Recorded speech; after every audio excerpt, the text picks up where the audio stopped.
There I am. Happy Monday, everybody. Welcome to Twisted Tragedies, where we follow all the twists and turns wherever they lead. I am your host, Elise, and I woke up this morning with a pimple. I was not happy about it. This little lad Barry has got to go somewhere. I don't get pimples, and lately my face has been breaking out, and I'm not liking it. So I'm trying to throw that out there. Needed to rant about it. I just needed to rant just a smidgen about it. So good morning, everybody. Good morning. There is a ticker. Oh, now I got to change the style. I don't like that they don't want me keep the style of it, and I have to change it every damn time. I do have Law and Crime on. I'm watching it on my share here on the screen here. It hasn't started, obviously. Coffee beans? Does that really work? Is that a real thing? I mean, I have coffee. Does that count? But if it'll get rid of it, I will try literally anything. I don't care. So for those of you that weren't with us Sunday or other days, since we got Revolut, we have Revolut now. For those of you who are not in the United States that ask for a different option for donations other than PayPal. Some people don't like PayPal, which is totally fine. So now we have Revolut for you guys. All the information for making donations is at the bottom of your screen that I am on. There's a little ticker that runs by the screen below this big one here. And has all the information on it. Cash App, Venmo, PayPal, Revolut. We very much appreciate any donations we get because our channel, unlike others, relies solely on donations from our amazing viewers. We are not monetized right now, so we don't have memberships and we don't get paid per view or per 1,000 views. So we very, very much appreciate it. That's how we are able to bring you these 8+ hour streams of court for important cases like this. So without further ado, folks, we also have an Apple Pay link now. That is in the chat because I have the best mods ever and they remember things before I do. Before I do. So a lot of things happened over the weekend, and I kind of want to see if court's going to address some of these issues first thing. Here's the issue is lately I have been seeing the court do this weird thing where they are doing sidebars in the morning instead of actually doing it out loud, even when the jury's not in there. So when the jury's not in there yet and the judge has things they need to deal with, they've been the last couple of days, been doing it all at sidebar instead of having any open public arguments about this stuff, which I find really strange because we have a right to hear it unless it's for sidebar. There's no need for it to be at a sidebar. And I want to hear what's going on. So, I mean, there was a couple of things that happened, one of which was a post an anonymous person made on a free hear and read page about his brother-in-law, his or her brother-in-law, being on the jury and them hounding the brother-in-law about talking to him about it, and the brother-in-law not responding until he was hounded, and he finally said something along the lines of, and this is what this person claims, of course, but saying something along the lines of, oh, well, there's not been much talk about the case between the jurors. They're not supposed to be any, not even just much. There's not supposed to be any at all until you're in deliberations. But that two people who are against Karen were talking about it and they found it inappropriate. And the brother-in-law said, well, you need to report it. And they said, I don't want to cause any problems. So one of two things is happening here.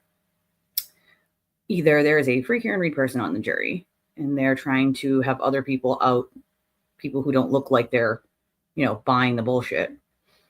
Or we have somebody just trying to stir the pot of jurors since they know that some of these people clearly are not falling for the BS. Either way, they gave the initials of said juror. Okay, so what's going to happen is the court has to look into it. If it doesn't matter if it's fake, the court has to look into it and find out what the actual hell is going on. This is the kind of stuff you don't do, folks. If you're on a jury, shut the hell up. Don't talk to anybody about it. Especially in a case high stakes like this. If you have a bias, bow out of it. Don't be on the jury. That was my first thought too, was it, because the way it's positioned is, oh, well, there's people against Karen who were talking about the case.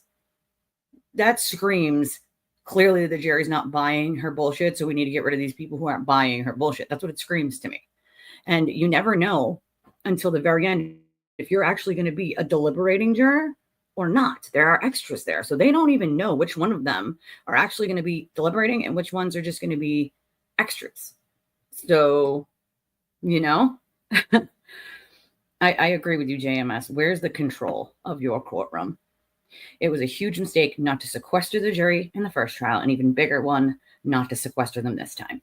And Massachusetts is really, really against sort of sequestering juries, but there's a reason why sequestration exists. And it's for things just like this. Just like this. Like problems just like this. To keep people away from social media, newspapers. That's literally the whole, from talking to each other. That's the whole point of sequestering a jury. And I mean, a lot of states don't like doing it, but it's like, it's become almost non-existent in some states like Massachusetts. And that's not good either, because there's a reason why sequestration exists in its form, and it's to keep the integrity of a fair trial on all ends.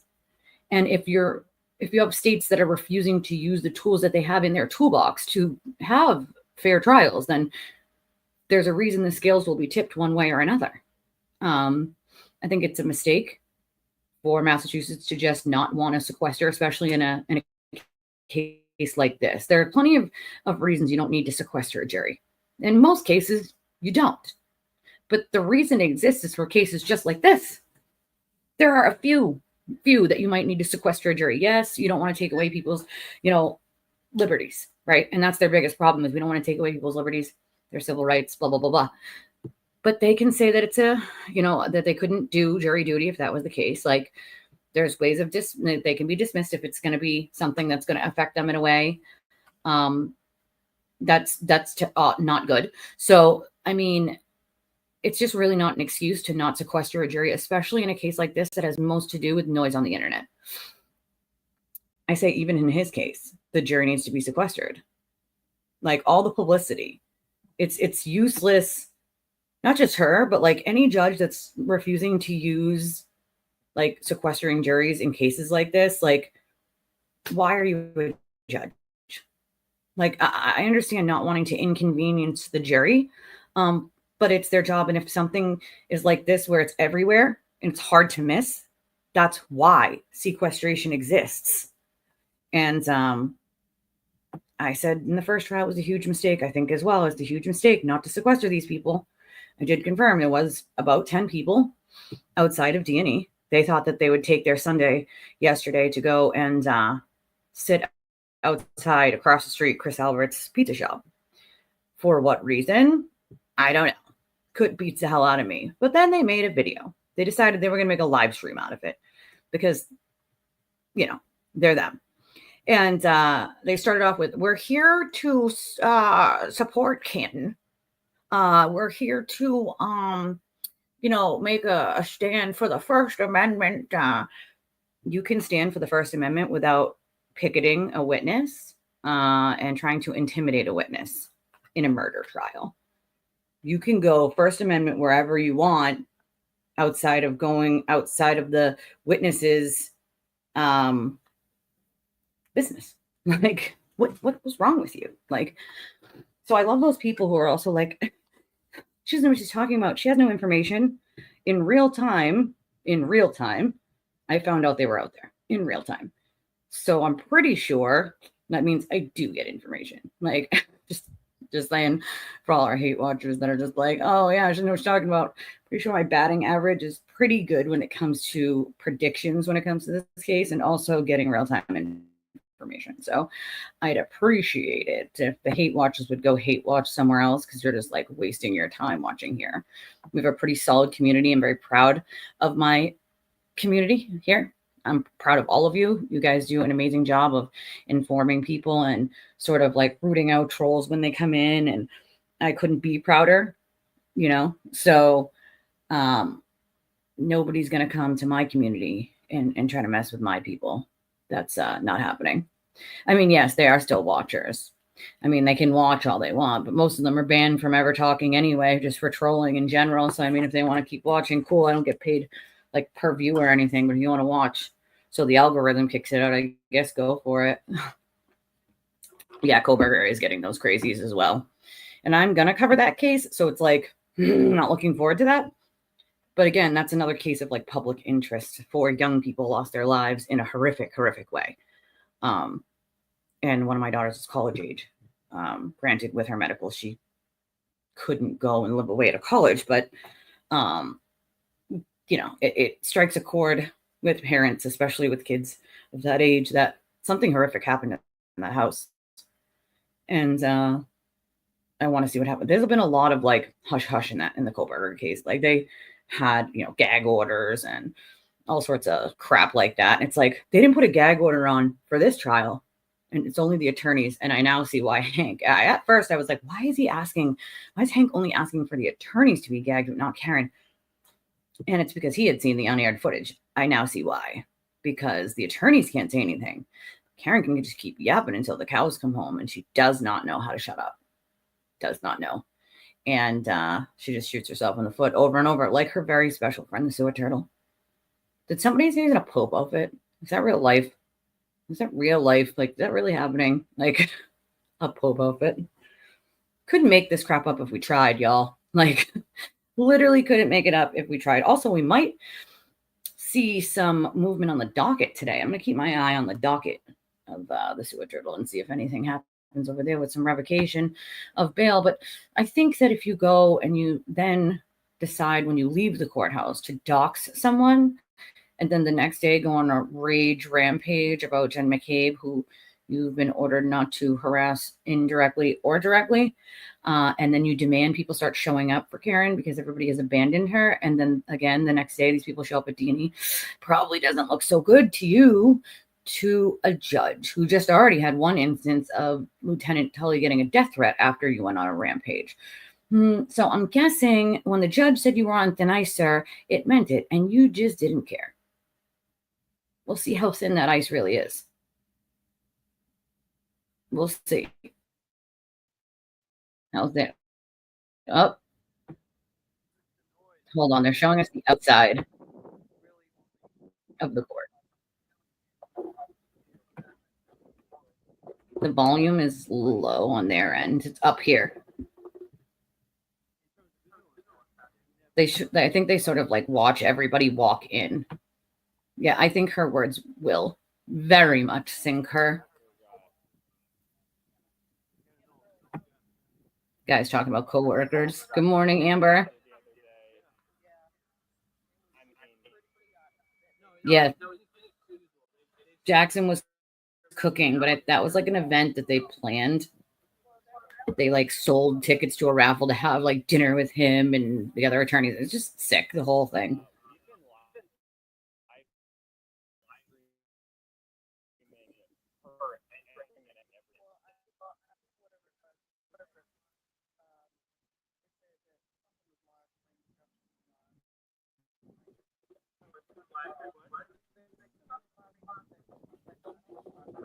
Something was live streaming that shouldn't be. Is that what she's saying?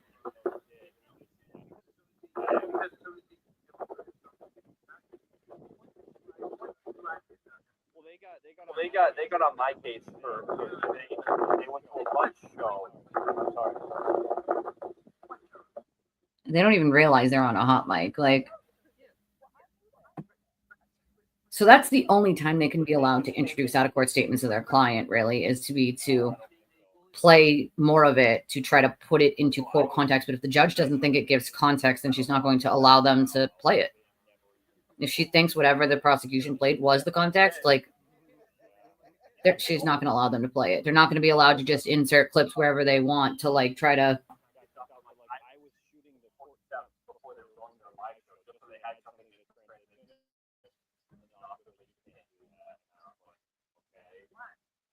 He said because the victims and jurors, they don't want to be live. I was like, it's public. But I said, okay, that's fine, we won't do it. So if that's the power trip they were on, like I already said we wouldn't do it. So I don't know why they did it.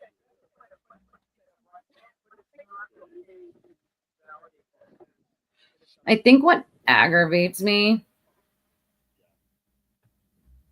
about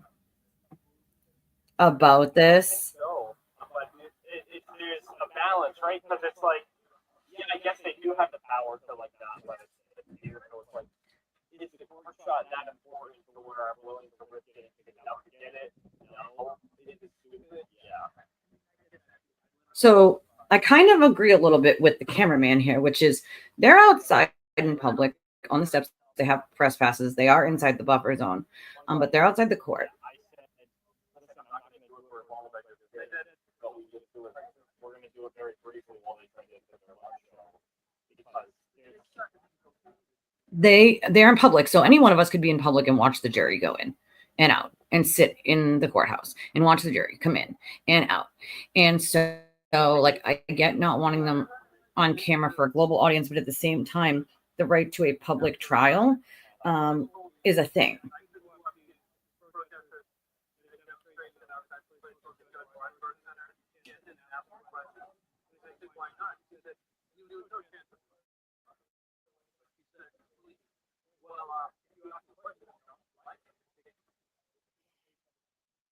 That's not an excuse. So, I mean, I get where their cameraman's a little frustrated because it's like filming the court steps. What does it matter? It's not a crime to film the court steps. It's like they have press passes. They're allowed to film here. What frustrates me is there has to be some sort of balance. They're not trying to they're not trying to get the jurors. They're just trying to get the prosecution shots of them coming in and then defense counsel and Karen Reed when she comes in. So they're trying to at least get shots of both sides when they're coming in. They're not trying to, take shots of the jurors or really even any of the cult. They just want the two sides that are coming into the courthouse. And I appreciate seeing Hank come into the courthouse.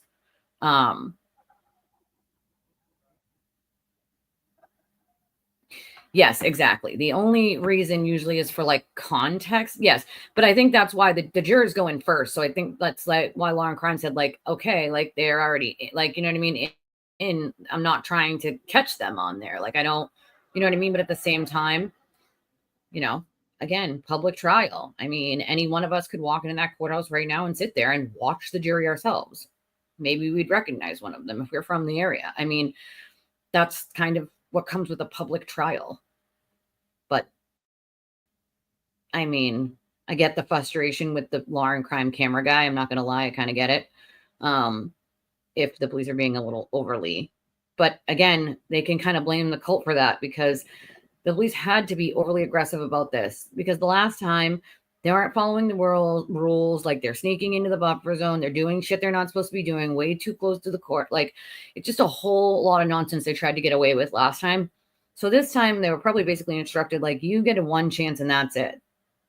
If you know, and we know that you know what you're supposed to be doing, we're not going to use the play the stupid card. That's what they do is, oh, I didn't know. No.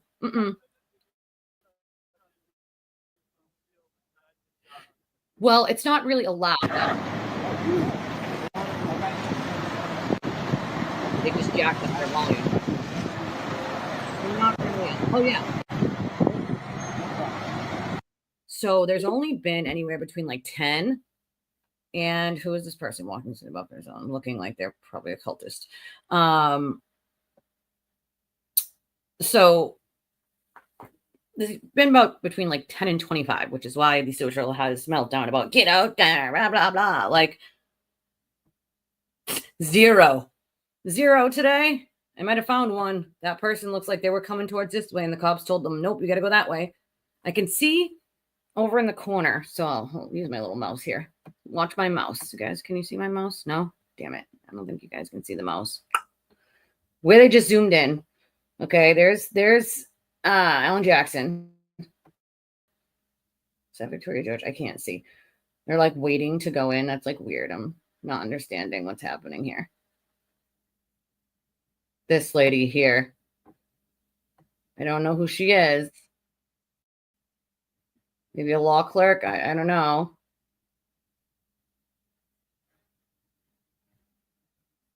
Look at her rolling in. Are you going on vacation? Why is the defendant rolling in a suitcase as if she's going on a vacation? Also, you're not even using the umbrella. So why, what's the point? Yeah, it definitely works, Navin, and there is no more nonsense there. But Oh, now she walks up the stairs instead of going up the thing. Like, you know, like, I mean, Hank can play the clips. It's, you know, the thing that frustrates me is them like stopping every time a clip wants to be played and arguing about it. It was already allowed. There shouldn't be any argument about where it's played or why. We know why. We know, and he should be able to insert them anywhere in his case he wants, as long as they've already been allowed. Right? She's already packed for prison. That must be what it is. Like, I would suggest the jury wear white burqas so as to not be identified. Right? For real, though. White for purity, but I think the white hat and gown may have a bit of different context over there. Yeah, probably.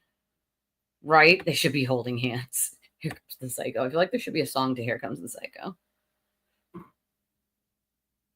Like, usually there's about anywhere between 10 and 25. Usually. Morning, Arlene. So I find it funny. It's been less and less people, of course, because let's get honest here. A lot of these people woke up after they saw the ID documentary. They could not continue to try, and they're all going in now, which is a good sign. Continue to defend the indefensible at this point, you know? Like, the defense isn't allowed to just play clips for context unless it's a clip that Hank like already played. That's where you might see a clip being like the judge say, okay, you can play a clip for context, but it has to be part of a clip that Hank already played, so that they're not just gonna be allowed to start any clip for context. They're not gonna. That's not how it works.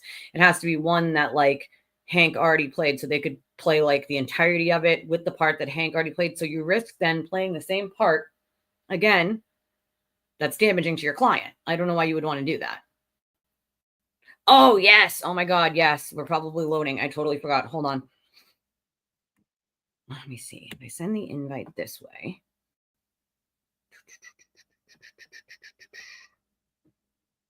Gmail. My computer can only handle so much these days, guys. Totally forgot about that. Thank you for reminding me. If people don't remind me sometimes, my brain, you know? God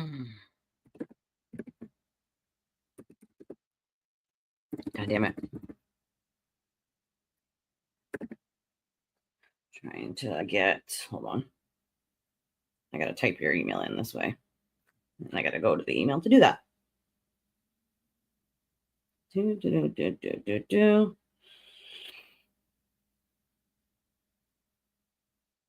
Okay.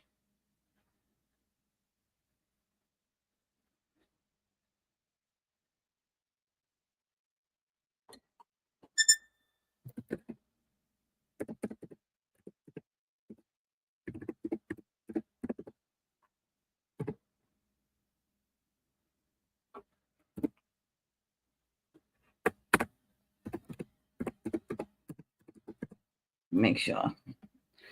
Got it. And maybe this will get it to be less laggy for us. And I can pull it off on my screen. Good morning, Jesse.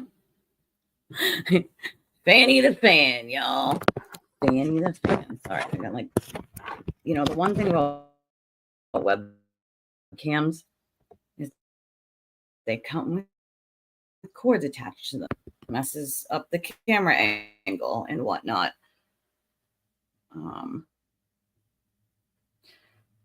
I do worry about jury nullification, but I feel like Hank did a pretty good job. Like, oh, the love bombing is utterly gross at this point. I watch it on other streams. Like when it pops up at the top of my YouTube when I'm looking for something, you'll see another stream and like they'll be popping up comments and I'm like scrolling past and I'm like, bleh! Like I can't. Like usually it's only if they play, like if it's a context that was already played, usually. Like if it's something that was already played and they're demanding like they need to put it into full context. But it still will be sent like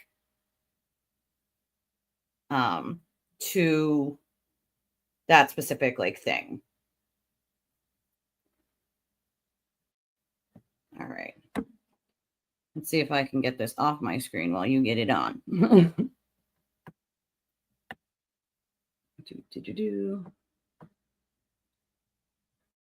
Hold on.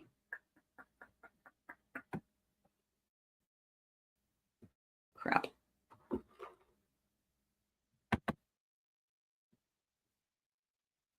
I have to try to attempt to do this. All right, let me get this one off the screen. Hold on. Remove. Add. All right, let me get this one off the screen. Hold on. Remove. Add. All right, let me get this one off the screen. Hold on. Remove. Add. All right, let me get this one off the screen. Hold on. Remove. Add. All right. It's showing like 5 of us. What is happening? Hold on. Move. I don't know what just happened. Hold on. We're trying to figure this out. It's the best, simplest terms I can give. Hold on.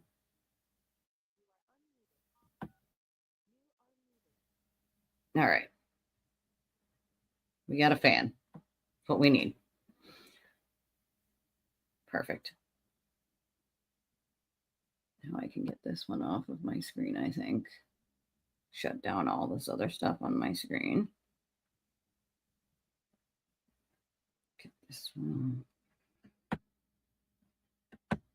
Take that one down. We're trying to make it less choppy on my computer's end. Like it's the end. When I run everything from my computer, it seems to be being a little choppy.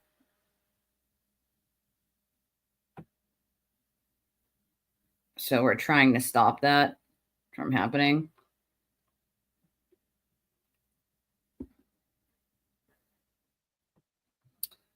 I can't read them. I literally can't, because it makes me want to go and over there and shake people and be like, are you guys all right? Like, are you guys all right? Like, seriously. Because I feel like they've just been fed. I saw 5 of me too, probably the first and last time ever. Hey, Emma. Like, to me, it's just insanity that like people haven't figured it out yet. That's like part of the, craziness. Sunken sends $20 and says, for a crowd for Karen. Thank you, Sunken. LG sends 10 and says, thank you for streaming. Of course. Thank you, my friend. Always super helpful. If you also want to donate to the channel, we definitely could use the help. We're just a tiny little channel. We're trying to chug along our way, into growing, and we are slowly but surely. You can do so one of these couple ways here. We now have Revolut for people all over the world, not just the UK, but all bunch of other countries, including the US, can use Revolut as well. And it's a place you can send and receive money from anywhere to anywhere, basically. So that's kind of cool. I actually looked into that when other people asked me, especially from the UK, about something else besides PayPal. So that is what I found, and I have a Revolut account now. So that's kind of cool. I will mention again, because people ask me this. Other people cannot see my Venmo or my PayPal. I'm not sure about Cash App, but I do know that Venmo is locked down, including my friends list. PayPal, nobody can see. Nobody can see Chime. Nobody can see Revolut. So never fear if you're making a donation and you're, from the FKR side and you're starting to listen over here. We've had a couple of those type people lately, and I appreciate you. Nobody can see you. Don't worry. Don't worry. Don't you fret. Oh yeah, they can do quite a few things when it comes to him. And because he's not sort of following any of the orders, like, oh, did the sewer turtle threaten Tom? Did that happen?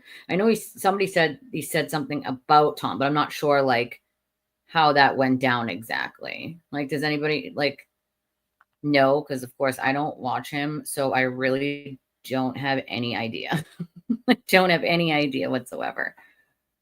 But you guys could maybe fill me in on that, because I'm not privy to what he's back to threatening Tom now.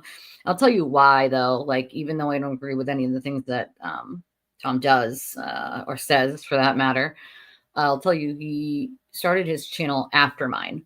So I started mine before him. And anybody who's getting any sort of attention that tells him that they like that channel or they, you know, they watch that person, he gets jealous, he gets upset. KK freak, you go for it. So, you know, he gets really, really jealous and upset. And so then he'll start attacking that person. And so that like his minions will start attacking that person, making up excuses on why that person is bad. So that like he thinks his piece of the pie is being cut into by people like Tom. People are giving Tom money, then they might not be able to give him money, is his thought process. Mine is people can donate to whoever the hell they want. They might donate $20 here and $5 somewhere else, or $5 here and $20 somewhere else. That's their prerogative. It's their money, right? Like it is very rare here that we get something like $100 donation. Obviously, you guys see it's not very often. It happens once in a while, and it's exciting when it does, but it doesn't happen often. Like my highest ever donation was that one $500 one that was over a month ago from someone, which is very generous and went to good use. But they're used to getting that kind of stuff daily, like daily, and not daily for like a week or two, daily for like, this has been going on and on and on and on and on and on, 50, 100, 50, 100, 150, 125, like on and on and on. And so when the sewer turtle starts to see his numbers go down and his donations come down, and he's watching Tom's either go up or stay the same, he's like, oh, that's my piece of the pie. Like he's the only person I know on planet Earth that like thinks that other people's money is magically his all of a sudden. Like it's just how it works. Ooh, I'm hearing something. I guess so, but I don't know what the threat was. Can somebody tell me like what? Maybe Bree, you watched Tom. What was the threat? What was the sewer turtle threat to Tom?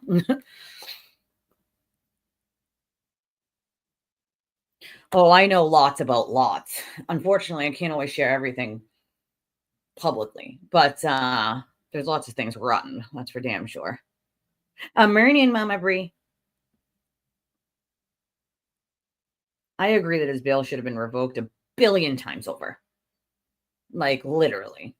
Like, well, that's what he does. That's his thing is bullying. You know, it's his favorite thing to do. Favorite thing to do is bully.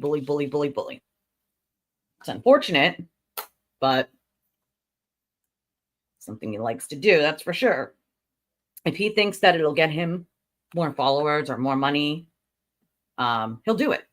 He doesn't care if it's wrong, if it's fake, if it didn't happen. He does not give a shit. Hey, Paula, did everybody leave their conspiracy notes in their bathrooms this morning? Did anybody else get a conspiracy couch?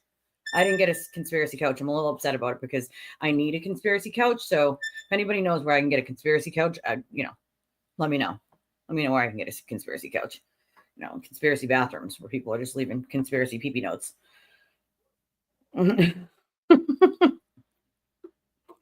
Because we're all in on the conspiracy, says the cult. All of us. You are unmuted. Oh, shit. She's unmuting people. Here we go, folks. Okay. All right, why don't I see counsel at sidebar? Oh, what the? This is the stuff that drives me nuts. Why don't I see counsel at sidebar? If you know that there's an issue that needs to be talked about and the jury's not there yet, why are we going to a sidebar immediately? Why isn't it being talked about? Why isn't it being talked about right now? Like, this is just absurd. Like, to me, that they keep doing this whole, like, let's go to sidebar and talk about it. Like, no, let's talk about it in public like you're supposed to, unless it's something that has information that you can't talk about public, like under a protective order. Okay, cool. But for some reason, I don't think that's the case. Also, now from now on, when they say sidebar, we're going to start playing this clip.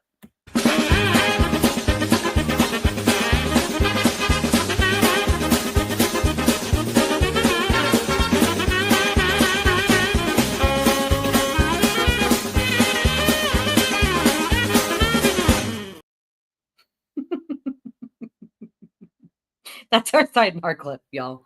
That's our sidebar clip.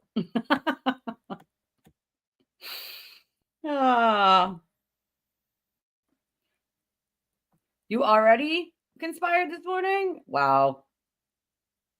I mean, right? We can all thank Freak for making us that clip.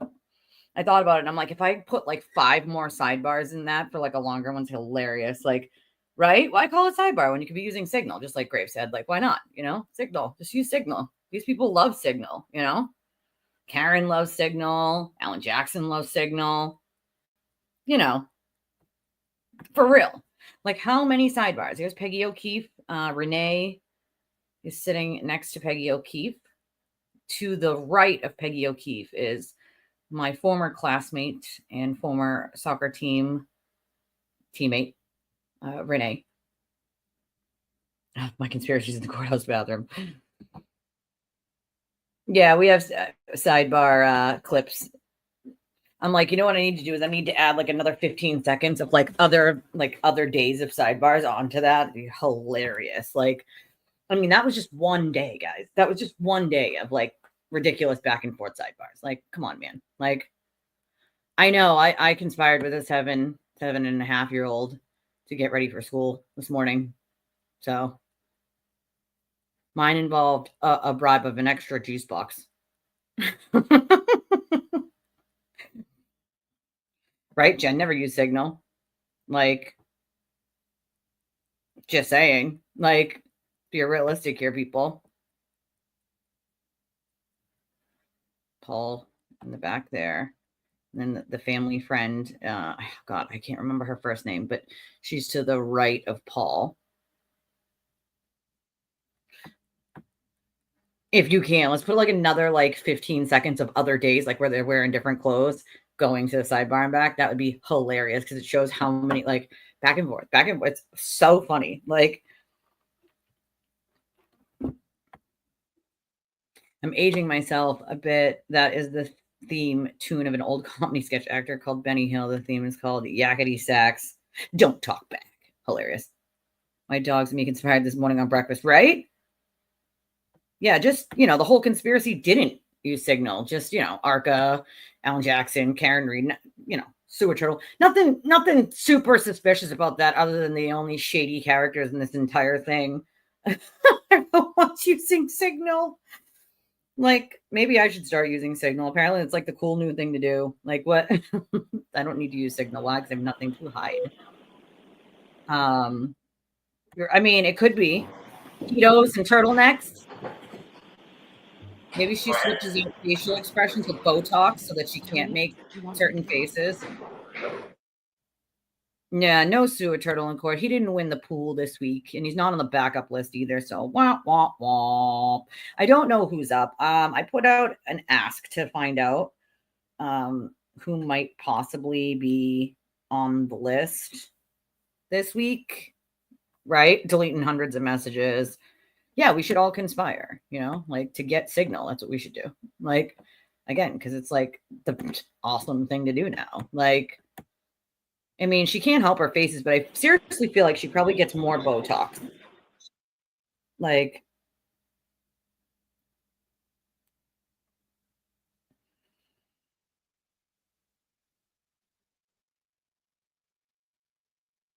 let me see real quick. Hold on.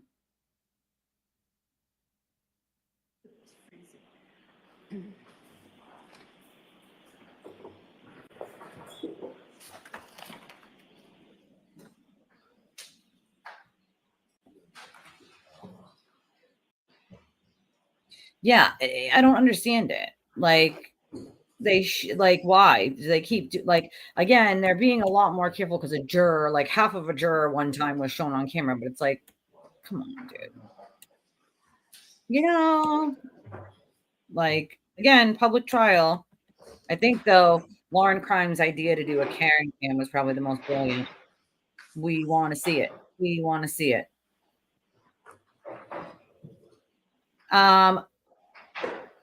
You know, Karen's always sat next to Alan Jackson, but it looks like they're closer together now. Maybe they're over their little tiff. He said he'll be at the buffer zone every day this week. Rainer, why? For what? You can't be in the courtroom, so you're just going to be standing in the buffer zone or standing outside of the buffer zone. That's kind of strange. By yourself or to rally the troops? Karen told you to rally the troops. People are still not coming. Just FYI, Stuart Turtle. You might want to go home with your tiny rain jacket and your tiny umbrella. Looks like an alien. Come here. No, his absence is because he didn't make it to the list this week. He did not get into the pool this week or the backup. He wasn't do it in like a lottery style. Flap around in the strong wind. Probably hang gliding on a Dorito right on out of there. Where is Alessi seated? Where is he? Yeah, why is he over there? That's a good catch. He was on the end before, like after Elizabeth Little. So I don't know why he's over there now. Like, I don't know what the hell she's waiting on. That's a good damn question. Rubber rain jacket. Or you mean just he's got a hole in a trash bag and call it a rain jacket. I mean, Karen needs to eat a cheeseburger or two, dude. Like, the wind's going to blow and she's literally going to hang glide on a Dorito right on out of there. Like, she looks very frail. Like, lady, for all the consumption of alcohol and calories you put in. All rise for the jury, please. Imagine, I would be. If I was a juror, I'd be like, listen, this guy's rotary cut bald spot is really bothering me. It's very distracting. Can you move him? Like, can you move him?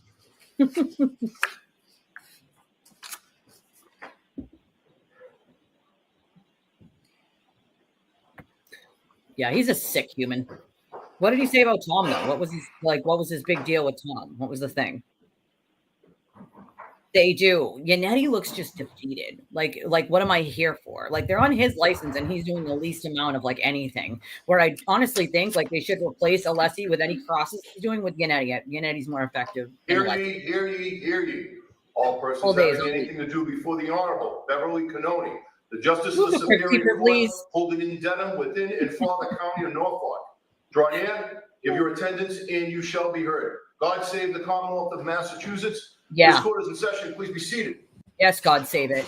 These lunatics. Right. Good morning again, Council. Good morning, Ms. Reed.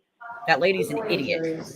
That lady is an actual idiot and should hand in her bar card, that man lady. The shit she says is friggin' wild. And refrain from discussing this case with anyone since we left here on Friday. Everyone said yes or nodded affirmatively. Were you also able to follow the instruction and refrain from doing any independent research or investigation into this case? And Nan's an idiot. She should hand over her bar card. Did anyone happen to see, hear, or read anything about this case since we left here on Friday? Bingo. Unless he's sleeping hanging upside down in his closet. All right, Mr. Brennan, your next witness, please. I understood that the defense informed they were still on cross-examination. I'm sorry.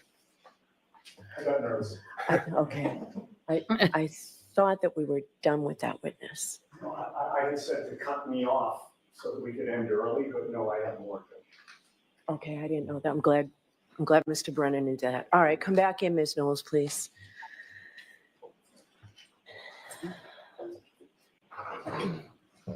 Yeah, they do. But also, he's part of that drama. So he says, I don't care about the drama, but he literally creates all the drama over there. Literally. All the little side dramas are created. I'll remind you you're still on your own. Thank you. Thank you. All right, Ms. Giannetti. So it's his own fault. That's what's so funny about it. It's upside down. I'm still getting over this one. JMS is hilarious, by the way. Well, upside down in his closet. Good morning, Ms. Knowles. Good morning. Ma'am, on Friday, you testified to this jury about the fact that the Mass State Police Crime Lab is accredited as a forensic lab, correct? Yes, I did. And you discussed the fact that as a forensic chemist 4, you help to ensure compliance with the lab's administrative policies, quality assurance, and control requirements, and making sure that you're complying with accreditation standards, correct? Yes, that's one of my job duties and responsibilities. You also acknowledge that in contrast to the accreditation standards of your forensic lab, the standards of a hospital lab may be different, correct? I have no direct knowledge of what the standards at a hospital are, and so I can't say whether they're the same or if they're different. I'm just unfamiliar with them. A little crazy. Doesn't really make sense. But hey, keep crossing the lady. Correct. I have no direct knowledge of their accreditation status or requirements or body. And you know that they were the ones to do the blood draw in this case, correct? That's consistent with the medical records I had available for review prior to preparing my report. And you cannot vouch for that ethanol testing, correct?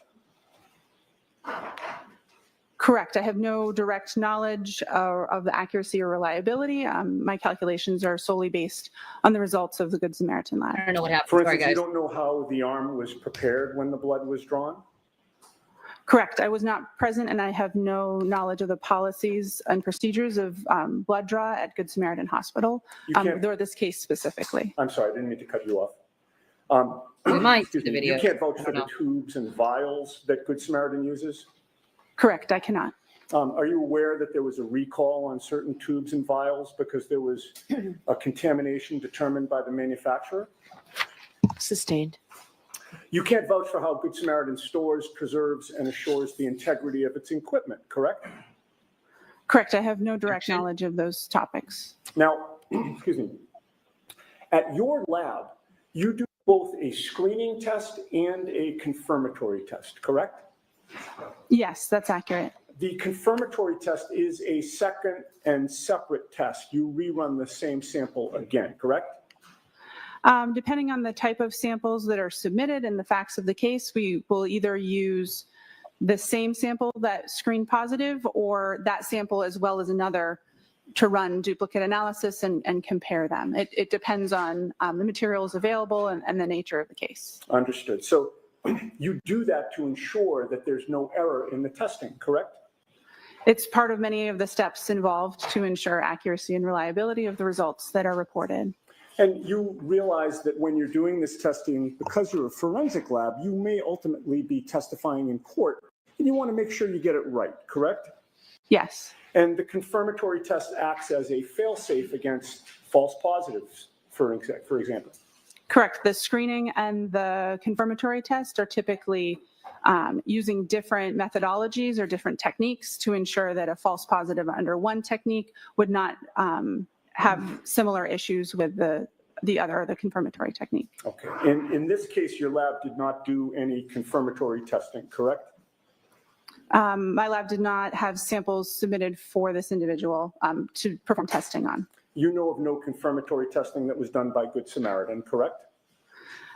I don't know what their policies and procedures are, and if the results on the report were the results of confirmatory testing or otherwise. You just have to assume the accuracy of the testing that they did do, correct? I used the results that were reported on the medical records provided to perform calculations. And you cannot testify that the testing done at Good Samaritan meets your accreditation standards, correct? Correct. Now, your lab does whole blood testing, does it not? If whole blood is submitted for a case, then we will test whole blood. If serum or plasma is the only available sample appropriate for testing, then we will proceed with testing on serum or plasma. Whole blood testing leads to more accurate readings of the percentage of alcohol in somebody's blood, correct? Correct. If you would like to know the percentage of alcohol in someone's blood, the best sample to test would be their blood. And you've learned through your training and experience that many hospitals, including Good Samaritan, use a different method of testing than whole blood testing, correct? Yes. Good Samaritan uses serum or plasma testing as opposed to whole blood testing. I'm not familiar with their specific technique or methodology. I haven't undergone training for their methods, but it is my understanding that this type of sample used for their method is serum or plasma. Now, whole blood includes plasma, but it also includes white blood cells, platelets, and red blood cells, correct? Correct. Typically, we describe serum or plasma as the liquid portion of blood, and the other cellular components that you described typically are removed or separated before testing. Plasma has a higher water content than red blood cells, white blood cells, or platelets, right? Yes, it is. Alcohol is highly soluble in water, is it not? Yes. So alcohol has a better affinity with water. Is that fair to say? Yes. That means that alcohol prefers to distribute into the more watery components of blood, correct?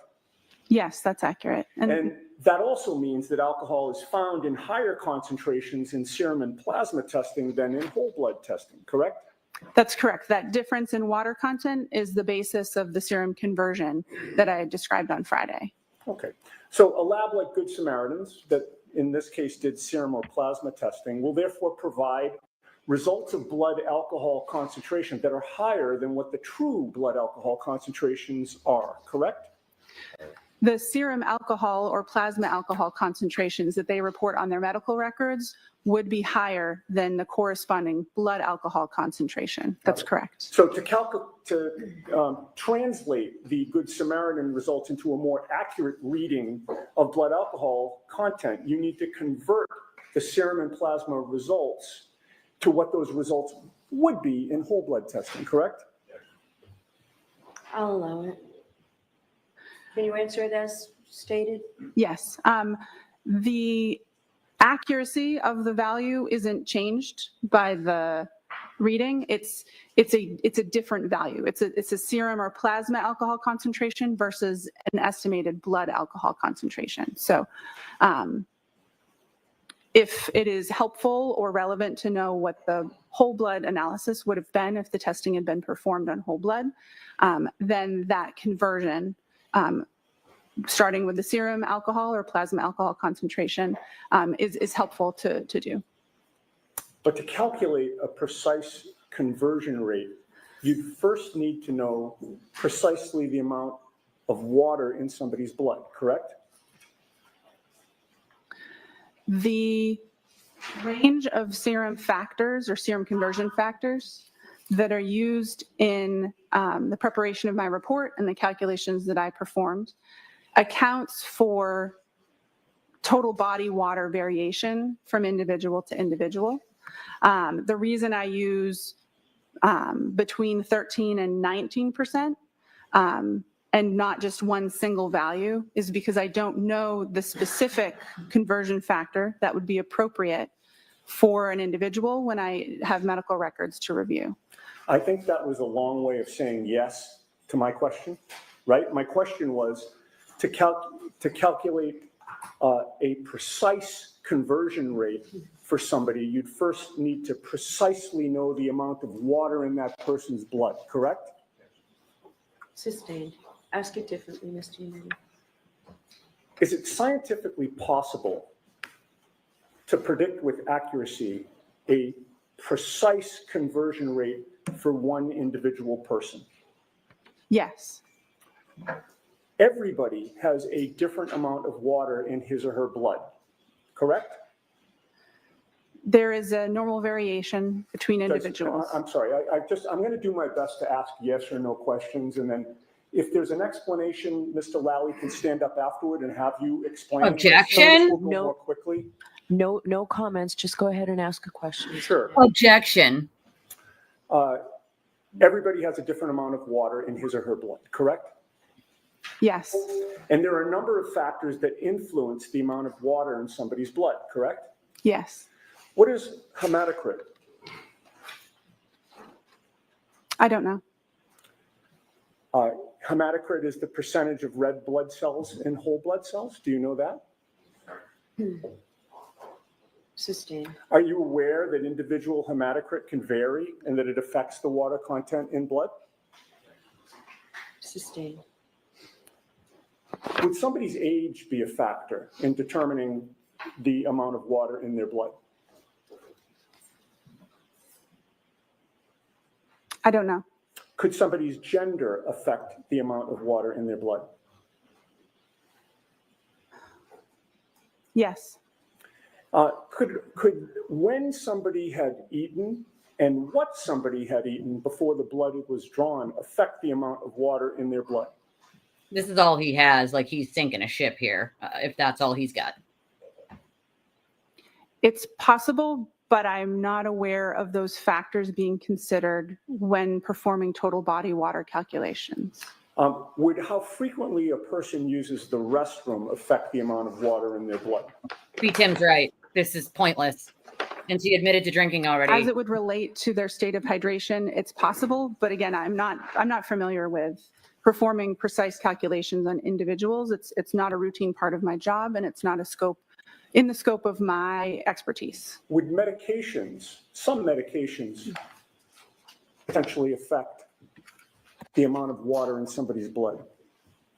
It's possible, yes. And conversion factors vary significantly between individuals, but they can also vary within the same individual over time, can they not? I believe so, yes. And all of the factors that we've discussed that you've adopted can impact the conversion factor that is used, correct? Yes. And there is no one universally agreed upon conversion factor, correct? Correct. There is a range that is agreed upon, but not a singular conversion factor. Right, and the range that you used was 1.13 to 1.19, correct? Yes. You recognize, however, that with all the factors affecting the amount of water in somebody's blood from person to person, and even within one person over time, some people can fall outside the range that you used, correct? Yes. And you recognize that some studies have shown a conversion rate from serum to whole blood can be higher than 1.19, correct? Yes. Are you aware of a study by Rainey, R-A-I-N-E-Y, reporting conversion rates as high as 1.59? Yes. And if the conversion rate is higher, that would mean that the actual blood alcohol concentration would be lower, correct? Yes.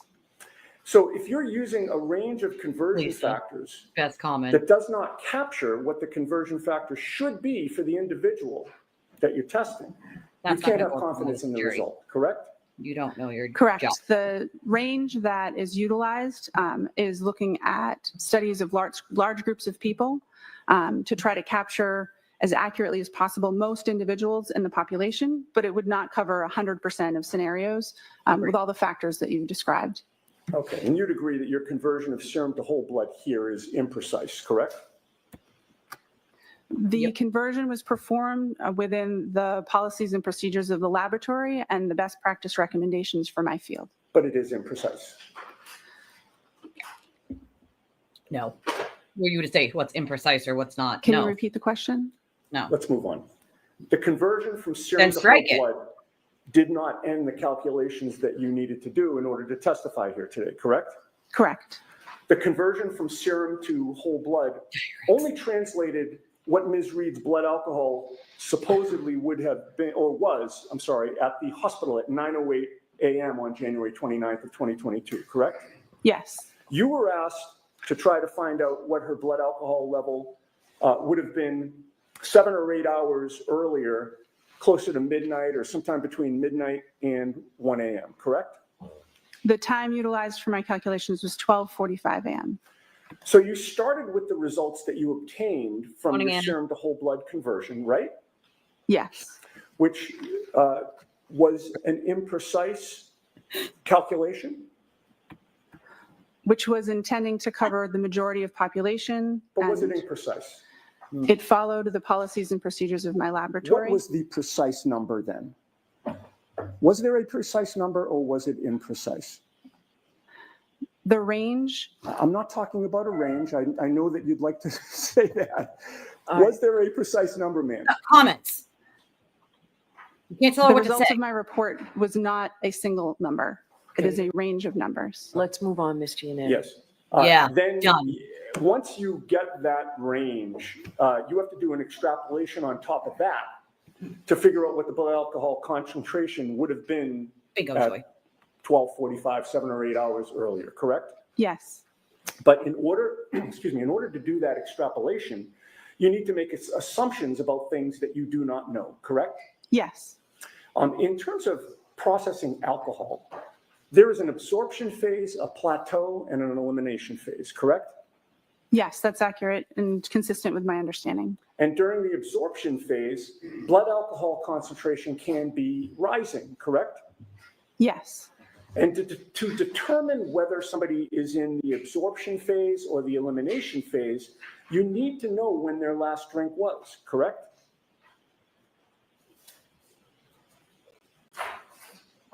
Yes, if you're performing that type of calculation, or if you're trying to determine if they've reached their maximum, that would be helpful information to have. The longer the time between the last drink and the test, the more variability and potential for error there is in the extrapolation, correct? Can you ask the question again, please? In this case, you assumed that Ms. Reed's last drink was at 12:45 a.m., correct? No, the calculation assumed for the maximum calculation that no alcohol had been consumed between 1.5 and 2 hours prior to that time interval start at 12:45 a.m. Okay. And the test wasn't until 9:08 a.m.?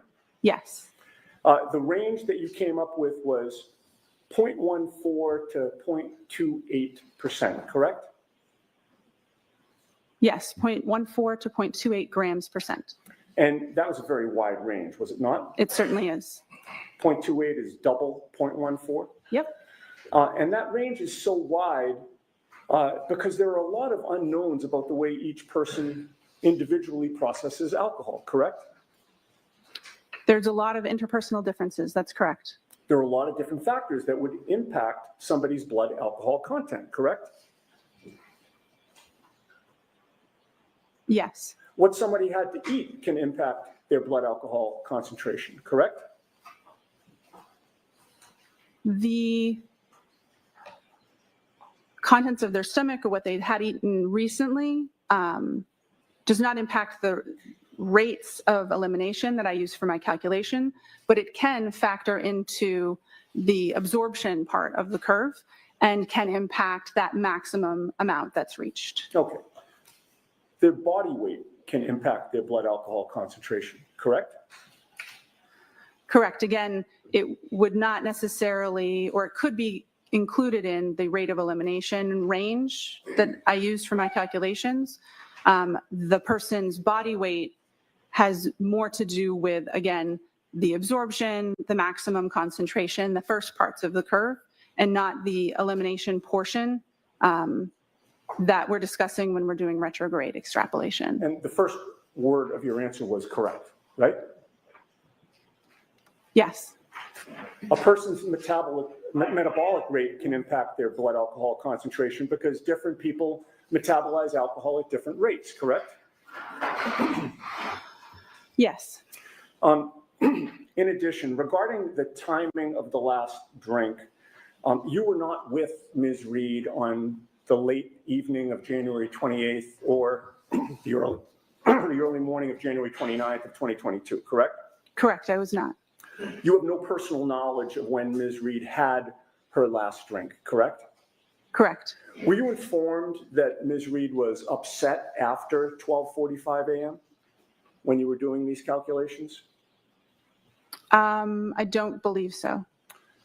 Did you know, were you informed that she went to John O'Keefe's house in Canton and was the only adult in the house at that time after 12:45? Go ahead and say she was drinking. I dare you. Are you aware of what type of alcohol John O'Keefe had available in his house at that time? I dare you, you dumb fuck. Were you aware that she was waiting for John O'Keefe to come home, but he never did? Do you have any personal knowledge of whether Ms. Reed That's telling a poured narrative. herself a drink during the hours of 12:45 a.m. and 6 a.m. on January 29th of 2022?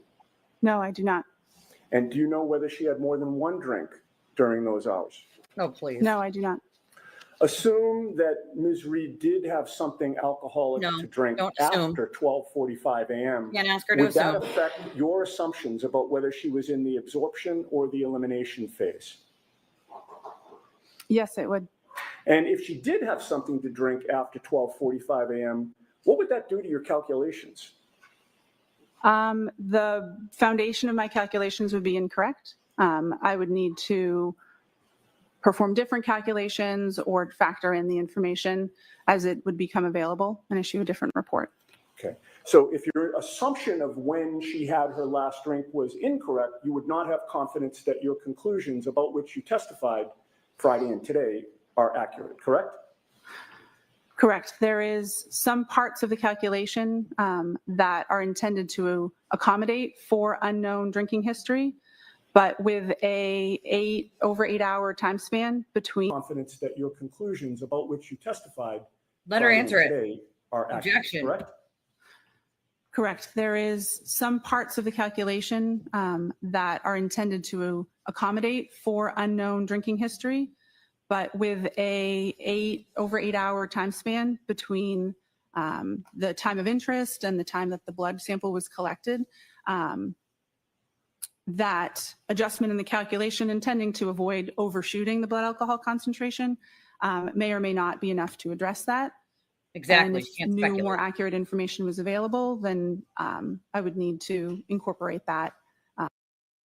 And if new, more accurate information was available, then I would need to incorporate that in the discussion and calculations. Right. So in answer to my question, if your assumption about when the last drink was consumed was incorrect, you would not have confidence that your conclusions are accurate today. Correct. Now, were you ever asked to determine the blood alcohol level of Brian Albert? No. Were you ever asked to determine the blood alcohol level of Brian Higgins? Sustained. Were you asked to determine the blood alcohol level of anyone except for Karen Reed in this case? I'll allow that.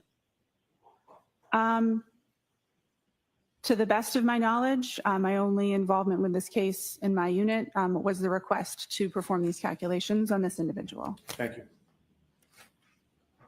All right, Mr. Lally.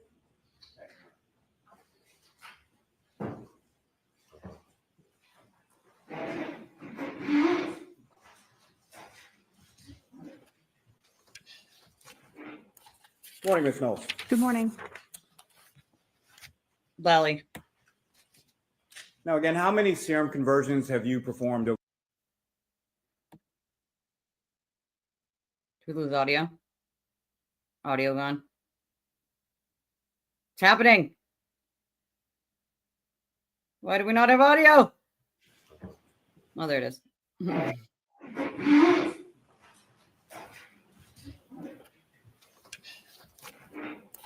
Morning, Ms. Knowles. Good morning. Now, again, how many serum conversions have you performed over your years at the lab? It's hard to know an exact number, but at least over 100. And the ethanol reading or the alcohol reading within Ms. Reed's medical records that you testified to previously last week, what was that reading again? 93 milligrams per deciliter. And that reading in milligrams per deciliter, is that typical for how you would see alcohol recorded in hospital records? Yes, it is. And specifically hospital records that you would then be asked to perform a serum conversion on? Yes.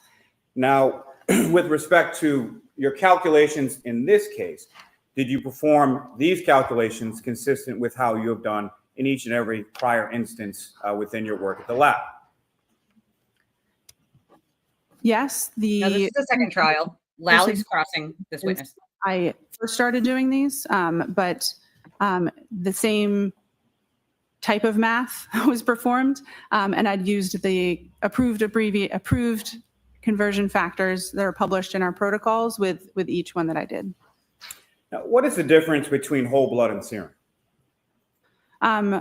Whole blood is blood as we think of it, with both the liquid and the cellular components as it exists in our bodies.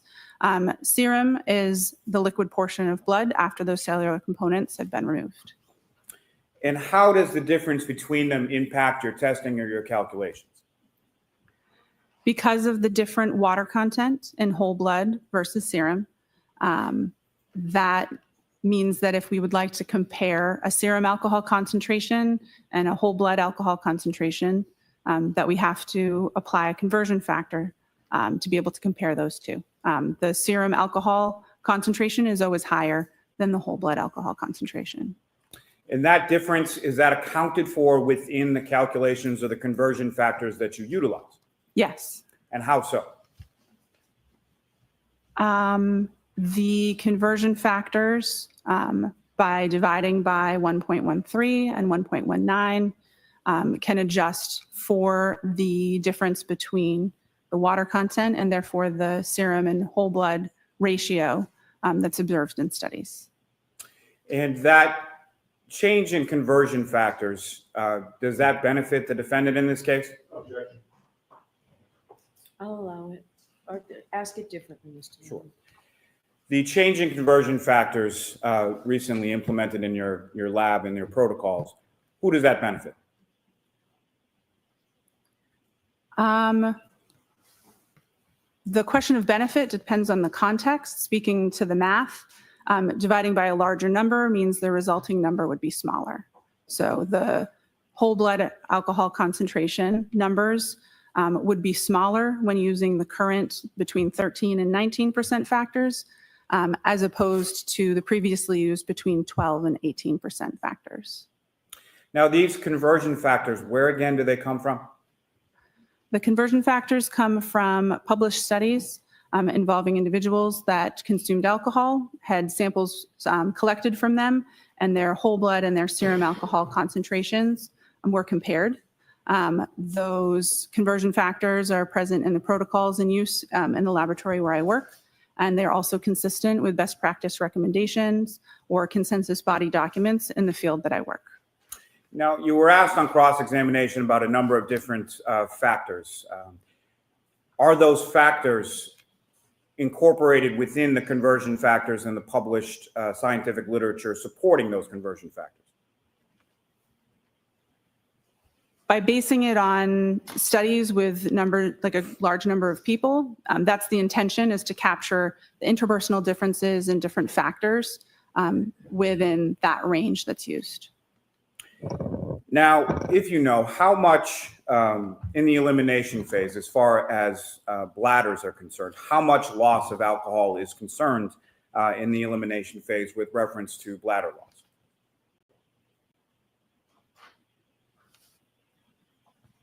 I'm sorry, can you repeat the question? I don't think I understood the Poor question. Let phrase. me rephrase. So you were asked some questions on cross-examination about how frequently someone uses the restroom in the elimination phase, correct? I believe I was, yes. Right. And do you have any idea from your training and experience as far as how much alcohol is typically lost by an individual during the elimination phase through the bladder? Do you know that? I do. Okay, you can answer it. Less than 5%. The vast majority of alcohol is eliminated from the body by an enzyme that breaks it down from alcohol into carbon dioxide and water. I can't remember exactly how much is generally eliminated, but I believe it's less than 5% of the total blood alcohol concentration. Now, you were asked about whether or not the defendant had a drink after 12:45 a.m. Do you have any evidence that the defendant did in fact have any alcohol to drink after 12:45 a.m.? If there was a drink at approximately 1 a.m., what kind of impact would that have on your calculations? Sorry, guys, I got yeeted out of my own live. It would depend on how much had been consumed. I can hear it, but I can't see it. What's happening? Any alcohol had been consumed, then what's happening? There it is. It would adjust the calculations depending on that information. And what I'm asking, Ms. Knowles, is if there is a slight differential in the time of incident or last drink, how much impact would that have on the range that you're able to calculate?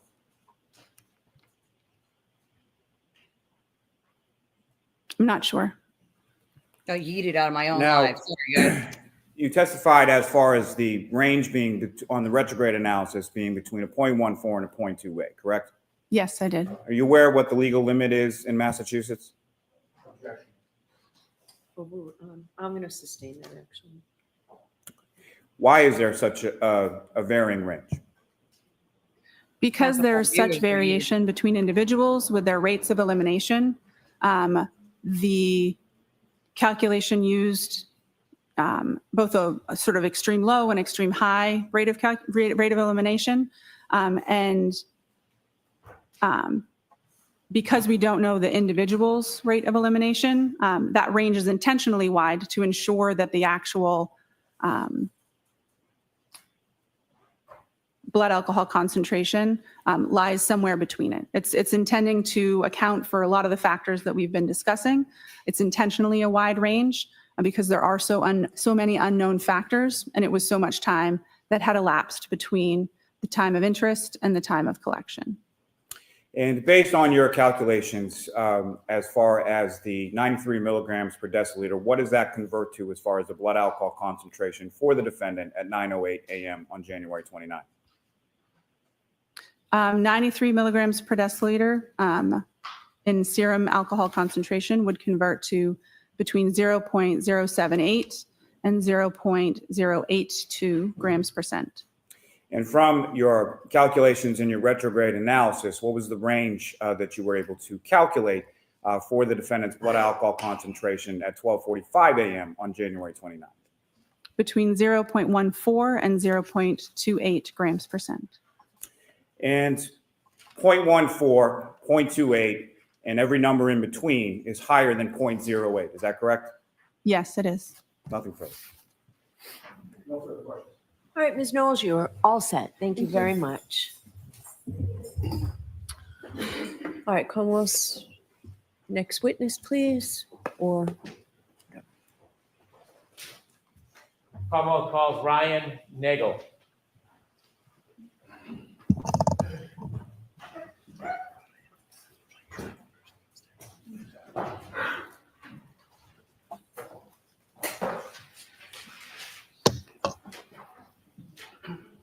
I don't know if a bunch of you guys got yeeted out too, but when my computer or when my stream just went down and yeeted me, over 100 people also got yeeted out. So if you got yeeted, I apologize.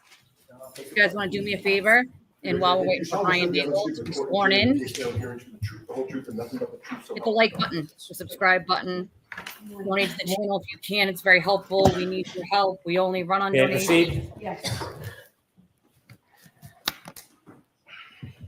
Good morning, sir. Good morning. Could you please introduce yourself to the jury? My name is Ryan Nagel.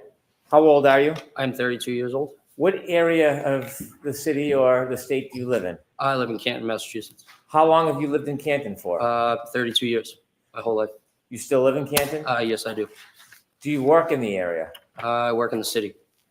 What do you do generally? I do HVAC. Do you have any sisters? I do. I have one. What's her name? Juliana. Is she older or younger than you? She is younger. I want you to take us back to January 29th, 2022.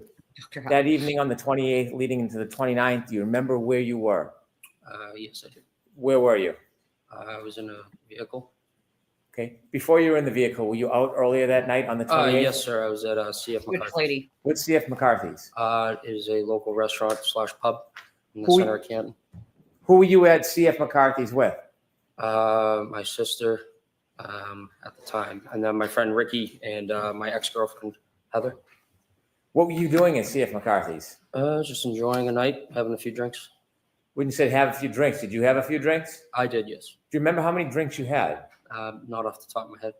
Do you remember whether the drinks you had, the alcoholic drinks that you had, it affected your ability at all? Were you impaired in any way? I wouldn't say impaired, but I only drank beer. Okay. Do you feel like you had any type of effect from the alcohol? I may have. Were you driving? No, I was not, sir. Do you remember the times that you were at McCarthy? Probably 8, 9 o'clock. What time did you leave? Probably right before midnight. When you left McCarthy's right before midnight, did you have a plan that you were going to do something? No, I did not. Tell us, after you leave McCarthy's, where do you go? I was going to go home, but my sister Julie texted me to be picked up. When you were going to go home, tell us, when you leave McCarthy's, what kind of vehicle were you in? I was in my friend Ricky's Ford pickup truck. Who was driving? Ricky. Was anybody else with you too? My ex-girlfriend Heather. Heather. You know Heather's last name? Maxon. Was she in the front or the back of the truck? She was in the back seat. So you three were in the truck and Ricky was driving? Correct, sir. You mentioned you were going to go home. Did you start to head towards your home? Mr. Brennan, slow down a little bit for the court reporter, please. Pardon me. You mentioned you were going to go home. Did you start heading towards your house? Yes. Do you remember what time you got the text from your sister? Around midnight. I can't remember that far back. You don't have a firm memory of it? No, I do not, sir. After you received the text from your sister, did your plan change? Yes, And what was the plan after you received the text from your sister? to go pick her up. Did you know where she was? Yes, I did. Where was she? She was at her friend Brian's house. Did you know the address? Not off the top of my head, but I knew the street. Did you know the house? Yes. Did you know her friend Brian? Yes, I did. What is his last name? Albert. Is he a senior or a junior? He is a junior. About how old is he? I think 27, 28 years old. Were you friends with Brian Albert Jr.? Just through my sister. Had you ever been to that house before inside the house? No, I have not, sir. Do you have any other purpose of going to that address other than to pick up your sister? No, sir. How long did it take you after you left to redirect and get to that address? Probably roughly 5 to 7 minutes. Do you know what time specifically you arrived at that address? Right, a little before 12:30. Is that a general guess? Yes. Did you look at your watch and note the time, or is this an No. estimate? Just an estimate, sir. So the estimate is you arrived around 12:30? Correct. When you approach the house, before you approach the house, is there a road that intersects Fairview? Yes. And what's the name of that road? Can you actually, give me a second. I can't think of the name. Okay. Off the top of my head right now. Are you familiar with any roads in that area? Yes, sir. Are you familiar with the road Cedar Crest? Yes, sir. Had you driven on Cedar Crest before? Yes, I have. If you're driving on Cedar Crest, can you loop around like a circle on that road? Yes. At some point, do the two parts of that circle intersect with another road? I believe so. Is Fairview, from your knowledge, attached to Cedar Crest Road? Yes. As you were traveling, did you travel on Cedar Crest before you got to Fairview? Yes. Okay, I want to ask you some questions about right before you turn on, or Ricky turns on to Fairview. As you're driving down Cedar Crest, before you turn on to Fairview, did you see anything? I saw a vehicle coming at us. Not directly at us, but obviously traveling on the other side of the road. Okay. And where was that vehicle traveling towards? Us, and then they put their blinker on to take a right. And For them to take a right. that vehicle was going to take a right onto Fairview? Correct, sir. And your vehicle was coming in the opposite direction? Correct. Where was your vehicle going? Taking a left onto Fairview. Did you both meet at that intersection? Yes, roughly around the same time. Who turned onto Fairview first? The other vehicle. How did that happen? I believe Ricky flashed his lights to let them go. Did you see the other vehicle? Yes. Do you remember what kind of vehicle it was? That was a black SUV. When that car turned right onto Fairview, how long after did Ricky turn left onto Fairview? Seconds. When you came to that intersection and met that car, when Ricky blinked his lights, could you see inside that SUV? Say that again? When you came to the intersection at Fairview, and you said that the driver of your truck, Ricky, blinked his lights, could you see anything inside the SUV? I wasn't really looking. After that SUV turned right onto Fairview and Ricky turned left onto Fairview, who was in front of who? The other vehicle was in front of us. Was the other vehicle in front of you the entire time you saw it? Yes, sir. Did Ricky ever drive and park in front of that vehicle? No, we were behind them. Always behind it? Always.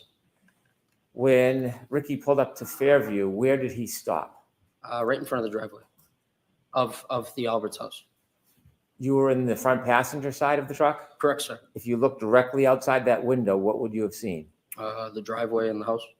The other vehicle, did it stop at the driveway?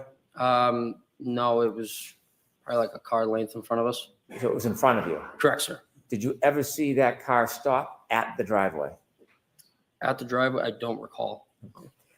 Did you wait before you got to Fairview, or did Ricky drive directly to Fairview after he took the left? Well, he turned the left onto Fairview. Okay. Did he wait, or did he drive directly to Fairview? He drove directly there. Okay. The car in front of you, did you ever see it move behind you in front of the driveway? It was in front of me the whole time. Okay. And so I'll ask the question again. Did you ever see that SUV stop at the foot of the driveway? No, but I did see the brake lights. It looked like it moved, but it wasn't. So the brake lights are on. They released them and then stopped again. So probably moved another car length up. How many times did you see the brake lights on? Just once, sir. After you stopped at the foot of the driveway, did you keep your attention on that SUV? Not really, no. I was more concerned about my sister. So you weren't studying it? No. Were you making any notes or trying to mark its direction of travel? No. But you do know, or do you have any doubt that it was in front of you the entire time? Yes, it was. When you pulled to the driveway, did you go in to see your sister? No. What did you do? I texted her saying we're here, and she came out, opened up the door. She looks at me and Rick and said, "Hey, do you guys want to come in? For a drink or whatever." And I looked at him, looked in the back seat, asked Heather. We said, "No, we're all set. We're going to go home." And so she decided to stay.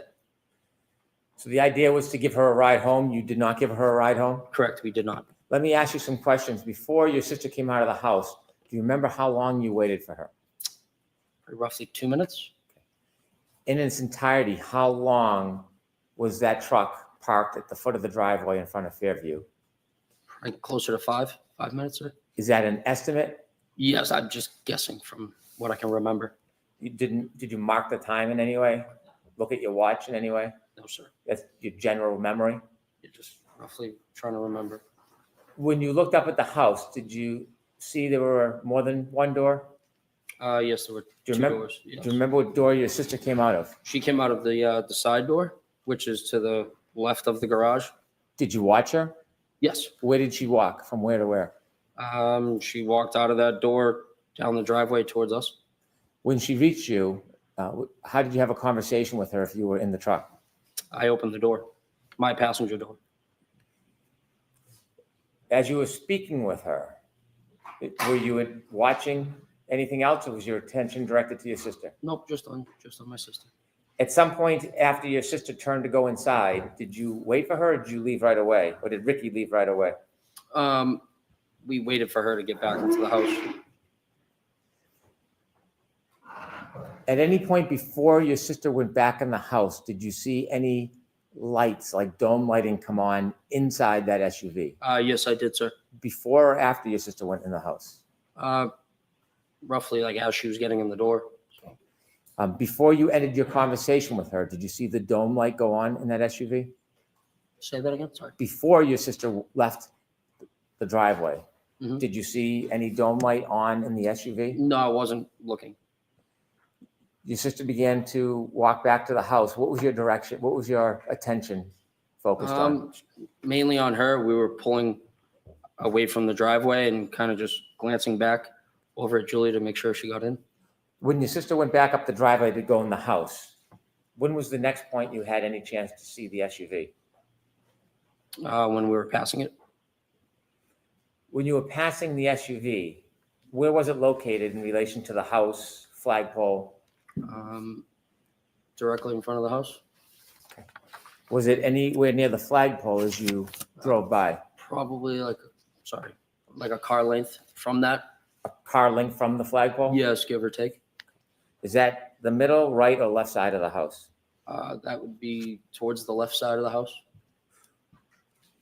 As you drove by that SUV, what was your primary focus? My sister, sir. Like watching her get in. You were being attentive to her getting in? Correct, sir. As you watched her get in, did you glance or see anything else in your vision as you were watching your sister go into the I house? saw that there was a woman in the driver's seat of the black SUV in front of me, sitting there with her hands on the steering wheel at 10 and 2. Did you get a good enough look that you would remember who that person was, or was it too brief to It identify the was person? too brief, sir. You saw the person in the SUV with their hands on the wheel. How did you see them inside the car? Their dome light was on. Do you know how a dome light comes on in a vehicle? Yes, sir. Either you press it yourself or if there's a door open. When you had the glance or the glimpse of the woman in that SUV holding the wheel, you said 10 and 2? Correct, sir. Could you describe for us what that means? Just like a clock, just the hands on the clock, like 10 and 2.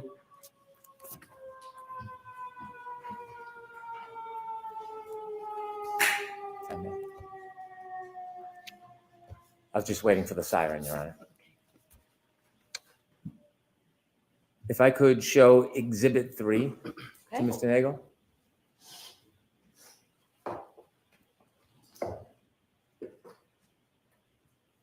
Sir, do you recognize that address? Yes, sir. And what is that address? That is 34 Fairview Road. Do you recognize the flagpole? Yes, I do, sir. Thank you. When you drove by and you said you saw a woman sitting in the front and the dome light was on, did you see anybody else in the car? No, sir. Were you looking for anybody? No, sir. Could there have been somebody else in the vehicle at that time? It could have been, yes. Could there have been someone standing outside the door? Yes, it could have been. When you saw the person, were you studying the person? No. How long of a time did you have to take a glimpse of that person? 5-10 seconds, maybe. Okay. Now, I want to ask you some questions about the entire time you were parked at the foot of the driveway until the point that you left Fairview. From when you first stopped at the driveway at Fairview until the point that you left and were no longer in front of that property, did you ever see any person get out of that SUV that was in front of you? No, I did not, sir. Did you ever see anybody, any man, ever cross the front yard towards that home? No, I did not, sir. Did you ever see any man ever enter or stand in that front door? No, I did not, sir. Did you ever see anybody walk across the front yard to the side door? I'll allow it. No, I did not, sir. Did you ever see anybody enter that side door other than your sister? No, I did not, sir. As you were parked at the driveway the entire time, that generally 5-minute time, did you ever see anybody get out of the SUV and walk down the street towards the driveway? I'll allow it. No, I did not, sir. Did you ever see anybody walk past your truck and up the driveway? No, I did not, sir. Did you ever see any person other than your sister outside of those vehicles the entire time that you were at Fairview? I'll allow it. No, I did not, sir. I have no further questions. Thank you. Mr. Yannetti? Thank you.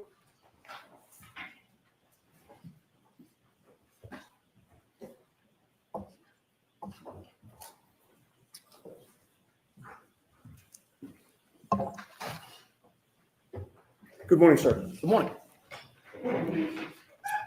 You testified about having seen a black SUV before the vehicle that you were in entered Fairview Road at around midnight on January 29th of 2022, correct? Correct, sir. Objection. That's not facts and evidence. That's okay. The witness's answer is what matters. Is that right? Yes.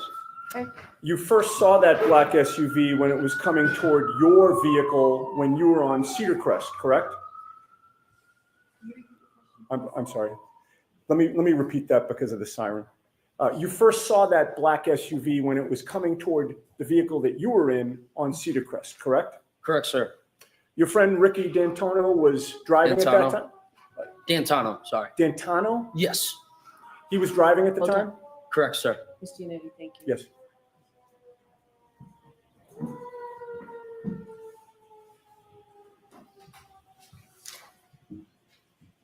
All right, go ahead. Thank you. Ricky doesn't drink, correct? He does. He wasn't drinking that night, I may have had one or two. but he appeared to be driving safely.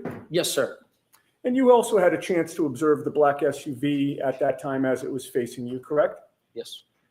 When you saw it on Cedar Crest, you didn't know who was driving it at that time, correct? No, I couldn't see.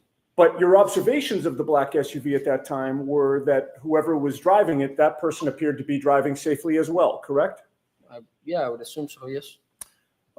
One of the first things you noticed about the black SUV was that it was in front of you on Cedar Crest, and both Ricky's F-150 and the black SUV were basically converging on Fairview at about the same time. Yes, sir. The black SUV appeared to be going at a safe speed. Yes. It appeared to be properly staying within its lane. Yes, I would say, yeah. And when it was time for Ricky to take a left onto Fairview, he actually put on his left blinker, or not left blinker, but both his blinker, flashed his lights to signal that it was okay for the black SUV to cut in front of it, correct? Yes, sir. And he actually did have his left blinker on at that time, correct? Prior Yes, to sir. doing that? And the black SUV had its right directional on, correct? Yes, sir. And when both cars have their directionals on, indicating they're going down the same street, the black SUV did not suddenly cut in front of Ricky's vehicle until the flashing of the lights, correct? Correct, sir. Both cars appeared to be operating safely, correct? Correct, sir. And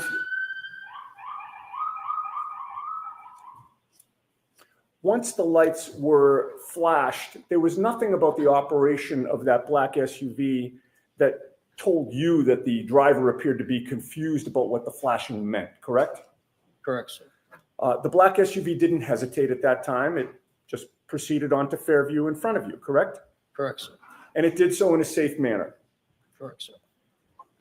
And the black SUV in that sense got ahead of Ricky's vehicle, correct? Correct, sir. And once you got to the Albert home, you noticed that the black SUV was parked outside the Albert home, correct? Correct, sir. And at that time, the snow had not yet started sticking to the pavement, correct? Correct, sir. You could see the pavement in both the driveway and the street. Correct, sir. You could also see the grass on the lawn. Yeah, for the most part, yes. The snow was only just starting to accumulate on the grass, correct? Correct, sir. And with that little snow on the ground, you saw no tire marks behind the SUV, correct? No, sir. In fact, you saw no tire marks in the street at all. Correct, sir. May I have the map displayed, please? Is it in evidence already, Ms. Giannetti? May we approach? Okay.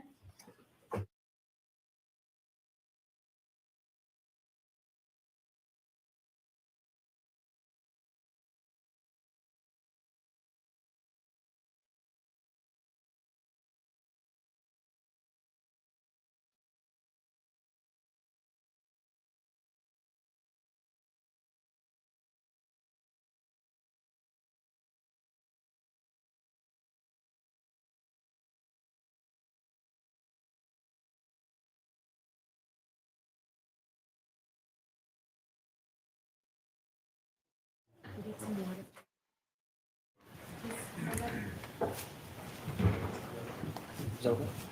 Thank you. Appreciate it.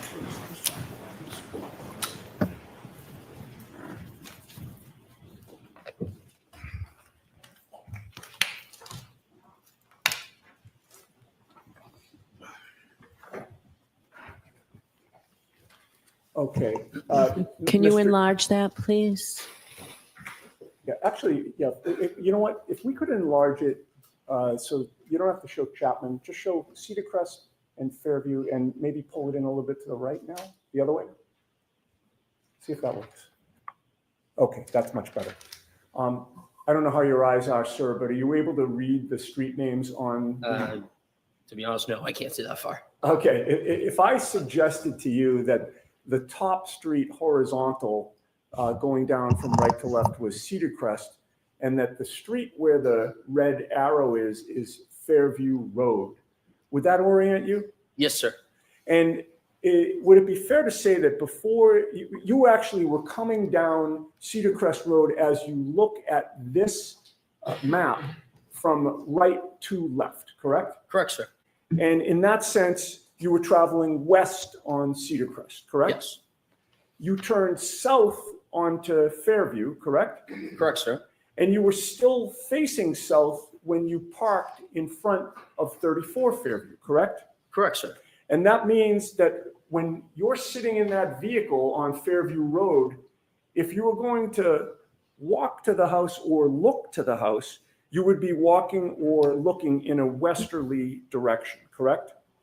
From where I was in the vehicle? Yes. Yes. So to my right, yes. Okay, and so when you were looking for Julie to come out, you were looking to the west?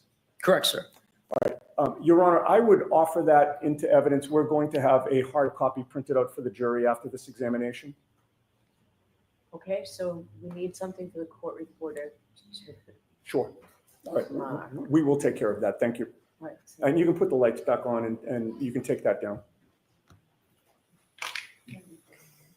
All right, so it will be, go ahead, madam. Next exhibit will be 49. 49, thank you. And sir, it took a couple of minutes for Julie to come out after Ricky parked the F-150. Yes. When she did come out, you opened the door and you had a conversation with her while she stood between the door and the passenger compartment of the F-150? Repeat that, please. Sorry. Sure. When she did come out, she approached the F-150, correct? Correct, sir. And you were in the passenger's compartment, right? Correct, sir. You opened up the passenger's door, correct? Correct, sir. And she sort of, you stayed in the vehicle, right? Correct. I never left. And she came sort of into like the crook of the door and the passenger's compartment. Yes, sir. All right. You had a chance. How close did she get to you?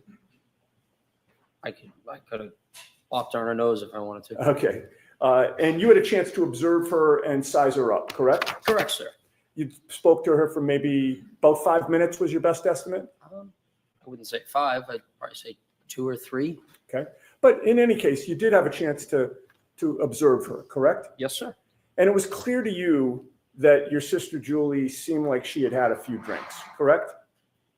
Yeah, it was 12:30 in the morning, so yes. And she called you for a ride, right? Yes, she knew that Ricky was driving. Right. And when you arrived there, there was a discussion about whether she'd actually take the ride, right? Correct, sir. If she was just going to come out and take the ride, there would have been no need for the conversation, correct? Correct. But do you recall previously testifying that you were out talking to Julie for over 5 minutes? I would not say over 5 minutes, no. Do you deny that it was about 5 minutes? Objection. I'll allow it. Do you deny it was about 5 minutes? Could have been. Okay. I'm not. Fair enough.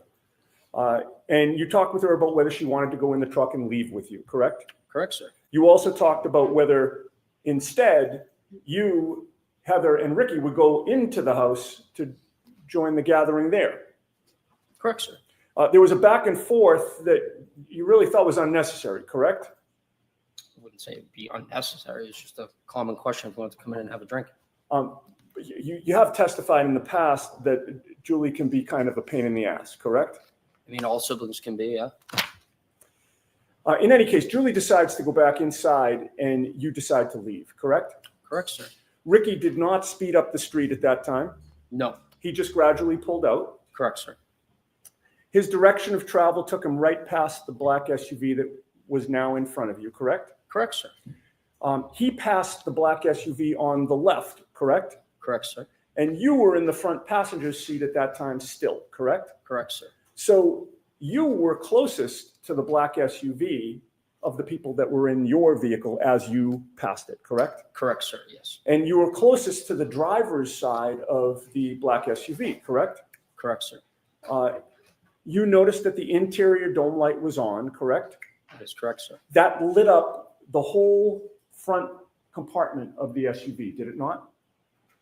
Yes. It lit up the driver's seat and the passenger's seat, correct? All I could see was the driver at the time. Sir. Understood. But the light wasn't just shining just on the driver. It wasn't pointed at the driver. I would say they were both lights that go down at both seats, correct? They were on. Yes. Okay. Yes. So you could see both seats in the front driver's compartment. I couldn't correct? see past the woman. Well, you only saw one. I only person. saw a woman. Sorry to interrupt you. Yes. No problem. It allowed you to see into that front compartment. Yes. All right. And you saw one person inside the car at that time. Correct, sir. It was a woman with long hair in the driver's seat, correct? Correct, sir. And she looked like she was alone. Yes. You didn't see anybody else in the SUV. No, I did not, sir. You certainly didn't see a 6'1" man in the SUV in the passenger seat, correct? Correct, sir. In fact, you saw that the passenger seat was empty. Correct.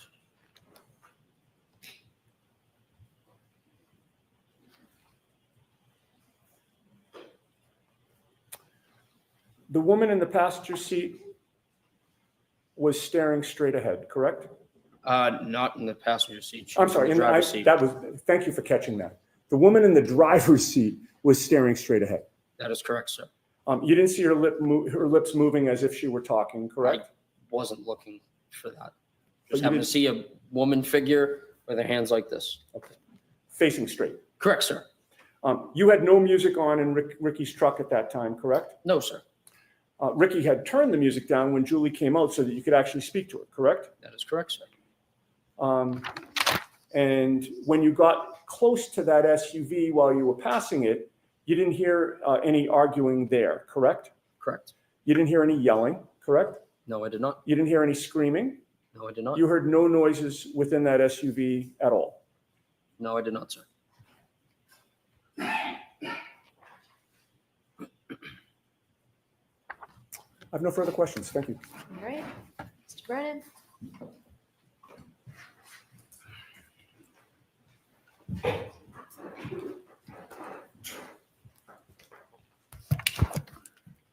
Sir, you mentioned you were at that address around 12:30, That is correct, sir. and you offered us that you were there for about 5 minutes. Yes? You know the exact time you left? No, not off the top of my head right now, no. Was it around that time? Yes, sir. Would it be fair to say you don't have certainty whether it was 12:35, 12:32, 12 o'clock? It's probably before 12:35, roughly between 12:30 and 12:35. You could still see the ground, given Yes, the sir. weather? Yes, sir. Was there snow starting to fall? Just starting? Had you been outside earlier that night? Yes, sir. In the ground that you could see, do you know how hard it was? Say that again? The sorry. ground. Ground, yes. Do you know if it was soft or hard? Like the road? The ground, the grass, the lawn? Oh, I don't know. I mean, it was a cold night, so I mean, I assume it's hard. Around that time, around 12:30 when you left, was there inches of snow? No, there was On the not ground? inches of snow, no. I could still see the grass coming through the snow. I mean, it's just like a coating. You could still see the bare ground. Correct, sir. When you saw that SUV in front of you for the time that you were there, that 5 minutes, did you ever, and you said that you saw brake lights at times, did you ever see at that point missing parts of its taillights? No, sir, I wasn't observing the vehicle like that. When the taillights were on, when the brakes were on, what color was the glow? Red, sir. Did you ever see a missing piece where it was white instead of red? No, sir. Over near the flagpole where you saw this SUV, did you see any human being, any person lying on the ground near the flagpole? No, sir. When you drove by the SUV, you said you couldn't see past the woman. Could you see inside the SUV when you drove past? Repeat yourself. When you drove past the SUV, you saw a woman in the driver's seat? Yes, that is correct. You didn't see anybody else? No. Do you know if anybody else was in that SUV? Could have been. I'll allow it. It could have been. From when you were driving by the SUV and you could see inside the driver's seat and saw the woman, could you see on the other side of the SUV if there was anybody standing on the other side of the SUV? No, sir. Was there anything obstructing your view as you drove by and saw the woman to prevent you from seeing on the other side of the SUV? The woman and the vehicle itself. You mentioned that there was a dome light on in the SUV. Yes, sir. Was the driver's side door open? No, when you sir. drove by? No, sir, it was closed. Can I have Exhibit 16, please?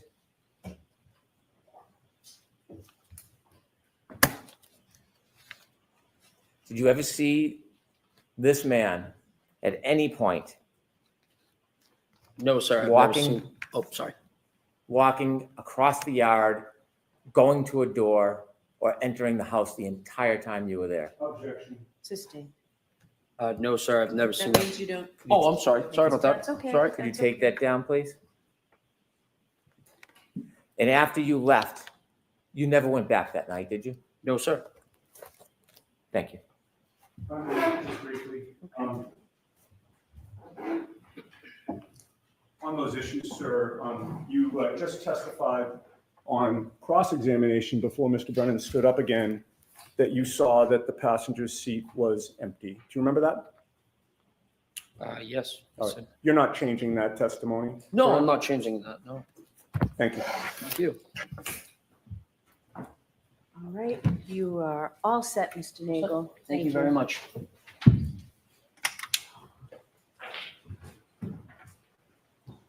Your next witness, Mr. Brennan. Thank you, Your Honor. Commonwealth calls Heather Mason.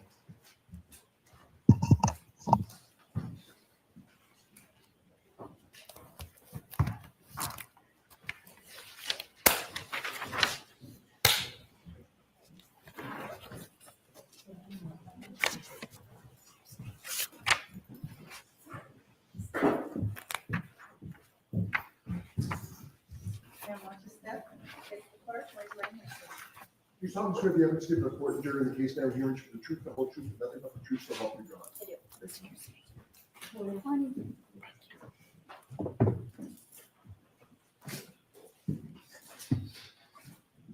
Whenever you're ready. Brennan. Thank you, Your Honor.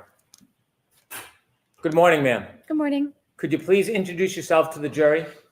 Hi, I'm Heather Maxon, Maxon. How old are you? I'm 31. Do you live in the area? I do. How long have you lived in the area for? My whole life. Do you know a person by the name of Ryan Nagel? Yes. And how do you know him? I dated him a few years back. I want to have you take us back a few years to Sure. January 28th, during January 29th, 2022. Do you remember that evening? Yep. Where were you earlier that evening on January 28th, 2022? We were at Ryan's parents' house, just hanging out. Whose parents? Ryan's. Right. Were you with anybody else besides Ryan and his parents? Eventually, we met up with friends Where? at local restaurants. Did you end up at one restaurant or bar in particular at the end of the night? We were first at CF McCarthy's, and then we went over to the hillside. Were you drinking? Yes. Do you remember about how many drinks you had? No. Did the alcohol affect your perception or your memory at all? Most likely, yes. Do you feel like you were impaired in any way? I believe so, yes. After you left the establishments, after they closed, did you go somewhere? We went to pick Ryan's sister up, Julie, from a friend's house. She needed a ride. Before you went to pick Ryan's sister up, did you have other plans before that? Sorry, could you repeat the question? Yes. Before the decision was made to go pick up Ryan's sister, was there other plans that you were? No. Yeah, okay, that was just the plan to go get her? Yeah. Do you remember generally or specifically what time that was? Late midnight? Okay. Do you remember the time exactly? No. Is there any marker in your mind that would help you remember exactly what time it was? Not necessarily, no. So is that a generalization or a guess? Yes. Okay. When you went to pick up Ryan's sister, do you know where you were going? No, Were you driving? I was not. Who was driving? Our friend Ricky, Where were you sitting? in the back seat. And what kind of vehicle was it? It was a truck. Are you familiar with the area? Not necessarily, no. Do you remember at some point taking a turn onto the road Yes. that had the house where you were going to arrive? Yes. How do you remember that? Just a visual bystander, and I'm aware of my surroundings, I'd say. Did anything happen that made you remember the turn before you got onto that road? There was another vehicle also on the road coming from the opposite direction, and we had let that other vehicle turn onto the road before us. Describe in a little detail what happened at that intersection. So I don't recall the name of the street that we were on before we took the left onto the street that the house was located, but the car coming from the opposite direction was taking a right onto the same street. So we had somewhat yielded to the car coming from the opposite direction to have let them take a turn onto the street before us. Did you see if the driver of either vehicle gave any indication to the other vehicle who should go first? I don't necessarily recall, but I'm assuming maybe I don't want you to assume. That's okay if you don't okay. recall. Sure. Who turned first onto the road, Ricky or the other car? The other vehicle. The other vehicle, do you know what type of vehicle it was? It was a big, like a SUV, a bigger car. The SUV turned before you? Yes. Before or when the SUV turned, did you get to see inside the vehicle?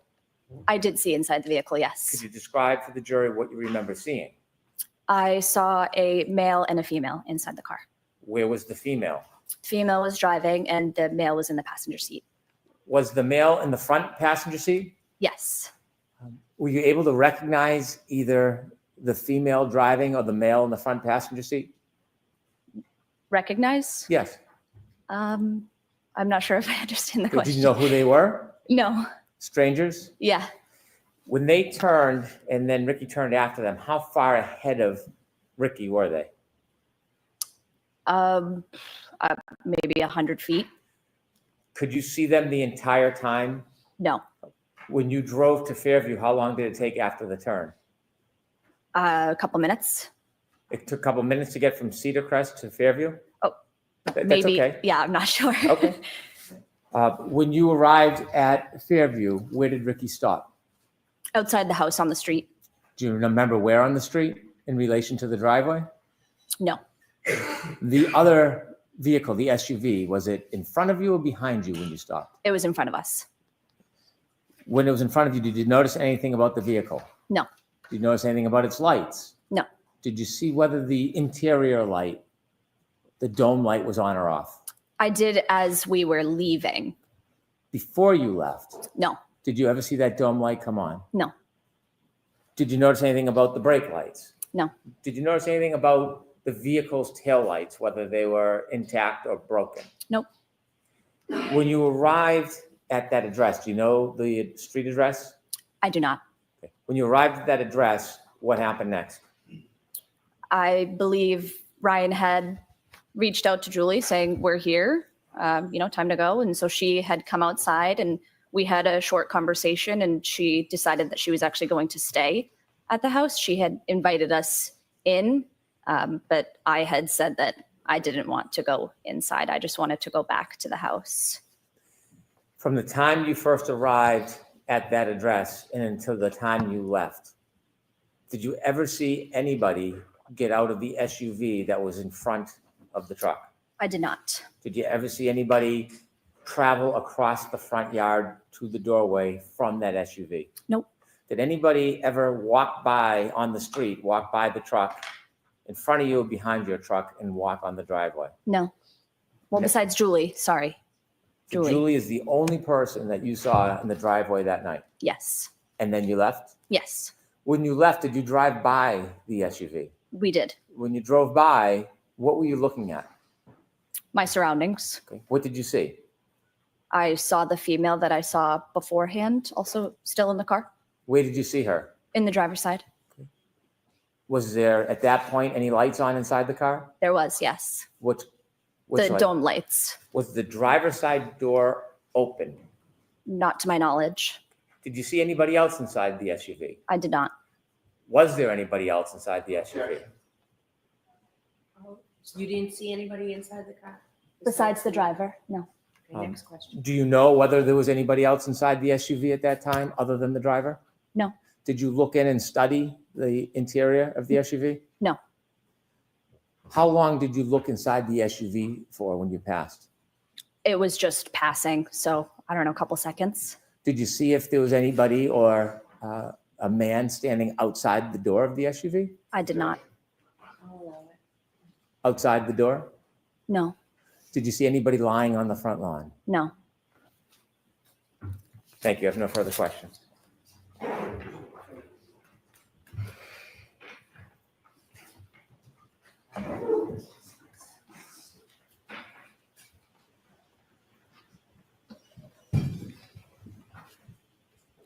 Good morning, ma'am. Good morning.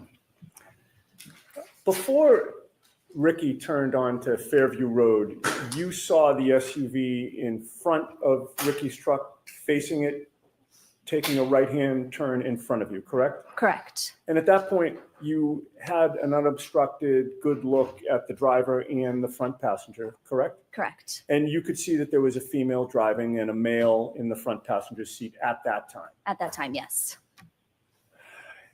Now, ultimately, Ricky's car took a left after the other SUV took a right, correct? Correct.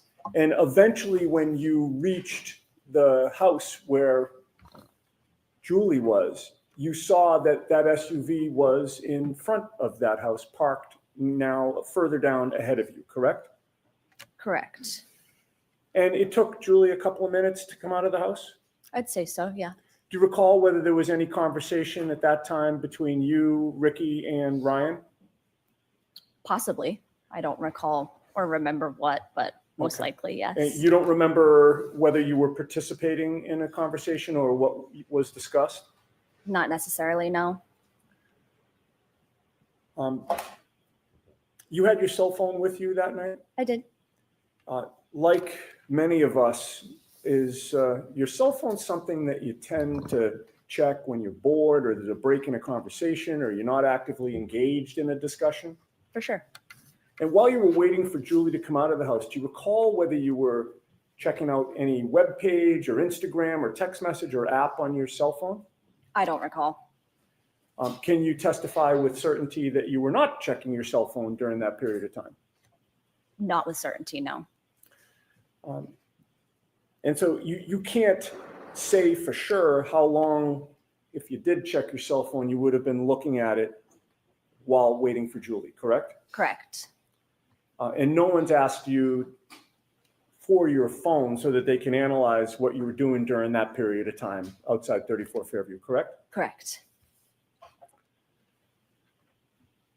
All right. Well, you testified that you didn't see anybody get out of the SUV or approach the house, correct? Correct. You obviously don't know what did or didn't happen before you, Ricky, and Ryan arrived there, correct? Correct. While you were parked near the driveway, you weren't thinking that you had to watch the SUV every second in case you were later asked to describe what was going on with that vehicle, correct? Correct. And that SUV was the same vehicle that you recognize as previously having a female driving and a male in the passenger seat, correct? Correct. And as far as you know, you didn't know either of them at that time? No. Fair to say that what they were doing was their business and you weren't particularly interested in what they were doing, correct? Correct. You were there to pick up your boyfriend's sister, correct? Yes. It was late and you were tired. Very much so, yes. You'd had a good amount to drink. Mm-hmm. You did not want to continue to drink and socialize, correct? Correct. Fair to say you were looking forward to ending the night at that point? Yes.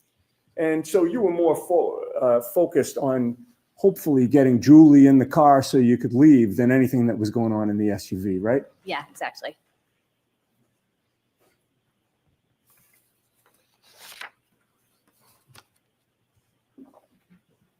Then Julie came out and it wasn't as simple as her just jumping in the vehicle and leaving, correct? Correct. There had to be a discussion, Right. right? And she came out to speak to the three of you for about 5 minutes or so, I'd say. like a back and forth about who's going where. Yeah. And when Ricky was pulling away, you looked over to the SUV and you saw that the interior light was lighting up the front compartment, correct? Correct. And it was then that you looked over and you saw a female in the driver's seat, correct? Yes. You did not see any person in the passenger seat, correct? Correct. And you certainly did not see a 6-foot-tall off-duty police officer in the SUV at any point on Fairview Road. Correct. I have nothing further. Thank you. Anything, Mr. Brennan?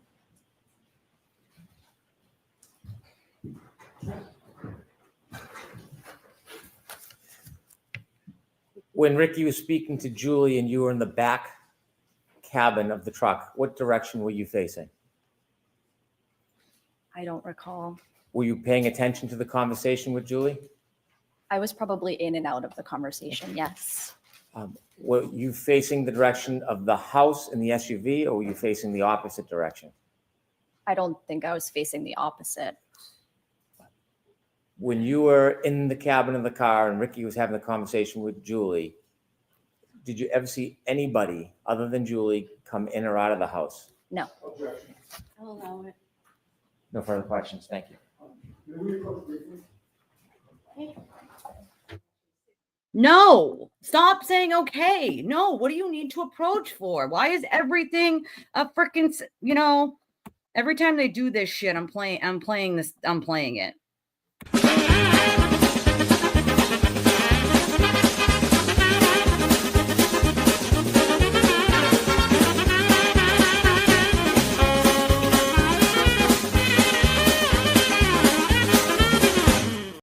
Ms. Maxon, you are all set. Thank you. Thank you so much. Just saying. Do me a favor while they're waiting for the Mr. next Brennan, person. your next witness. The Commonwealth calls Katie McLaughlin. Oh boy.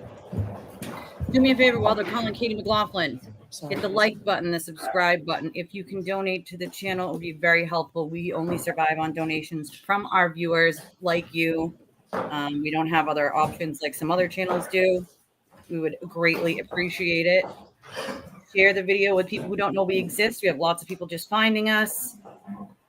Here we go with the, she's, acquaintances with one of the Albert kids. So she must be best friends with them because they went on summer like camping trips and stuff with a friend that was like a friend of in between both of them. So they must be besties, right? Katie had to take a leave of absence from her job after the first trial because these people harassed her into oblivion. She's a first responder. It's disgusting. Like, this girl's been through hell.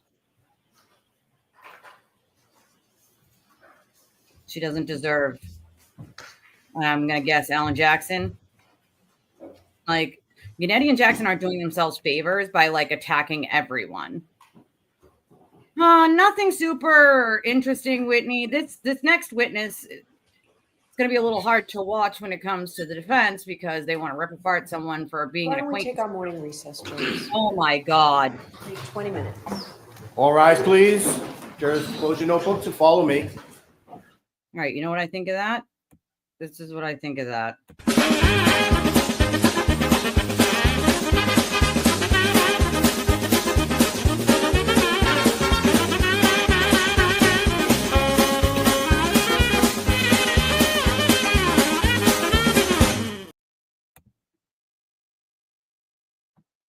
Judge wants to take more breaks than any judge I've ever seen in my life. I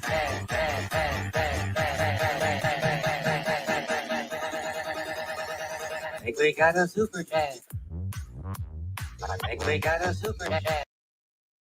The clown show, literally. Like, this is what we're dealing with. Take a break, sidebar, take a break, sidebar, sidebar, take a break. Like, what in the hell? Like, the sirens outside the courtroom are all sus.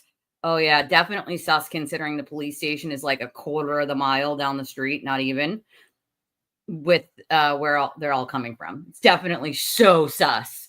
They're literally, I kid you not when I tell you guys who don't live in this area, the Dedham courthouses are in the center of town, right? Literally it's the center of town. And then you walk through the center of town one way or the other, and it's all stores and stuff, right? You go up to the light and you take a right. And right there on the left is the police station. They're literally not even it's walking distance, not even a quarter of a mile. Okay. So that's why you hear sirens outside all the time. They seem to think that it's some giant, bathroom couch conspiracy where the sirens go off and somebody must do something. It's a sign, y'all. It's a sign. I mean, you can't get any more culty than this crap. Like, you can't. Like, yeah, that's another thing is she is the one who heard Karen tell Jen, I hit him, I hit him, I hit him. All right. So that's the other person that heard Karen say it. So first we had the first guy that was on the stand, Timothy Nuttall, who heard it. And then Jen tells them she was told it by Karen. And Katie McLaughlin was right there, which is why she also heard it. So, God forbid any of the evidence against Karen, these innocent people who have nothing to do with anything, who must all be in on it. We're all in on it, apparently, as well. I need a conspiracy couch, though, if I'm going to be in on it, because, I think I deserve something out of this. And if I am in on it, I also would like a conspiracy couch. I'm just saying, can I get a conspiracy couch? I'm going to have to check my bathroom for conspiracy pee-pee notes. Because apparently people leave, notes in the bathroom when they go pee, because it's a conspiracy. So, now we have bathroom conspiracy notes. So also conspiracy fire trucks and conspiracy ambulances and conspiracy police cars that drive by the courthouse. I mean, it can't get any more utterly ridiculous and clownish than this. Okay? It can't. Like, I know, Whitney, my luck has been crap lately. I will literally tell you. So don't worry. You're not the only one. We can have crap luck together, my friend. Like, it is, no, exactly. She was doing her job. She doesn't deserve this crap, like, oh, what channel is AB? Which one is that? Do I even want to know, actually? Do I even want to know? Right? You would think that you heard everything at that point, Susie, right? Like, we're happy to have you back, though, Susie. We're happy to have you back over here. It is delusional. It's like crazy delusional. Like, I think it's like worse than psycho. It's like mind control at this point. It's pure insanity. Like, you couldn't. I feel like you can't. This is why I say you can't come up with this crap. Sorry, we need that. Can't come up with this crap. You couldn't make this up. Why is one of my lights out? If you tried, like legitimately. I'm sorry, you guys. Hold on a second. One of my lights is not on, and I don't understand why. I might have accidentally forgot to turn it on. I might have hit the button. Hold on. Please hold. While the Nextel subscriber you are trying to reach is located. Does anybody remember Nextels? I mean, I'm not that old, but geez. Oh, there we go. It is delusional. The judge takes more breaks than any judge I've literally ever seen. For an 8-hour court day ends up being like 5 or 6 hours with all the breaks. It's nutty. Like, oh my God, right? A Bev on break cam. That's what we need. We need a clip for Bev on break with her doing a lot of like sighs and pretty much. Brian was the first person to leave, I guess, as far as I realized. Right? I need a raise too, dealing with this bullshit tacky. That would be nice. Like, it is mad. It's what they call shared delusion syndrome. It's a literal thing. It's called shared delusion syndrome. If you've ever worked in mental health, you know what I'm talking about. I worked in mental health in the criminal justice system. Okay. I worked in a prison for the criminally insane, for those of you that don't know. The COs were fired by the governor, and my private company took over and we took their jobs. Essentially, we were COs who did the exact same things they did without the title of corrections officer. So we were called recovery treatment assistants or mental health workers, even though every single thing that a CO did is exactly what we then had to do. There's like a thing we call the trap. You'd have to watch all the cameras, open the doors, close the doors, and everybody would rotate out of the trap and then onto the unit with the inmates. So we literally did the exact same job. We just didn't get the same benefits. Isn't that a kicker? Still had to pass 2 background checks, one for the state and one for the private company that we worked for, which was amazing, like making us do double jumps through hoops that they didn't even have to do, but not getting paid as much or getting the title. It was so nice. But I did the exact same job. And I'll tell you this. When you work in mental health, especially in a prison, you see some of this, especially, it's called folie à deux, which is madness by two or shared delusion syndrome. In multiple people, it can be called mass delusion. So what happens is one person with a mental health condition can make a completely semi-normal person with maybe some anxiety or PTSD or whatever believe in a complete farce of something. And that person can then pass it along to multiple other people. So this delusion in their minds is an actual reality. Okay. It's an actual medical phenomena. And I don't think there's a better case of madness for two or shared delusion, mass delusion than this. That's for sure. Like, every witness is in on it to them. There's call signs happening. Like they swear to God that when the judge itches or coughs or, she's given, baseball signals, like, you know what I'm saying? Or like military signals, like, like what is happening? Like, this is like real life, like, oh, thank you, Jack. Thank you. I don't think everybody would want to listen to me for 8 hours, but I mean, I try, I try. Everybody is ganged up on TV to put him in jail. That's the funniest thing I've ever heard. all the people that attacked him. This is the problem right here, is he's the victim, he's the victim, he's the victim. Everybody attacked him. He did nothing wrong. Who is the common denominator, you Delulu crazy people? He is. Do you want to know why he's the common denominator? Because the man could not be, like, couldn't tell the truth if you paid him, number one. Number two, he can't take responsibility if you paid him. And so he has to hide all of these things with lies. And by doing that, he also has this thing called an ego. He's also a narcissist, and I believe he has a borderline personality disorder. So on top of all of that, he gets jealous, he gets upset, he gets angry for simple things like how many viewers another channel has or how many donations another channel has. I experienced this firsthand when I thought maybe she could be innocent in the beginning. He used to get upset at how many viewers I had on a live stream.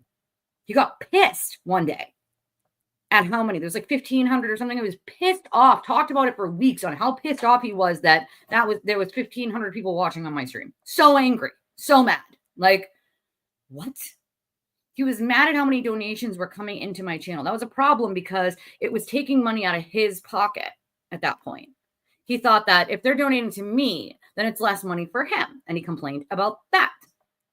So make no mistake when I say these other channels that have jumped on the FKR, like, he wants them all to go away. He does want to be the only voice. You know, he claims I'm not the only voice. He loves to say that. But most of the time, he likes to harass women. Okay. Women is his usual thing to bully because he does not like women. You know, he said some pretty awful things about his own daughter. Like, so it just shows you the man has some serious issues with women. Most of the time, that's who he attacks because, I mean, as the little man that he is, he doesn't usually start fights with men. Gee, I wonder why. It's rare, but he will once in a while, you know? Oh, maybe that's where they are, Ellen. The notes are on the conspiracy notes are on the conspiracy tampons. That's what happened. You know? Yeah, she's got to be part of it because, you know, they had acquaintances. Like I told you guys about the story. Like when I go to Saco every year, if a friend of mine wants to bring another friend, I say the more the merrier. Like I'm one of those people that's like, bring everyone. Let's tell everybody, let's go. Like, let's all have a blast. I want to make sure everybody has fun. And even if I haven't met you, so what? We can become friends or at least acquaintances. So a friend of mine brought this girl like 2 years ago when we went. You know, we didn't become friends afterwards, but we were friendly while we were there, of course. Like everybody's having a good time. You know, we know each other's names. We follow each other on social media, but we're not friends. I don't talk to her outside of that trip that we went on. We have a friend in common, right? So she's an acquaintance of mine. So had I gone on another trip with that same friend, there's a possibility that he could, you know, invite her as well. But we're not friends. Like, and that's what they're trying to draw these conspiracies is that, you know, Caitlyn must be friends with them because she was on these trips, which they have, you know, middle ground friends. So they must be besties because they're in pictures together for 2 days on the beach. So, I mean, that means they're besties and they're super close, which is so absurd. And maybe it's like that doctor was saying, like maybe people don't understand it because it's a cultural difference thing. I don't know.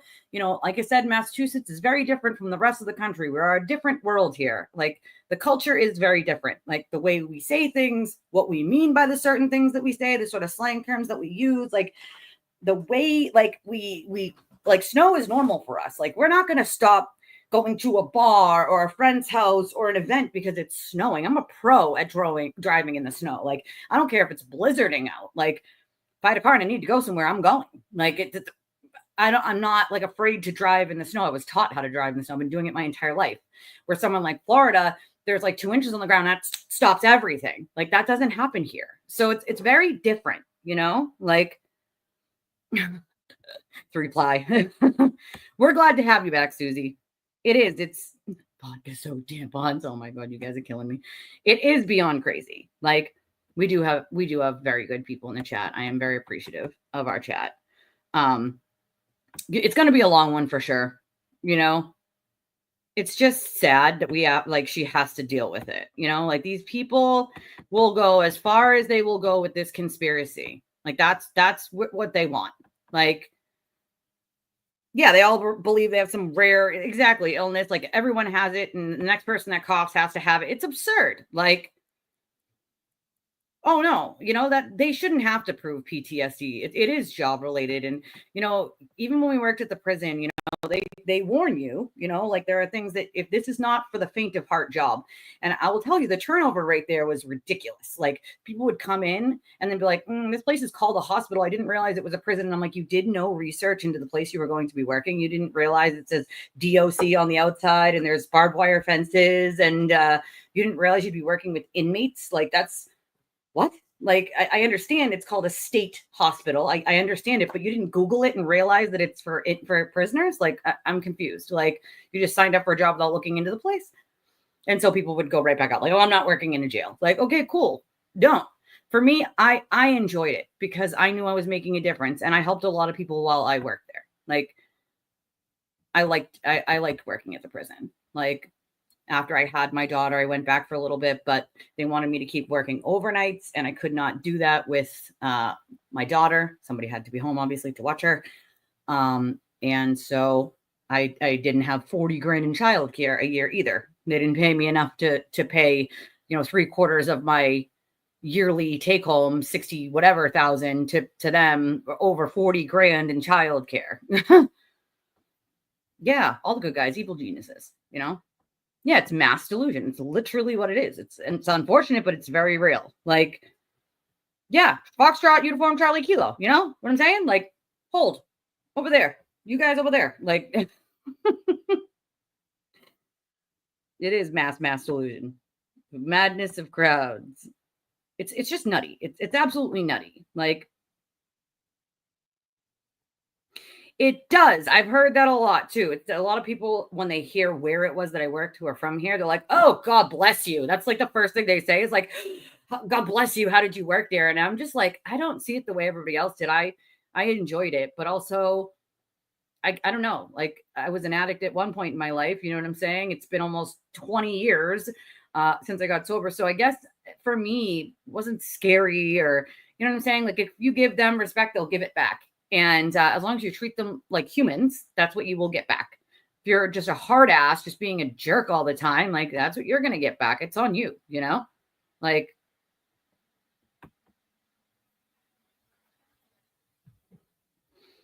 oh yeah, self-soothing. And she can't even soothe herself. She sticks her face in the computer when she gets uncomfortable, or tries to like mess with paperwork when she gets uncomfortable at something. I noticed that. Like, all they did that night was go to a call that they had no choice. They had no choice to say, hey, I don't want to go on this call.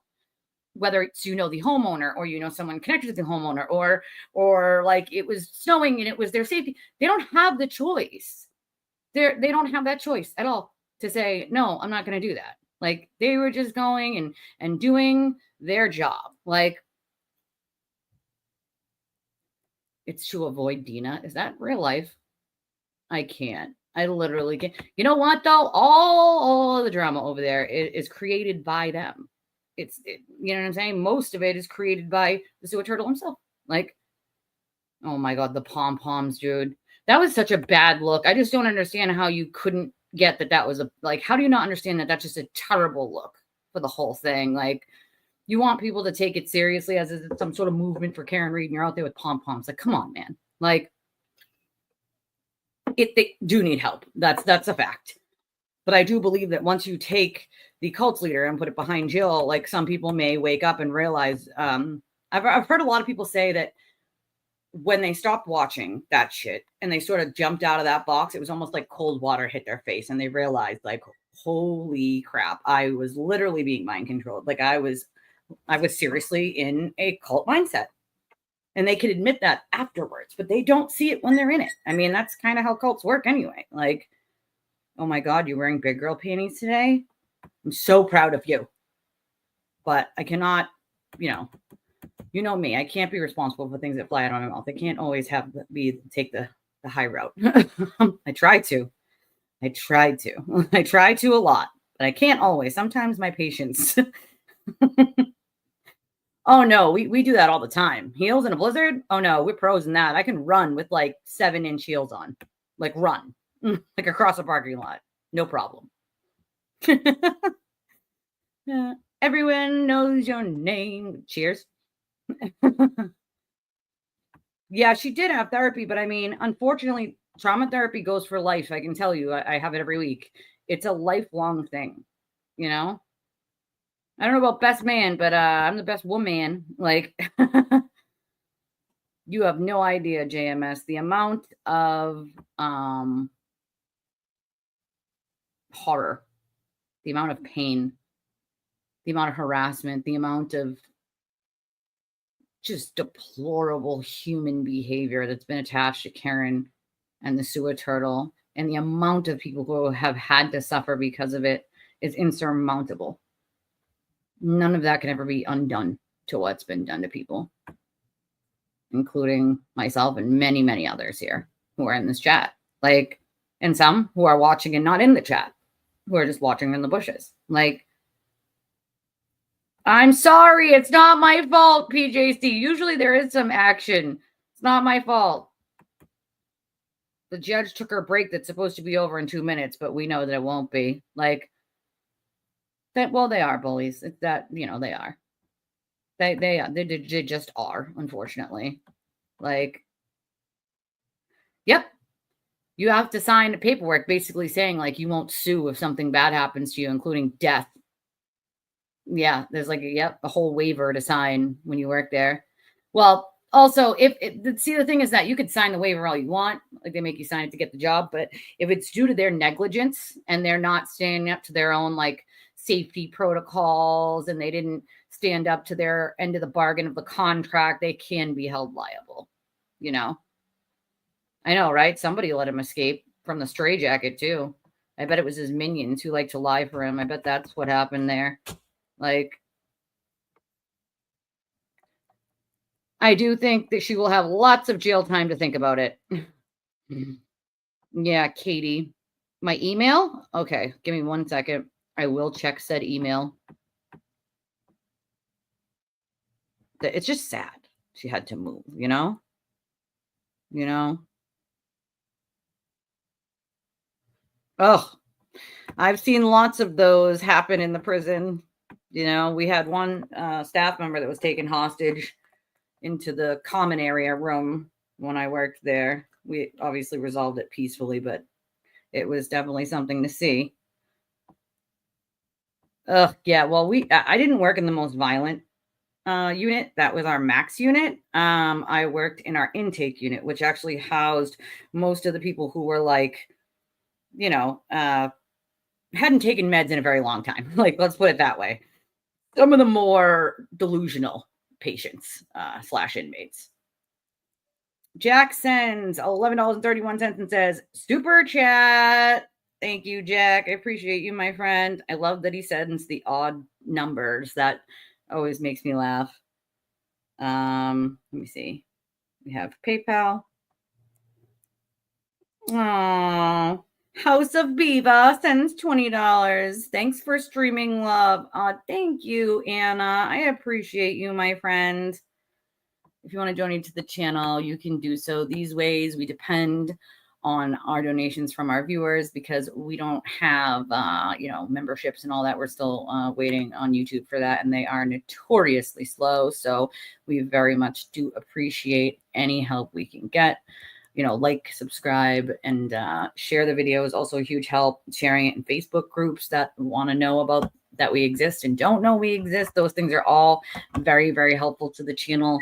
It's been very slow during the trial itself because we're here 8+ hours, usually on a regular stream. And actually the channel makes more in a regular 3 or 4 hour stream than they do in this 8+ hour stream. So it's been a little bit of a struggle.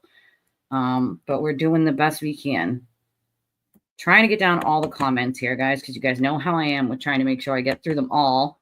I'm very particular. I know once the channel gets a little bigger, it's going to be a little harder, but I shall always do my best.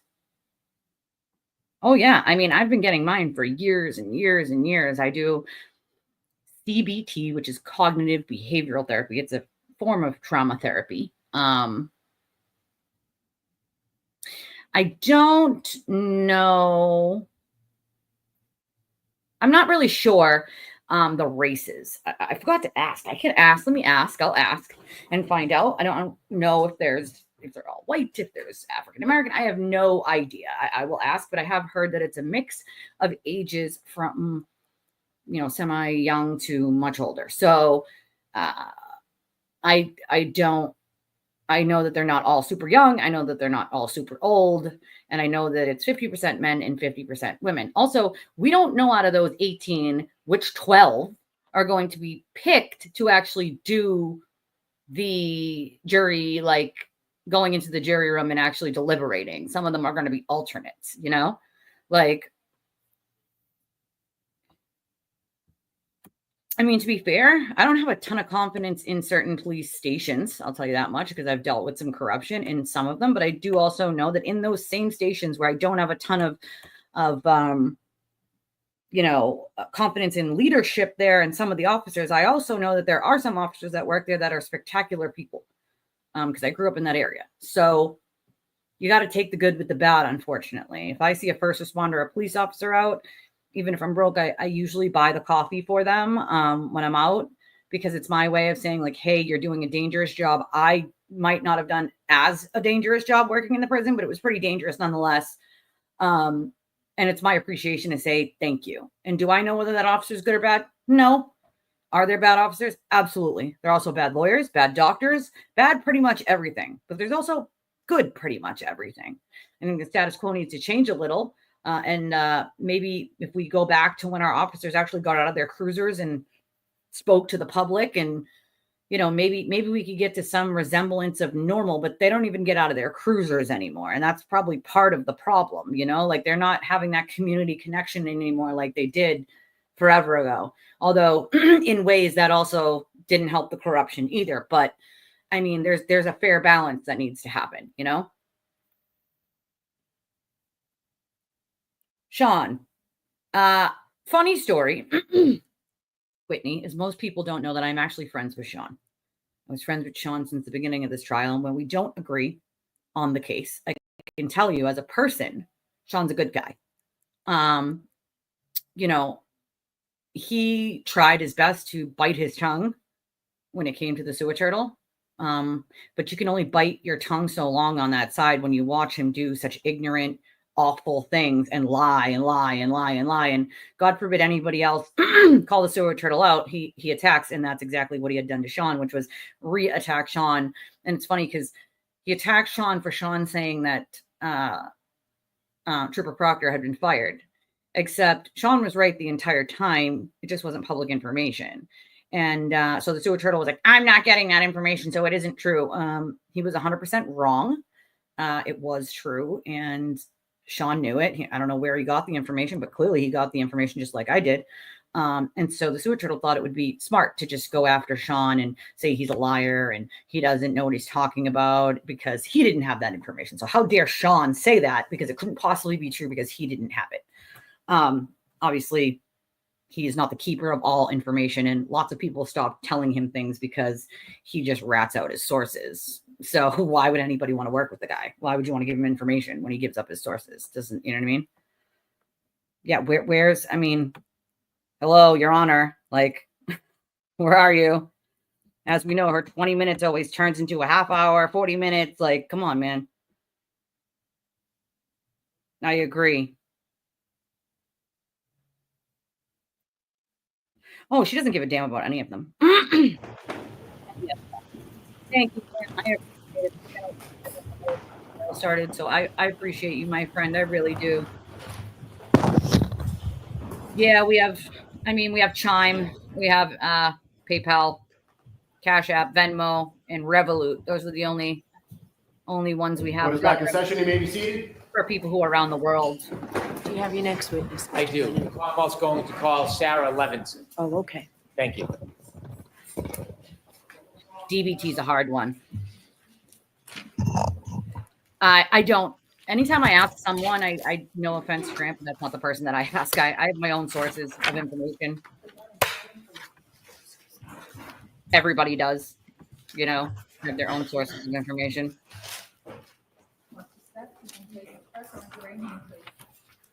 You too, PJC. As far as what I'm hearing, the jury did not hear it, but they saw, like, they turned to look at whatever was happening. Thank you, Your Honor. Good afternoon, ma'am. Good afternoon. Could you please introduce yourself to the jury? My name is Sarah Levenson. For the court reporter, would you mind spelling your last name? So it's Sarah with an H and then What happened to Katie McLaughlin? Levinson. Ms. Levenson, do you mind if I ask how old you are? I'm 26. I'll be 27 next month. Do you work? Yes, What do you do? I'm a nurse. How long have you been a nurse for? About 4 years. Before you became a nurse, did you go to school? Yes. Tell us a little bit about your educational background, please. I got my bachelor's at Regis College. Do you know a person by the name of Ryan Nagel? Yes. How do you know him? He's one of my good friend Julie's older brothers. You mentioned Julie. What's Julie's name? Juliana Nagel. Are you friends with Julie Nagel? Yes. To this day? Yes. Were you with Miss Nagel back on January 28, 2022? Yes. I want you to take us back to that day, the earlier evening hours of January 28, 2022, maybe around 5 or 6 p.m. Did you have a plan that day? Yes, we as in myself and Julie were going to Brian Albert Jr.'s house to celebrate his birthday, which was the next day. Who was Brian Albert Jr. to you at that time? One of my good friends. How long had you known Brian Albert Jr. for? At that point, probably 8 or 9 years, I would say. Did you attend school with him? Yes, high school. Is that when you met Brian Albert Jr. in high school? Yes. Who was going to Brian Albert Jr.'s house with you? Just myself and Julie. Did you have a general plan for that evening other than to visit your friend and celebrate his birthday? It was kind of up in the air if we were going to stay there or go somewhere. But we were definitely going and celebrating with him. Do you know the address where Brian Albert Jr. lived? Yes. Could you share that with us? 34 Fairview Road, I believe. Road. Had you been to 34 Fairview Road before? Yes. Did you know Brian Albert Jr.'s family? Yes. Had you met them in the past? Yes. How often had you met with them before? Well, I was friends with him for, like I said, about 8 years. So I knew his older sister, Caitlin, pretty well. We went to high school together, but the younger siblings, I don't believe we overlapped in school. And then his mother, I had met, a good amount of times. And then his father, too, I would say. How many times would you estimate you had been over 34 Fairview prior to the night of January 28, 2022? Over the years, maybe like 20. I don't know. Do you remember what time you arrived at 34 Fairview Road on that This is evening? Sarah Levenson, It not Katie was McLaughlin. between 7 and 8 o'clock at night. They did call Who Katie. did you go with? Myself and Julie Nagel. Could you tell us how both you and Julie Nagel got from where you were living, your home, to 34 Fairview? Yes, Julie's dad drove us. When you first get to 34 Fairview Road, before you walk in the front door, what's the weather like outside? It was cold, but it wasn't raining or snowing or anything. No snow on the ground? No. When you walked in the door, did you go in the side door or the front door? The side door. Okay, take us through walking into the house. What do you see? So we walked through the side door, and then it's their like family room, they call it, with like the TV and everything. And then at the back of the family room is like a sliding glass door out into their porch. And then if you turn left, it's like the kitchen / dining room. And then there's a back door. There's like a small bathroom over like near the back door. And then if you walk straight through, it's the front door, the stairs, the door to the basement. And then they called it like the library is like their formal living room. If you walked in the front door, would the stairs leading to the next floor upstairs be right in front of you? Yes. If you were going to go downstairs, would you walk around that staircase to the back side of it? I don't believe the back, but the side. Okay. You mentioned you walked in the side door near the garage. When you walk in the side door, you're in a living room, did you say? Yeah, their family room, they call it. Yeah. Can you walk into the garage from the family room, or do you need to go back outside to get into the garage? No, you would have to go back outside. So there's no door in that family room that leads directly to the garage? No. After you walked into the family room, did you stay there or did you go somewhere? We stayed there for a little bit, like 10, 15 minutes probably. Tell me who's in the house when you get there. It's Brian Jr., his mother, Nicole, his sister, Caitlin, and then his aunt, Julie. What do you do? I think we were just sitting on the couch, hanging out, waiting to see what the plan was, to see like when other people were going to show up. Did other people arrive or did people leave before other people arrived? Brian's mom, sister, and aunt left before anyone else arrived. Do you know generally around what time his aunt and mother and sister left? We got there, like I said, between 7 and 8, and they probably left within 20 minutes of us getting there. Okay. So I can't say for sure. When his sister and mother and aunt left, was there just a time when it was you, Julie, and Brian Albert Jr. alone? Yes. Were you doing anything other than watching TV? Were you eating, drinking? I don't think we were eating yet because we ordered later on food, but we might have been drinking. Tell us what happens over the course of the next couple hours. So at some point, probably between like 8 and 9, 4 other girls showed up.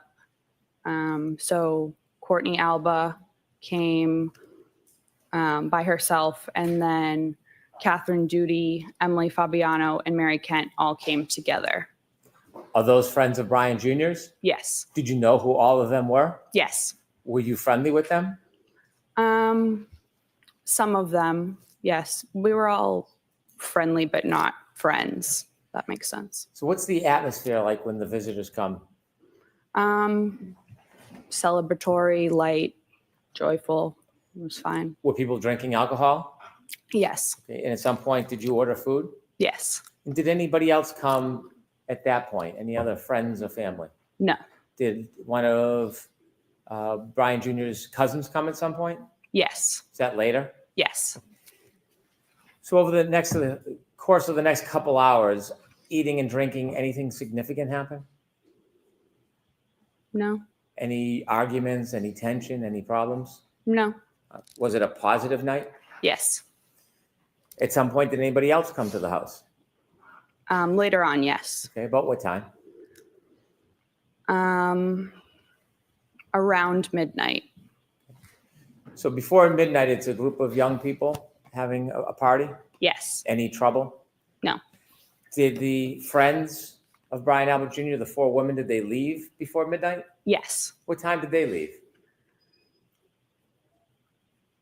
Between, I would say, 11 and 11:30. Did they arrive and leave as a group, or did they arrive and leave separately? The 3 girls that I mentioned that came together, Catherine, Emily, and Mary, all left together. And then Courtney left, I believe, before them separately. I want you to tell us generally where were you spending most of your time that night, the eating and the drinking and the party? In the kitchen/dining room area. Is there a table in the kitchen? Yes. Were you sitting at a seat at that table? At that point, we were more around the island, but later on, yes, I had a seat at the kitchen table. If you're in the kitchen seated at the table, can you see outside? Not really. If I looked through the windows above the sink of the kitchen, I guess I could if it was light out. And then the windows to the front of the house had a little half curtain, I don't know what it's called, thing on it. So I could see above that, but not. If you were to walk to the windows in the living room area, what area was it, did you say, the half Like window through? the dining room. If you were to walk to those windows, could you see outside? Yes. Would you be able to see the driveway, Yes. flagpole, Yes. street? Yes. The door, do you remember the front door, if it was solid or glass? They have like a storm door that's glass and then a solid regular door. If you opened up the solid door and looked, could you see through the glass door to the front yard? Yes. At any point, did you have a chance to look outside that night? No. If you're in the living room, the kitchen, can you see where the basement access is? Yes. Can you see the backyard door? Yes. You mentioned that the visitors, the young woman that came to see Brian Jr. left. After they left, did somebody else come to or arrive at Fairview? After they left, yes. And who was that? It was Brian's father. His name is also Brian. Mr. Higgins. Brian's mother came back, his sister Caitlin, and then his aunt Jennifer and his uncle Matt. If I can just step back just a little time before the adult group showed up. Yes. Did any other of Brian Jr.'s cousins come to Fairview? Yes. And who was that? Colin, but he showed up before the girls left.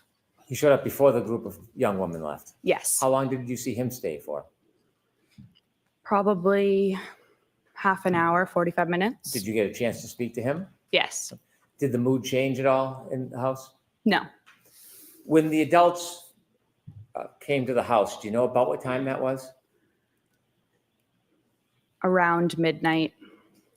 You mentioned that you saw Brian Albert. Is that Brian Albert Jr.'s father? Correct. And his mother's name? Nicole. You also mentioned a person by the name of Brian Higgins. Did you know him from before that night? No. Did you meet him that night? Yes. Are you now familiar with who he is and what he looks like from that night? Yes. There was somebody else you said, Brian Jr.'s aunt and uncle? Yes, and then his sister. His aunt and uncle, what are their names? Jennifer and Matt McCabe. Did you know Mrs. McCabe from before that night? Somewhat. Had you ever socialized with her? I don't believe so. I knew who she was. I don't know if she knew my name, but I think she knew I was Brian's friend. Had you seen her before? Yes. Was that in relation to spending time with Brian Jr.? Yes, I believe so. Had you ever seen her or spent time with her outside of Brian Jr.'s presence? No. How about her husband, Matt McCabe? Did you know No, who he was? I knew who he was, but I don't believe I had ever met him in person before, no. Anybody else, any other adults come with that group? No. Do you remember who came into Fairview first as far as the adult group? Yes. Who? Mr. Albert, Brian's dad, and Mr. Higgins. And who came next? Next, I think they all kind of walked in together, Caitlin, Nicole, Jennifer, and Matt. Other than you, Julie, and Brian Albert Jr., had the young group left at that point? Yes. After that group arrived, what happens? Tell us what's happening inside the house. So it then was Brian Jr.'s actual birthday. So again, we were celebrating. Caitlin, his sister, was playing music on one of the speakers.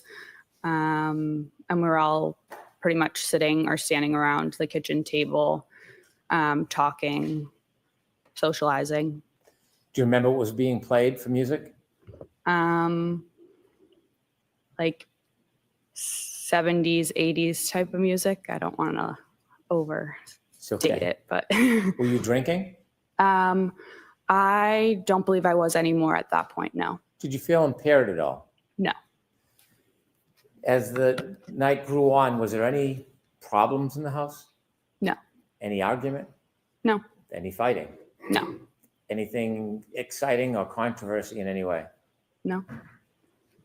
Did you have a plan that you were going to leave with Julie? Yes. What was the plan? She said that her oldest brother, Ryan, would pick us up and drive us home when he was done wherever he was. Did you see at any point before you ultimately left Fairview, did you see your sister leave the did you see Julie Nagel leave the house? Yes. Did you actually see her go and leave? Yes. About how long did she leave for? 5 minutes or less. Did you see her come back? Yes. After she went out of the house and came back in, did the plan change about a ride home with her brother? Yes. What was the new plan? So a little bit before she went out to talk to Ryan, we were talking, myself, her, and then Jen, were talking about how we were leaving and Julie's older brother was going to come pick us up. And we were the only ones that weren't like related to the Alberts there. So like Brian's friends left. So Jen was like, oh, like, don't leave just yet, because like we were celebrating Brian's birthday. If you want, myself and Matt can drive you home a little bit later. So we agreed to that. And then Jen said, feel free to invite Ryan inside because he was already on his way. So Julie went out to tell Ryan, like, hey, we're not coming with you. But you weren't outside for the conversation, so you just heard the second hand from Julie. Yeah. So from what you saw, Julie went in and out? Yes. For about 5 minutes? Yes. Okay. Why did you decide to stay? Did you want to stay? Yeah, I didn't mind. Did the night continue after Julie came back in and spoke to her brother? Yes. Was the mood any different than it had been the entire night? No. Anything extraordinary or remarkable happen inside that house? No. After Julie went out and spoke to her brother and came back in the house, did anybody else come inside the house other than everybody who was already there celebrating Brian Jr.'s birthday? No. Did you ever see another man or woman you didn't know come into that house? No. At some point, you would leave, I suppose? Yes. What time do you think you left generally? Between 1:30 and 2 in the morning. Do you have a specific time? Did you look at your watch? Did you know a certain time you left? No, I believe it was closer to 1:30 because I believe I was home by 2, but I can't say for sure. When you left, tell us what the weather was like when you went outside. Was it the same as when you came in? No, it was snowing. What was the conditions like? Had they changed? The wind or temperature? Yes. Yeah, it was colder. How much snow was on the ground at that point when you left? Like, I don't know, a dusting, or I could still see like some little pieces of grass like sticking out of it. But it was pretty much like the walkway and everything was white. Did you leave by the front door or the side door? The front. You remember that? Yes. Was there any type of hazard or difficulty with you walking? Julie and I walked out together down like the front stoop stairs. And I remember we were arm in arm. I was wearing shoes that didn't really have traction, so I was looking at my feet, so I didn't slip. And other than that, no real hazard, I wouldn't say. Whose car or vehicle did you walk to? Jennifer and Matt's. Did you get in? Yes. What seat did you get in? The back seat behind the passenger. And where did Julie Nagel sit? The back seat behind the driver. Did the McCabe's get into the car? Yes. Who was driving? Matt. And then Jen was in the passenger seat. Front passenger? Yes. As you were leaving, was there any conversation or joking going on? Yes. So Matt actually forgot his jacket inside, so he went back in. And then I believe myself and or Julie turned around just kind of looking, and we saw a lone loaf of bread in the third row. So one of us said something to Jen about the loaf of bread, which she had gotten because of the storm. And I believe Jen was turned around looking at us and said something along the lines of, does anyone want a peanut butter and jelly? Joking around. Do you remember that moment, having the conversation about the bread? Yes. It stands out? Yes. As you drove out of Fairview, you were in, the McCabe vehicle was in the driveway? Yes. Did it back out or go out forward? No, backed out. When it backed out and began to drive away, what side of the vehicle was closest to Fairview? You mean the house? Yes. Was Okay. it I'm sorry. Was the It's okay. passenger side of the McCabe vehicle closest to 34 Fairview, the house, or was it the driver's side? The passenger. When you drove, did you drive towards the flagpole? Yes. And during those moments when you were, or Mr. McCabe was driving towards the flagpole, was that the time you were having conversations about the bread, or was that a different time? That was a different time. What was happening as you were driving past that area in front of the house?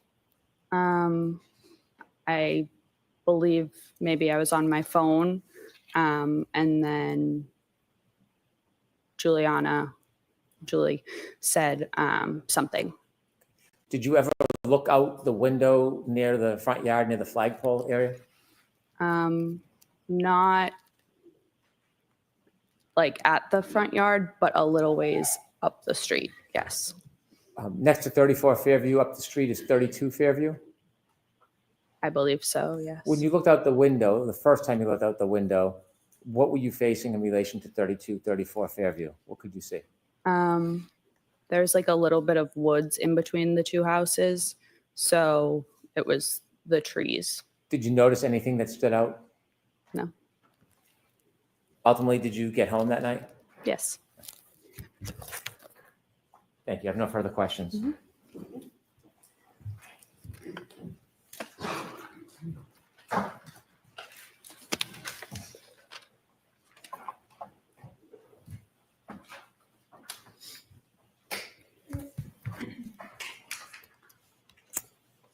Good morning, Ms. Levenson. Good morning.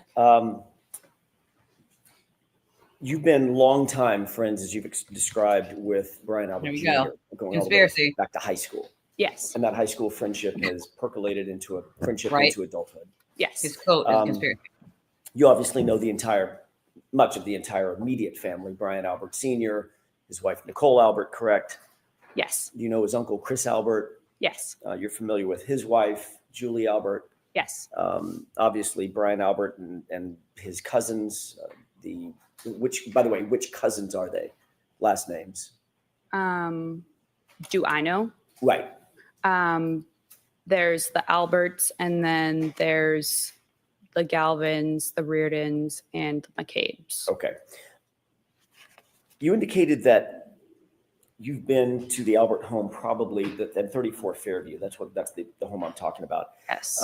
Probably you estimated at least 20 times, correct? Over the years, yes. Over the years. And you've known Brian Albert since high school. I mean, in the last 8, 10, 12 years, you've been to the house to and from. Yes. You've never met, or you had never met, going into January 29th, 2022. You had never met their dog, had you? Their dog? Their dog. I'm not completely sure. Didn't you testify about a year ago in another proceeding that although you had been to the Albert home many times, you had never actually met the dog? If that's what it says I said, then yes. Is that because the dog was not really good with strangers? Objection. Sustained.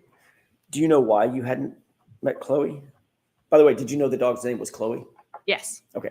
Do you know why you hadn't met Chloe in all those trips to 34 Fairview? No. Just wasn't out and about among the folks that were in the house when you were there. Yes.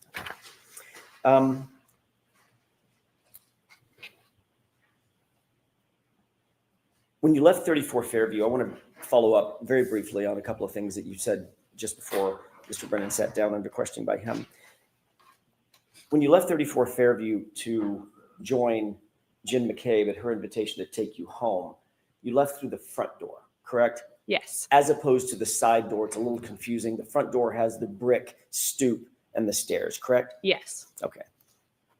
Is that the door that you normally would leave through, or did you normally leave through the side door, come and go through the side door? What was your more ready habit and practice? Probably the side door. Okay. When you left through that front door, there was nothing obstructing your view as you walked out, correct? Correct. You could see to the left, the driveway, you could see to the right, over toward the flagpole, nothing obstructing anything, correct? Correct. There was a light dusting of snow at that time when you left just after, what time was it? 12:45, 1? Probably 1:30, 1:30. 1:45. Yeah. Got it. So you leave at 1:30, there's still just a light dusting of snow on the ground? Yes. The yard is flat? Yes. You could see all the way out to the flagpole? Yes. You didn't notice anything unusual at that time when you looked out toward the flagpole walking out of that front door?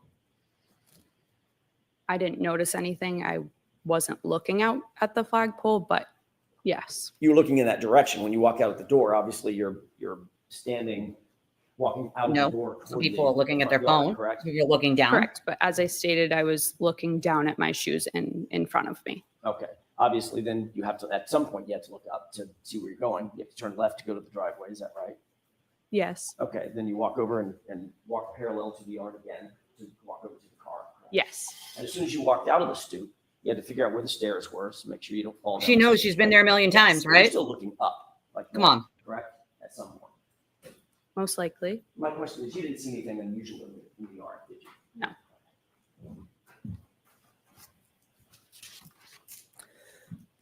The front yard was at least relatively, I know it was dark out, Ms. Levenson, it was relatively lit by the interior windows as well as lights on the outside of the house? Yes.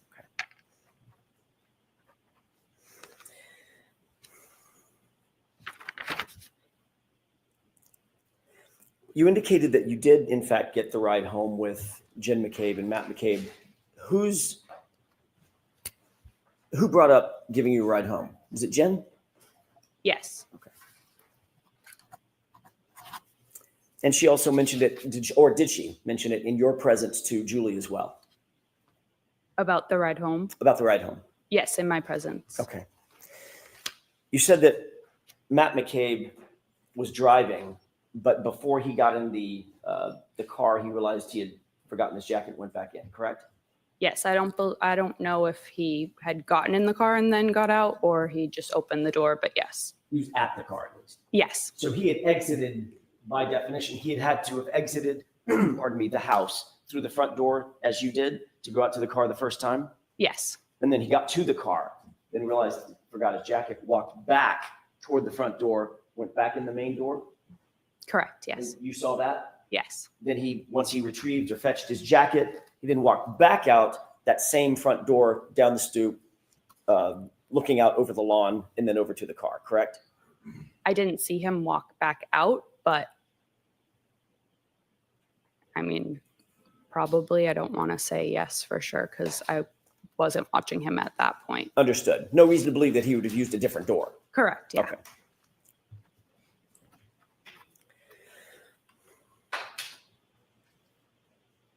Your Honor, may I have just a moment? Okay. I really do think Brennan needs to start objecting to these narrations that Alan Jackson wants to insert. This was happening, right? This is what you did, right? When he knows it's not what she did or not what she said last time, he's just trying to get her to like say yes to something that he wants her to say yes to. Like, well, Colin wasn't there, so they're not allowed to name him as a third party. So I don't know. What is happening? Like, come on now. Yeah, he's narrating. You can't do that. There should be objections to that for form. Like, it's improper form. You cannot narrate for the person. You were contacted ultimately by law enforcement to provide an interview, correct? Yes. That was not until October of 2022. Is that right? Yes. A couple of quick questions about that. Exactly, Potluck. Exactly. Nobody contacted you on January 30th, the day after the incident that you left the house, correct? Ugh, Karen, gross. And when I say nobody, I mean from law enforcement. Nobody contacted you the next week, No, the next month. no, It was 9 months later. yes. So she wasn't there when they pulled up. When you were finally approached, See anything? who was it that conducted the interview? State Trooper Michael Proctor. Did Mr. Proctor Nope. indicate to you No clip why yet. he waited 9 months to contact you? Objection. It is Cinco de Mayo, by the Let me way. ask you a different question. Were you confused about the fact that you weren't contacted? Objection. No clips yet, Maybe FYB. approach? No. Why doesn't she just say no? You cannot approach. Like that line of questioning has no foundation to it. It doesn't matter why they took long there was no need to really do an interview with her. They were gone before Karen and like this was part of like what happened with the adults. Like these kids were all just there for Brian Albert Jr.'s birthday. Like they had nothing to do with the adults and where they were at the bar being invited back. Like these kids had nothing to do with it. Like, so it's like, what are you questioning her on? Like why she wasn't questioned until 9 months later? That's speculation. She doesn't know why. That's up to law enforcement. Question them on that. It's not something you can ask her about. Like there's like, this is like objections need to I know why Hank's not objecting a lot. And it's because like, there's no need to. He's got a pretty solid case and you don't want to keep objecting. But like, you got to throw some objections in there when they're like, he's pushing a narrative that doesn't exist. And he's doing it on purpose to put words in people's mouths. I mean, if you're all noticing it, you can damn well make sure that the jury is as well. Like, it's not going to go well. She's so frustrating. Do you know how many times I have had a judge be like, no, you can't approach. Learn your form. You're not approaching. This isn't something we're debating. There's nothing to be debated about it. Like, this is why things happen pre-trial, so that there isn't so many of these. Speaking of which, like, sidebar.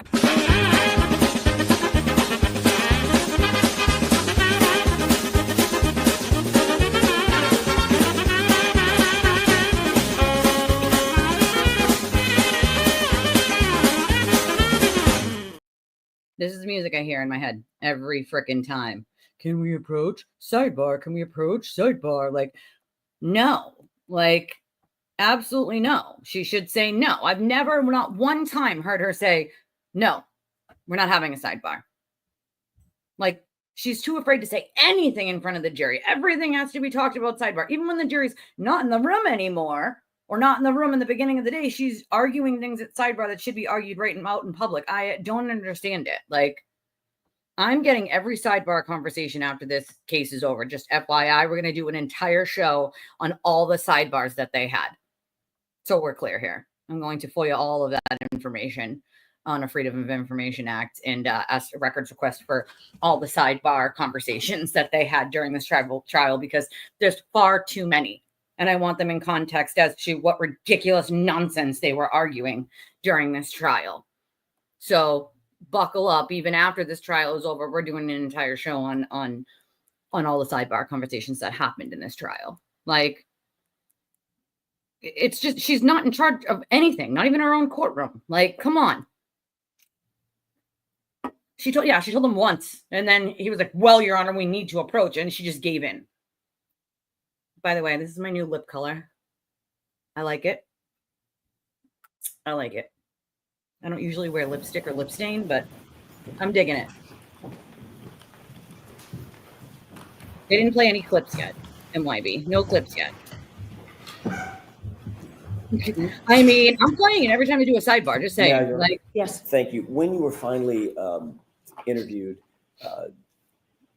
let me ask you a different question. When you were ultimately interviewed in October of 2022, was that telephonically or was that in person? My bad, Anna. Was it you alone or was there anybody else with you? I was alone. You mean like besides the troopers? Besides the troopers? Yeah, I was alone. And had you prepared for that interview with any person or persons before that? I said the same thing, Grave. Spoken to anybody, Julie or anybody else, about the potential for being interviewed? Like, where's Jessica Hyde? I believe Julie called me to tell me. If I may, don't tell me what was said. Did you speak with Julie before the interview? Yes or no? Yes. Okay. And one more question, without telling me any of the words that were used, was the subject matter the interview? In other words, I'm not asking if you talked to Julie about going and getting the dry cleaning picked up or something like that. Did you talk about the subject of the interview with Julie before you were interviewed? Objection? Somewhat. Okay, that's all I have. Thank you. Anything, Mr. Brennan? Briefly, very briefly. One cross question is what I would have if I was him. One. Please. Oh.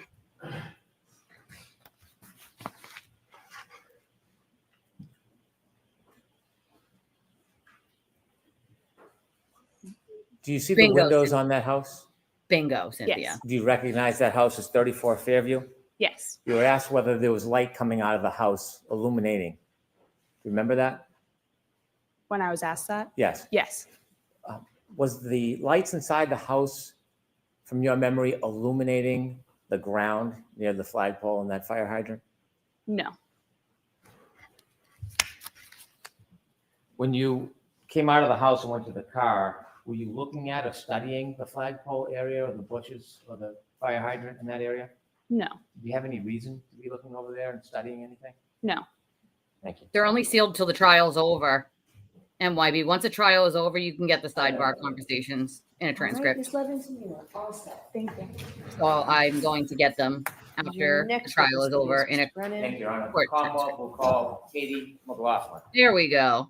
But yeah, it's only sealed while the trial is happening. You can get them after the trial is over. And I intend to. Just like the ones from the first trial, you can get after the first trial. It's the same thing here. And I think they won't bring on Jessica Hyde exactly until they get Richard Green. I think that's when they're intending on using her, is closer to the time that Richard Green's going to state his nonsense. So maybe towards the end. We solemnly swear to be able to give the court and jury in the case now and hearing the truth, the whole truth, and nothing but the truth, so help you God. Good morning. Oh, I'm sorry. Good morning. Whenever you're ready, Mr. Brennan. Thank you. Ma'am, could you please introduce yourself to the jury? My name is Katie McLaughlin. I'm 29 years old. I work for the town of Canton as a firefighter paramedic. This poor girl, man. I just want to. Did you study to become a paramedic firefighter? Just want to hug her. Yes. Why did you become interested in becoming a paramedic firefighter? Objection. I enjoy helping people. I have some family members who work in the healthcare field, and I just always thought it was interesting, and I wanted to do something meaningful with my life. Did you have to have any special training or education to become a firefighter and paramedic? Yes, you do. About 2 years of schooling. It's divided in between a didactic portion and then a clinical portion in the hospital and ambulance. So it takes about 2 years to finish. You completed that? Yes. Did you become a firefighter at the same time you became a paramedic, or were those separate educations? They're separate. I became a paramedic first before I became a firefighter. Did you work as a paramedic before you became a firefighter actively in the field? Yes, for a few years. Do you remember about when you first started working as a paramedic? 2016 or 17. And when did you first become a firefighter? 2017. Do you remember when you first began working for the Canton Fire Department? I believe it was May of 2017. Are you still employed by the Canton Fire Department? Yes. In your paramedic training, did you learn how to provide care for people who are in need? Yes. Had you, before 2022, responded to different events or people's homes or public locations to help people? Yes. About how many calls? Could you estimate how many different calls you had been on as a paramedic or firefighter leading into the beginning of 2022? Probably hundreds. I want to ask you some background as a paramedic firefighter, your role as you see it. As a paramedic firefighter, are you part of law enforcement? No, Do you investigate crimes? no, Do you write police reports? no, When you're going to a scene and using your skills to help somebody, are you interested in whether or not somebody was involved or responsible for an event? no.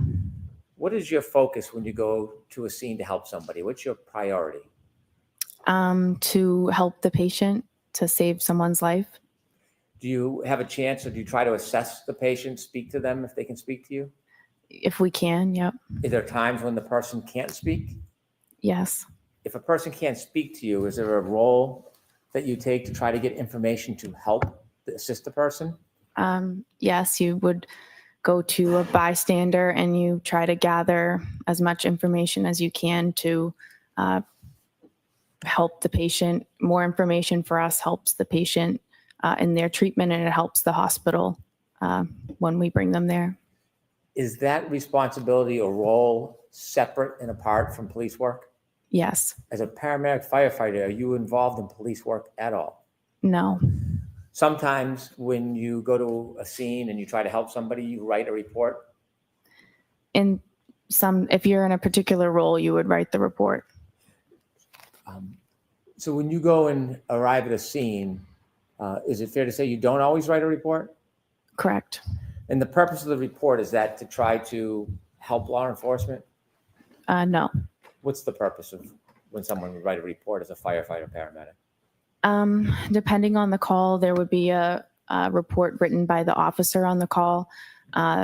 That's just for logistics and dispatch information, what we responded to, and that's kind of simple. But the other report would be a medical report that the lead paramedic would write.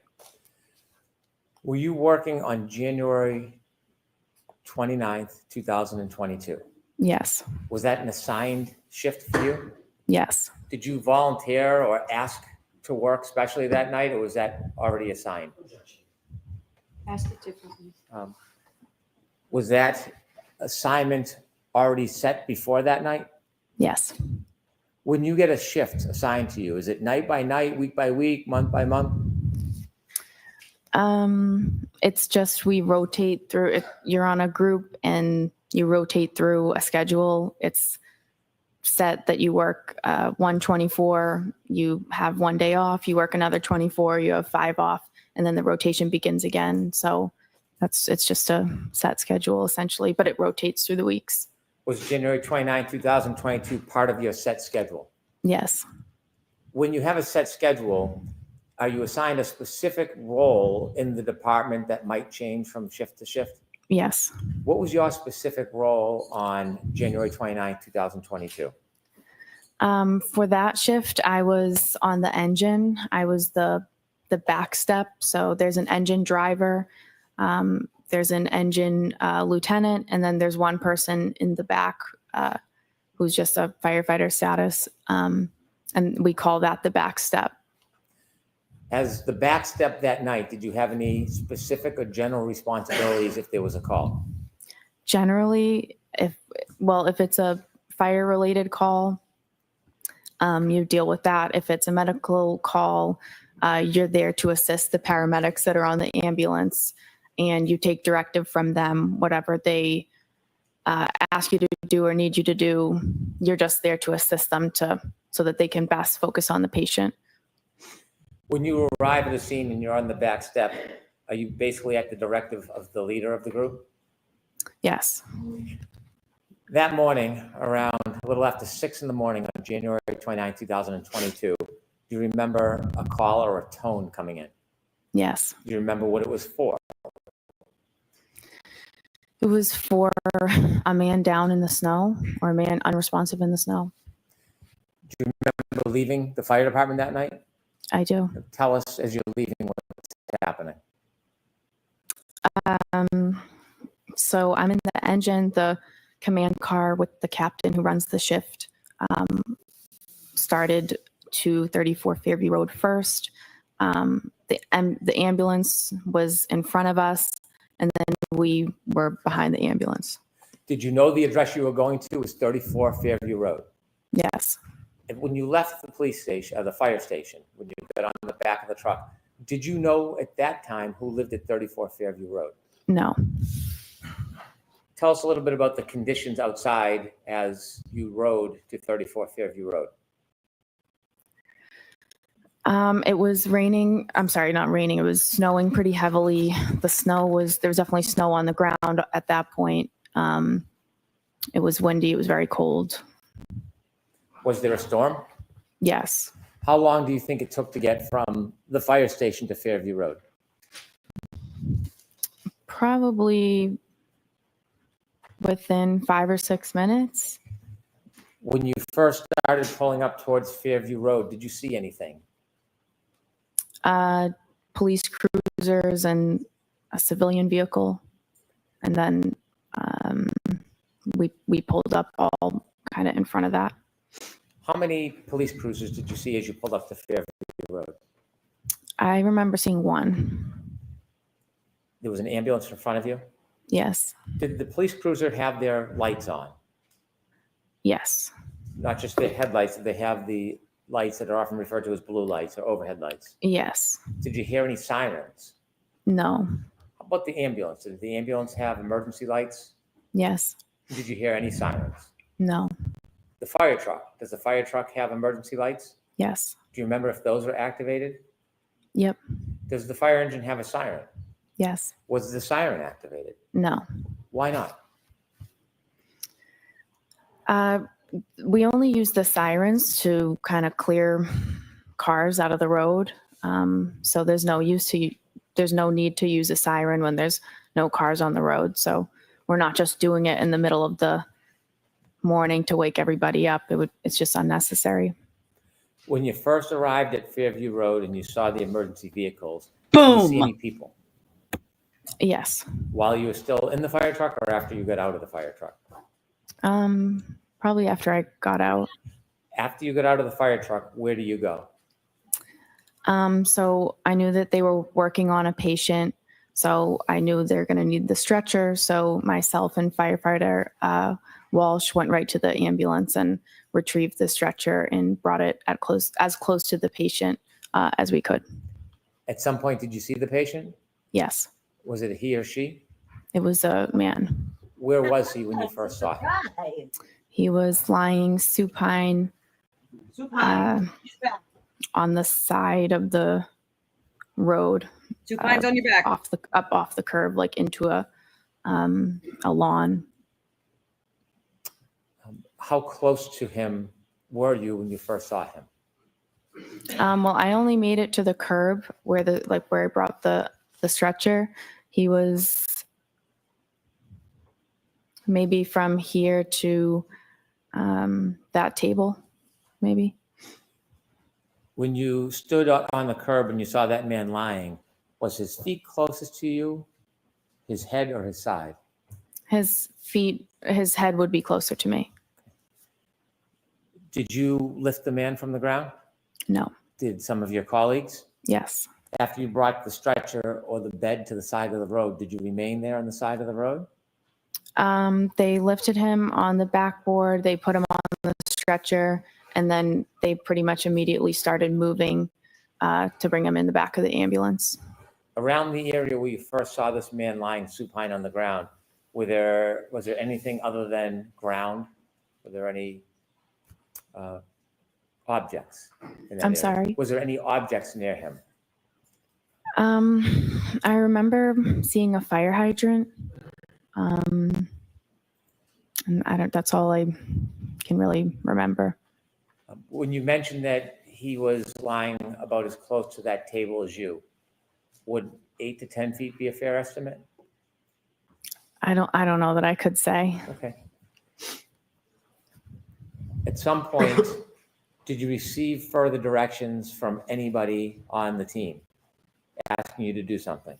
Yes. Firefighter Flamati I was at the head of the stretcher with firefighter Flamati, and he asked me to try to gather more information and kind of see what happened and what's going on. Did you have someone that you wanted to gather information from? Yes. There was a, sorry. There was a woman who seemed to be really concerned and involved with the patient's status. And so I just kind of assumed that this would be the person that I could try to get more information from. Did you take a guess?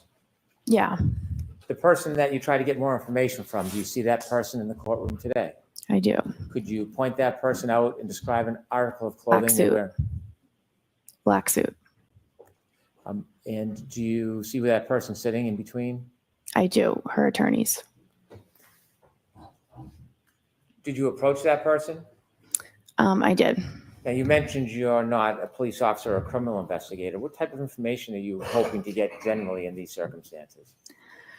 Some basic demographic info. You can answer a lot of questions by just asking a few very simple ones. So obviously you're trying to get his name and his date of birth.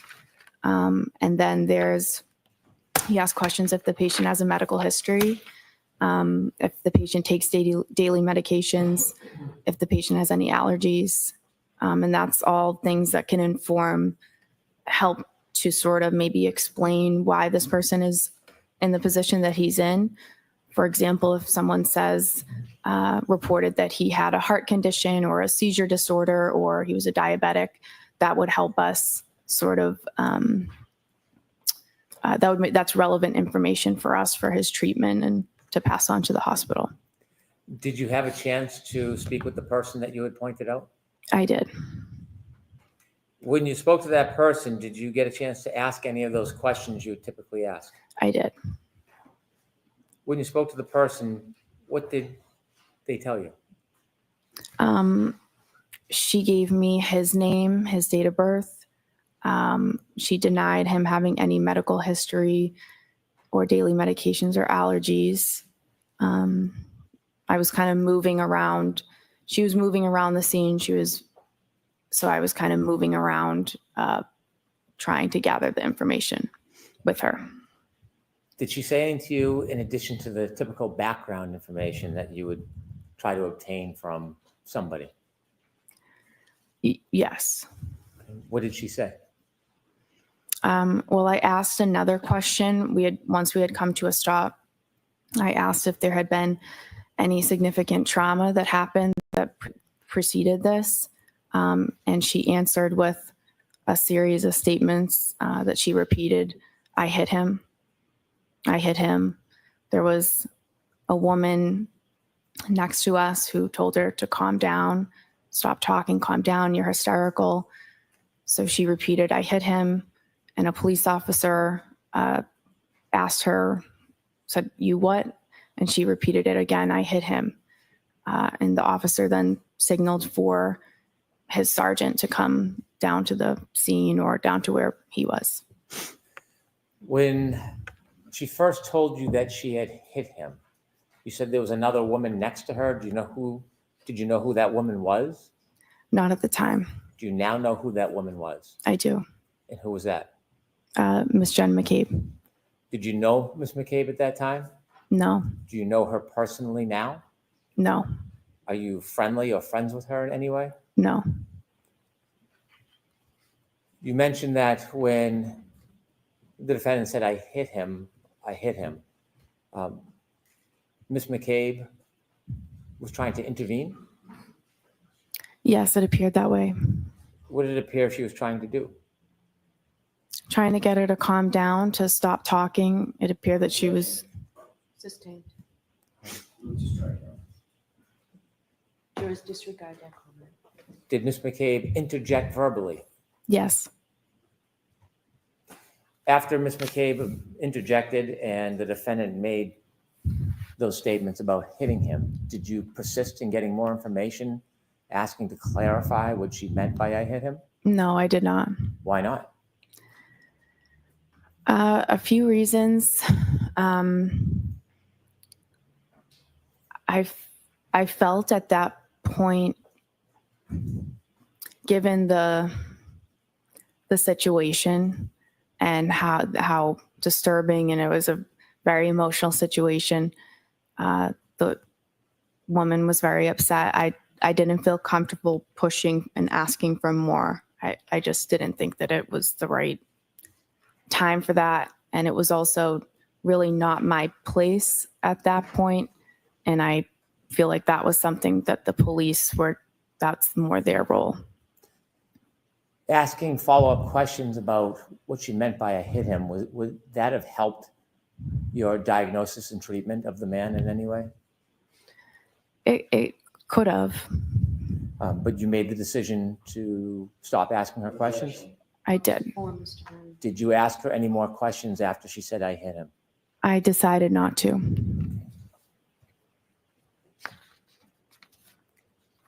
At some point after you spoke to the defendant, did you go back to the ambulance and tell anybody, any of your colleagues? I did. And why would you do that?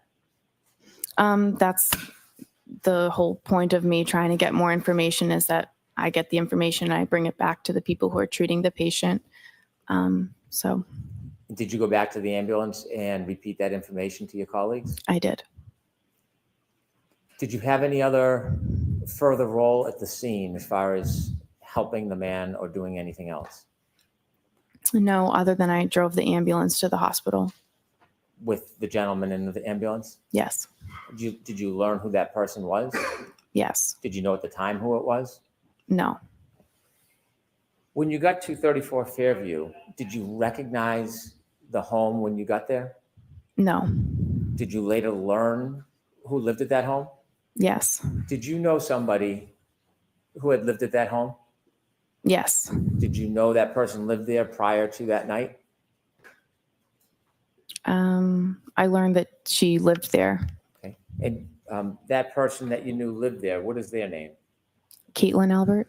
How did you know Caitlin Albert? We went to high school together. We're in the same grade. We have mutual friends, and growing up, we had different friend groups, but those groups would often get together in bigger groups and hang out. I see her in group settings. I socialize with her occasionally. I don't have a personal relationship with her. I wouldn't consider her to be a friend of mine, but I do see her occasionally because of social events. I don't have a one-on-one. I don't have a close personal relationship with her. Was she a friend on social media back at the time? Yeah. Since this event, have you been on any outings or trips with friends of hers, or in a group setting where she was present? I don't remember ever seeing her since then. Had you ever talked to her about your role that night? Never. Did the fact that somebody you knew lived in that house that have anything to do with your treatment and care that morning? Not at all. When you saw the man in the back of the ambulance, did you make note whether he was missing any clothing items? He was missing a shoe, a sneaker. I'd like, with the court's permission, to play Exhibit 4, part of it. Okay. Ms. Gilman, if you can start at 6:13:45.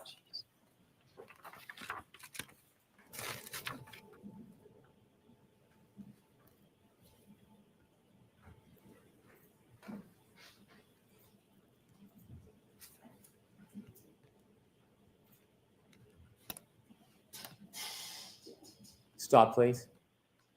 Do you recognize whether or not you're in that video, ma'am? Yes. What color jacket are you wearing? I'm in the red and yellow jacket. Okay, continue, please.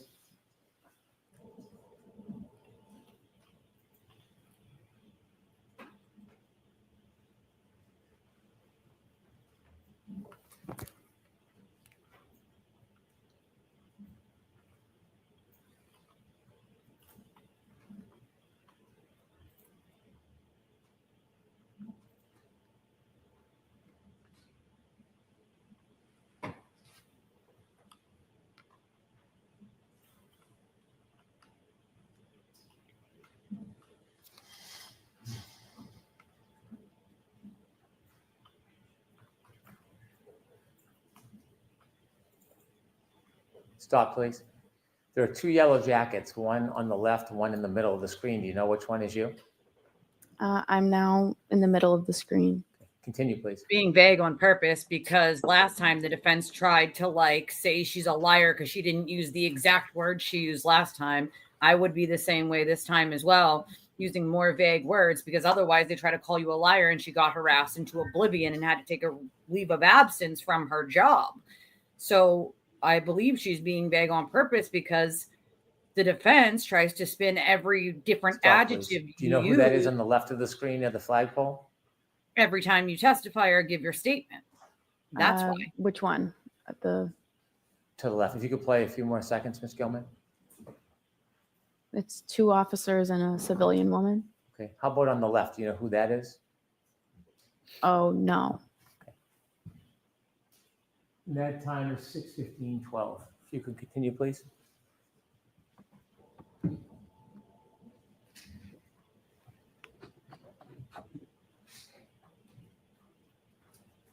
Yeah, they'll lawsuits are coming for Stop, him please. when this Is case that you, ends. ma'am, in the yellow? Yes. Okay, continue, please.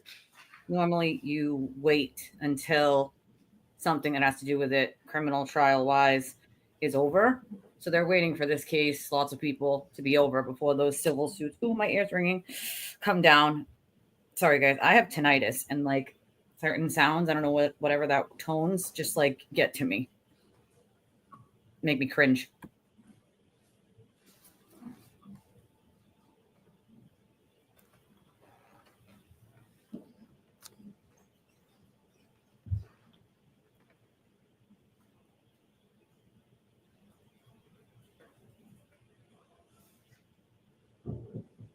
Stop, please. Do you see yourself on that screen? Yes. What color jacket? The red and yellow. And who's to your left? Miss Reed. And across from you, with the blue or black jacket with the hood. Do you know who that is at this time? Miss McCabe. And you didn't know her at the time? No. You see the officer that's turned away from you? Yes. Do you know who he's speaking to? No. Do you know the exact moment that the defendant told you, I hit him, I hit him, I hit him? I think it was just prior to that. Okay, continue.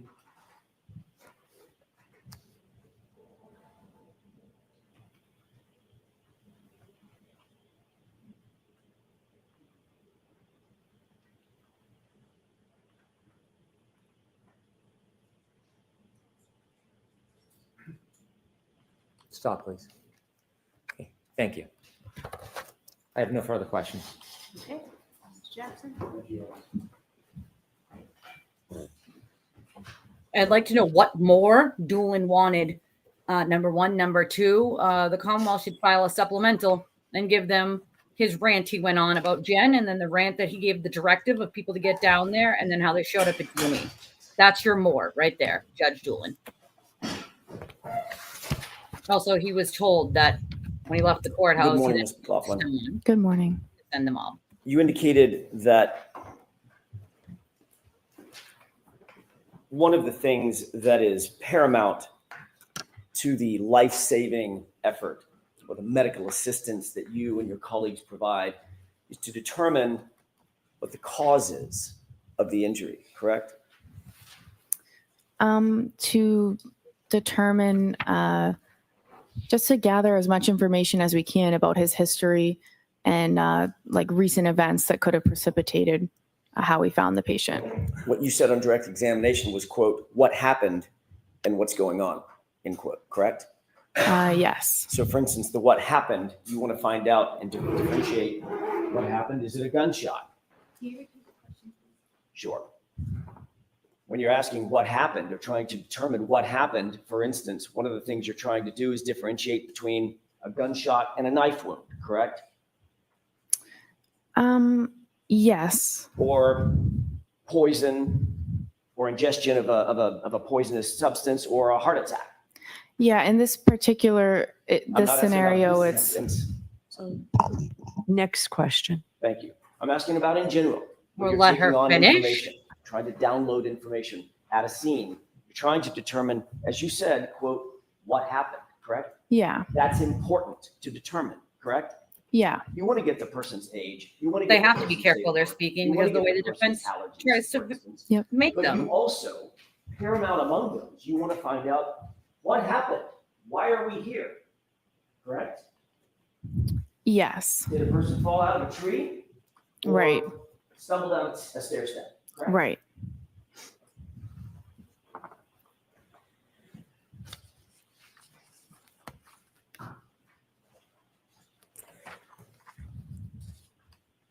In doing so, it's important to relay that information to others as well.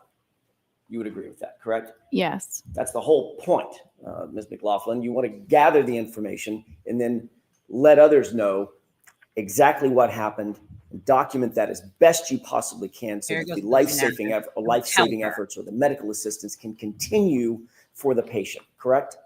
Yeah, you have to share the information that you got with the people who are providing care. And one of the ways you do that is by writing it down, correct? No. Can I ask you, who did you speak with before your testimony That's not today, their job. in anticipation of your testimony today? I met with the DA's office a few times. Who at the DA's office? Mr. Brennan, a witness advocate, and there were different troopers there at different meetings. What did you and Mr. Brennan discuss at these? Well, let me ask you, first of all, foundationally, how many meetings were there? 3. 3. When were they? One in maybe January was just a meeting. One a few weeks ago, we reviewed the testimony from the last proceeding. And then yesterday, briefly to say that I'm getting called and I'm going today, and if I had any questions. Let's talk about the one a couple of weeks ago. Where was that meeting held? At the DA's office. And you said you reviewed testimony with whom? What's the point of having a witness I advocate? watched the testimony from the first trial. It was Mr. Brennan, myself, a witness advocate, and perhaps Trooper Tully. And at you that and Mr. point. Brennan went over your testimony at the last proceeding, correct? We just watched it. Okay. Yeah. There obviously were questions about that testimony once you finished watching it, I'm guessing, correct?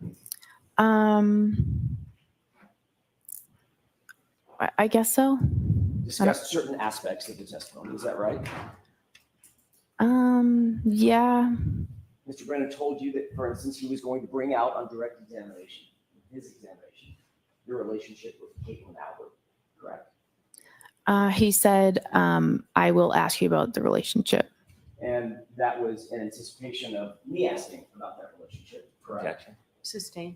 Yeah, no, who's looking for you? Make sure that he brought out that information so that it wasn't brought out on cross-examination by me. Objection. Sustained. What did Mr. Brennan No. say about the reason he wanted to bring out the relationship with Caitlin Albert on direct examination? There was no reason that he gave. But he did tell you that he wanted to make sure that y'all covered that on direct examination during his examination. Objection. Objection. Sustained. Did he say something like that? Objection. No. Did you say something like that? I would like this information brought out so it's not brought out on cross-examination. No. At the last hearing when you testified about a year ago, Yeah, they'd have to was present. it brought out on direct examination, was it? Objection. Sustained. What the? No, you can't approach. Oh my God. If she keeps saying yes, like, no, you can't approach. No, you cannot.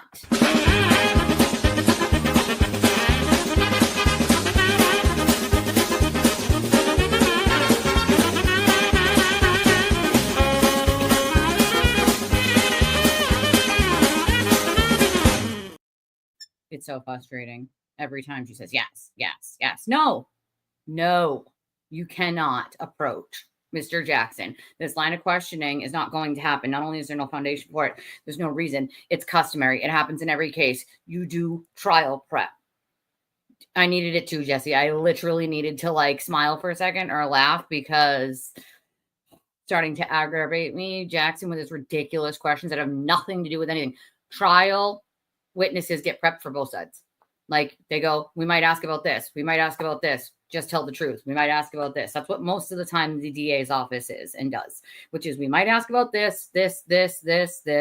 Go over your last testimony. This is the transcripts or your last testimony if there's a second trial, as there is in this case. And that's pretty much it. Like, this is like questions that like he just wants to try to make the DA's office like look like this is not supposed to happen. No, it's something that always happens on both sides. The defense absolutely preps their witnesses, and clearly they do it using via Signal. And then they delete everything, even though they're supposed to keep it for rules of professional conduct. So just saying. While we're waiting, could you guys do me a favor? Hit the like button, the subscribe button. If you can donate to the channel, be very, very helpful. We're struggling over here a little bit, so we could definitely use the help. It's been a little slow during trial. So we can get we need all the help we can get. We're not as big as some other channels, so we don't rely on memberships or merch or super chats and super stickers. So you can donate Cash App, Venmo, PayPal, Revolut. May I continue? Yes. Thank you. We have an Apple Pay link. Ms. McLaughlin, we were talking about very briefly your testimony about a year ago. PayPal will do that as well. A year ago, just you use did like not a disclose in your initial conversation the fact of your relationship with Ms. Albert, did you? I object. I move for an instruction. So the objection sustained. Next question. Who was it that asked the question about Ms. Albert a year ago? Move for an instruction, but wasn't given. Did you tell anyone, Trooper Proctor, any investigator, anybody from the DA's office last year about your relationship with Caitlin Albert? Objection. I'll allow that. No, only when there started to be a lot of harassment and things that insinuations and stuff that started coming out online. I had said maybe once to them that I was concerned I was being harassed. My question, Ms. McLaughlin, was before the information. There it is. Doors open. Which was during the first proceeding. Doors open. Let's hear the question. Before that information was disclosed during the first proceeding, in any of your interviews with Michael Proctor or anybody else from the DA's office, did you disclose, from the Massachusetts State Police or anybody from the DA's office, did you disclose, did you volunteer that you had a relationship with Caitlin Albert before the first proceeding? Yeah, I'm saying I told the DA about the harassment and the insinuations. That was before the first trial when I met with them. How was there harassment and insinuations if it hadn't been disclosed at the first proceeding? Because it's out there everywhere on the internet and has been. Before the first proceeding, Ms. McLaughlin. Yeah, you were making insinuations, sir. That's my question. Do you understand my question? It's been going on since before the first proceeding. If you hadn't testified at the first proceeding, at which point it was revealed, how could you have ever suffered any harassment? You guys insinuated. What do you mean? It wasn't disclosed yet, Ms. McLaughlin. Do you understand? I don't think you understand what I'm saying. Who did you tell at the DA's office? The relationship that I had with Caitlin Albert had been out there. It had been published and proliferated on the internet. So that was before the first proceeding. And who did you tell? He knows that. About this before the first proceeding? I don't remember who it was or the meeting, but Was it Mr. Lally? it could have been. Do you have a memory of that? Not specifically. I don't remember who it was. Was it Ms. McLaughlin? Like I said, I don't remember Not you, specifically. obviously, Miss Laura McLaughlin, no relationship. Like I said, not specifically. Door's open. Door's completely open. He brought it out. Let's talk about that initial call to 34 Fairview. Damn well what she means. He's playing coy. You responded to the call of an unresponsive male in the snow. That was early morning hours of January 29th, correct? Yes. Once you were there, Mr. O'Keefe striking, though. had been placed on a gurney No. and moved to the ambulance. You were instructed to go get information about the victim. Yes.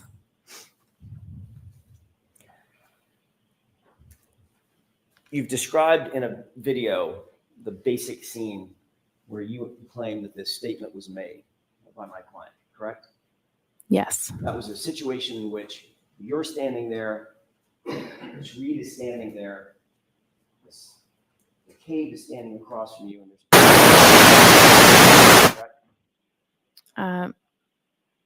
Miss Reed was on the right, Miss McCabe was on the left, and then there was a officer kind of diagonal across from me. Yes. Thank you.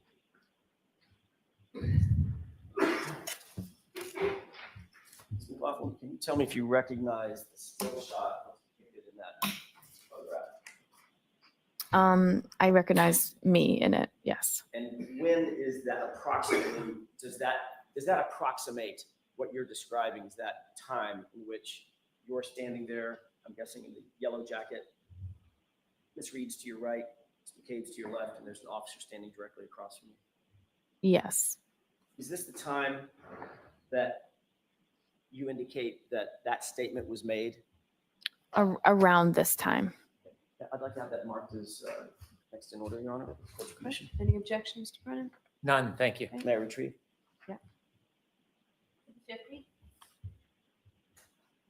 Yes, retreat with your tail between your legs, sir.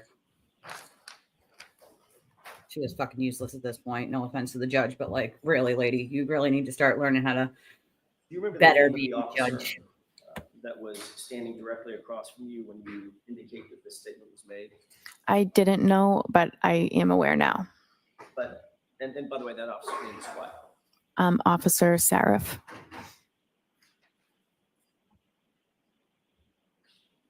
You're describing a situation in which you're standing there, Miss Reed is next to you, within earshot is a uniformed police officer, and she said, I hit him, correct? Correct. Then he said, what? Is that right? So it's, I hit him. Miss McCabe interjected, and then she said, I hit him. And then the officer said, you what? And then she said, I hit him. And he said, go get Goody down here. Okay, so is that 3 times or 4 times that you indicate she said I hit him? 4 times.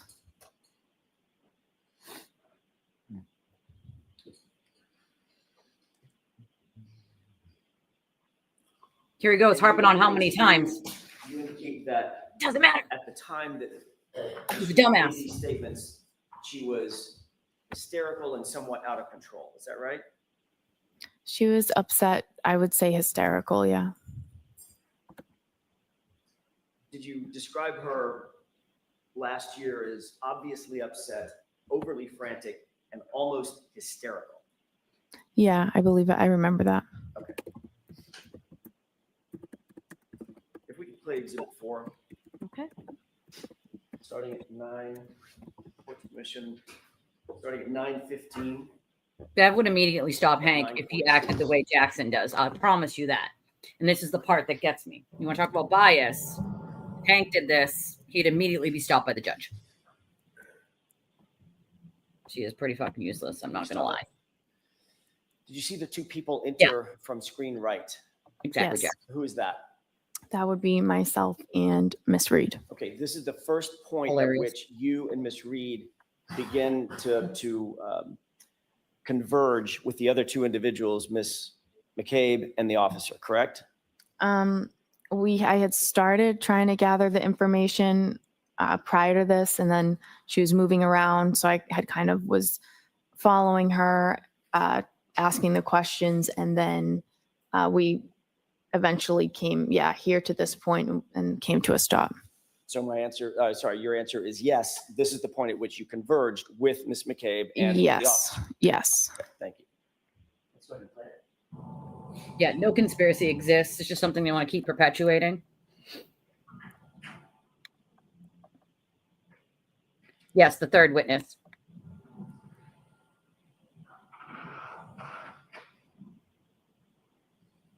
Plaza. Exactly. You see yourself sort of in the foreground of the bright jacket, Yep. and Miss Reed's just on the other side of you, correct? Yes. Standing there. Yes. Exactly, Casey. Keep saying it. AJ, you're just putting it in the jury's minds more, you dumbass. He's doing a terrible. What an idiot. He's such an idiot. This is not LA once again, bub.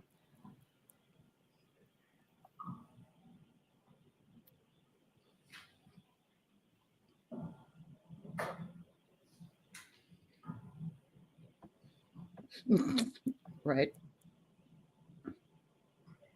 And Karen says it herself. Right.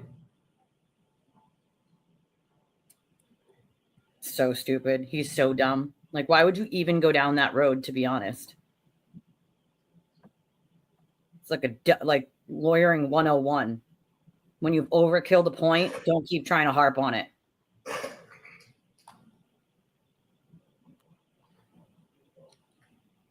The dog shit. It was hilarious. I had to mute myself because I chuckled. Okay. I think a lot of it was on purpose, Mrs. H.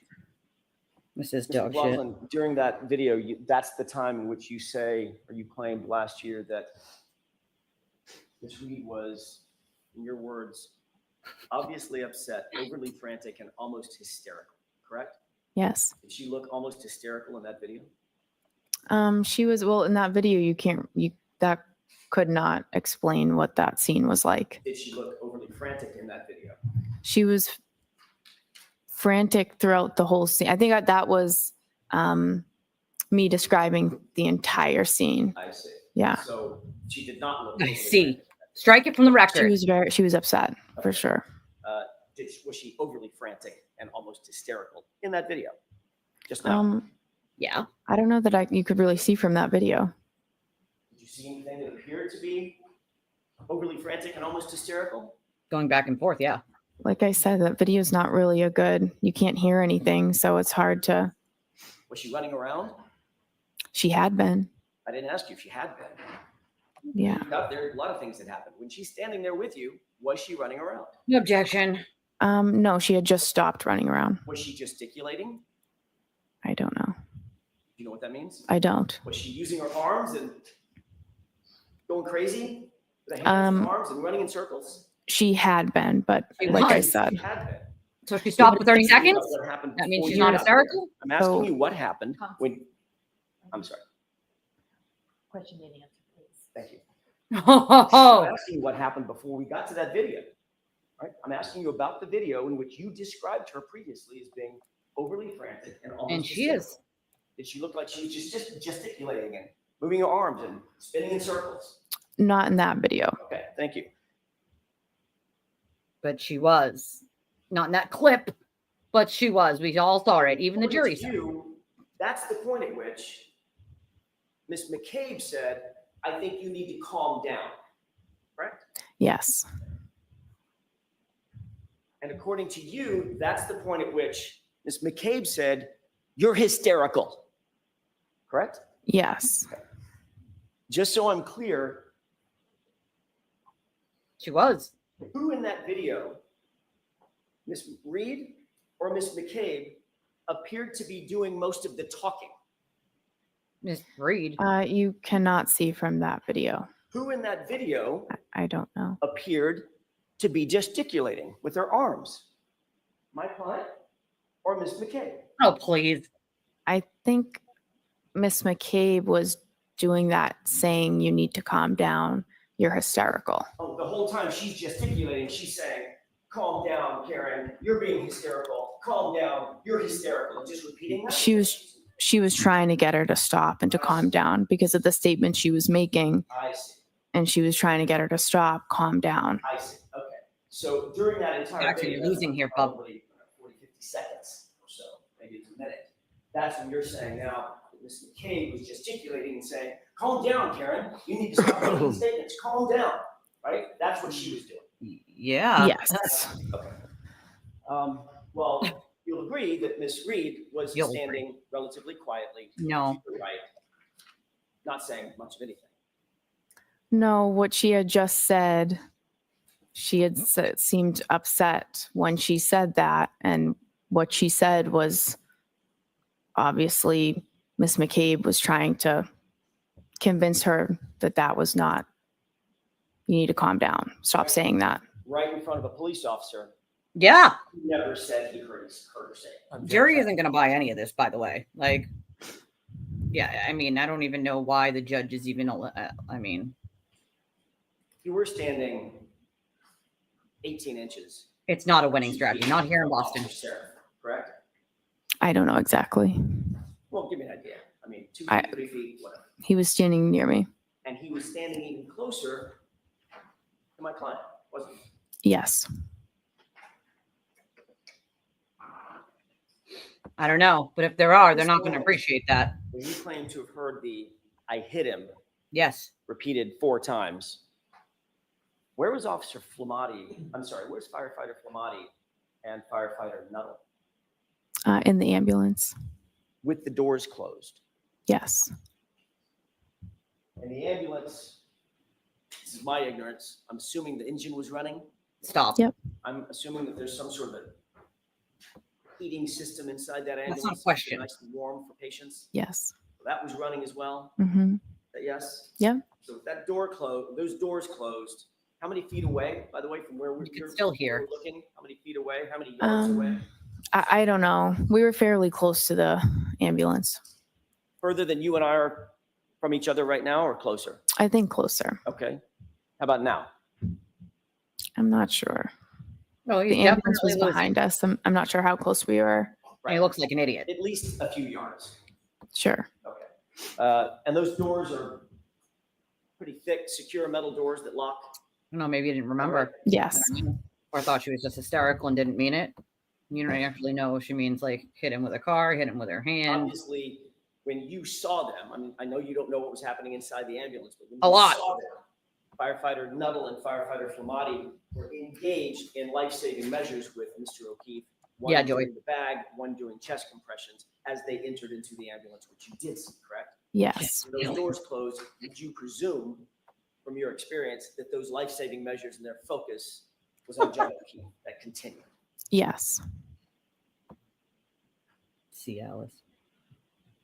You testified that you went back to the ambulance at some point and you told Firefighter Flamati and Firefighter Nuttall what you claimed to have told this jury, correct? I went back to the ambulance after that and I told them what was said and gave them the demographic information that I got. Okay. So in other words, Firefighter Flamati and Firefighter Nuttall heard it from you. You didn't say it to somebody else and they reported it to those two. They heard it directly from you, correct? I went back and I said, I gave the demographics and I said, she's saying I hit him. Right. So in other words, they heard that from you. I gave them. Objection. Is that yes or no? Objection. She answered the question. Next question. It's speculation. They could have also heard it themselves. So we know Nuttall heard it himself when he was out there.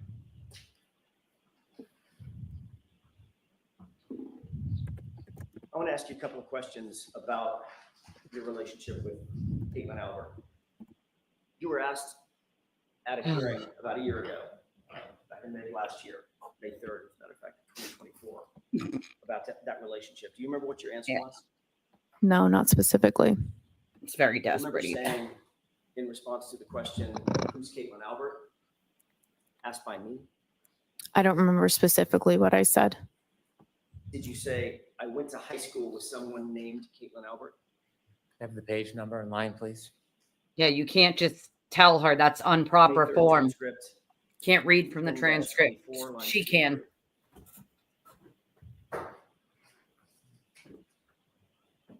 Did you say, I went to high school with someone named Caitlin Albert? I believe so. Refresh your recollection, take a look at your transcript. Sure. It's not making him look good because she's just an EMT. Okay, that's it. You're trying to say that the EMT doesn't remember what happened, or what, or that the EMT somehow like covering for Jen McCabe? Like what? I mean, the insinuations here aren't helping him, and it just makes him look like a douche nozzle. Like, just saying, you can't discredit a witness through another witness. That's not.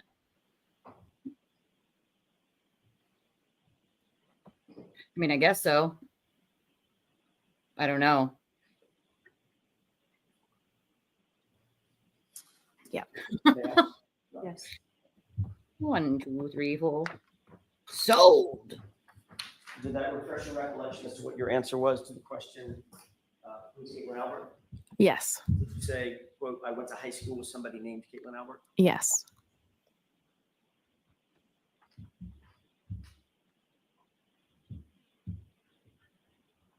Ms. McLaughlin, that was not a full and accurate statement of your relationship with Caitlin Albert, correct? What? Yeah. Was Yes, that, it is that accurate? I mean, that's a fact. That's Okay, next question. All right, I'd like to be seen. All right. Mr. Jackson, why don't you do? Oh, alrighty then.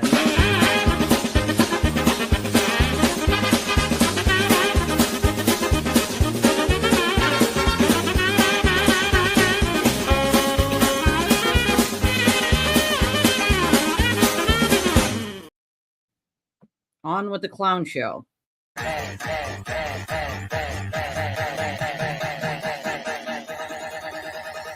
I think we got a super chat. I think we got a super chat. So, yeah, that happened. I guess he's probably going to be heard because you can't say, what are you trying to, you can't try to impeach her by saying she went to school with someone named Caitlin Albert. Yes, that's exactly what she said in the first trial. I went to school with someone named Caitlin Albert. Like, there could be more than one person named Caitlin Albert, number one. Number two, they were not friends. They were acquaintances. So you can't impeach her because she didn't say, and she's an acquaintance. That's not a thing. They weren't friends. Like, yeah, I think Alessi is watching Matlock and knitting sweaters in the corner at his old age. That question, the open-ended question, who is Caitlin Albert? You didn't offer up in that first initial response. You didn't offer up. You didn't say we're friends, did you? They weren't. we're friends. not. You didn't say that we are in the same friend group, did you? No. You didn't say we've been friends since high school. No. You said I went to high school with someone named Caitlin Albert, correct? Yes. Almost as if you just saw her name in a yearbook. correct? No, I don't agree with that. That's not true, is it? I mean, that wouldn't be true, correct? Because you did know Caitlin Albert. That is true. And you asked me if I knew her, and I said yes. And you asked me if I'm friends with her, and I said I wouldn't say friends. You wouldn't say friends. Right. Even as you sit here today, you would not say that you're friends with Caitlin Albert. No. No. You wouldn't say that you've been friends for years. We've known each other for years. That wasn't my question. We've known each other for years, but we are not close friends. We don't have a relationship, just her one-on-one. It's just group settings. You grew up in the same town together, correct? We did. Went to the same middle school together. Correct. Went to the same high school together. What's that mean? Yes. You socialized with her. I never Yes. socialized with Taking people day trips with her and others. Yes. I went to Taking high school beach or middle trips school with. her and others. Yes. Taking 4th of July weekend getaways with her and others. I don't remember that, but One of your best friends named Michaela actually lived with Caitlin Albert at college, didn't she? yes. And you visited your best friend at that residence where she lived with Caitlin Albert on more than one occasion, didn't you? Yeah, occasionally I would go to visit the friends that I had there. You would even spend the night in the apartment with them, correct? Maybe a handful of times, yes. You've taken photographs with Caitlin Albert, correct? I'm in pictures with her, yes. You've been to baby showers with Caitlin Albert over the years. I have attended a baby shower with her, Had yes. celebrations with her over the years, correct? Yeah, we socialize, like I said, group settings, social events. I will see her. They're not friends. It's that simple. All of my friends are not friends with each other. Some of them know of each other from seeing them at like my kid's birthday or maybe a 4th of July party, but they don't then go hang out outside of that. All right, briefly. Oh my effing Lord. You cannot be actually serious with this right now. Oh, for fuck's sake, dude.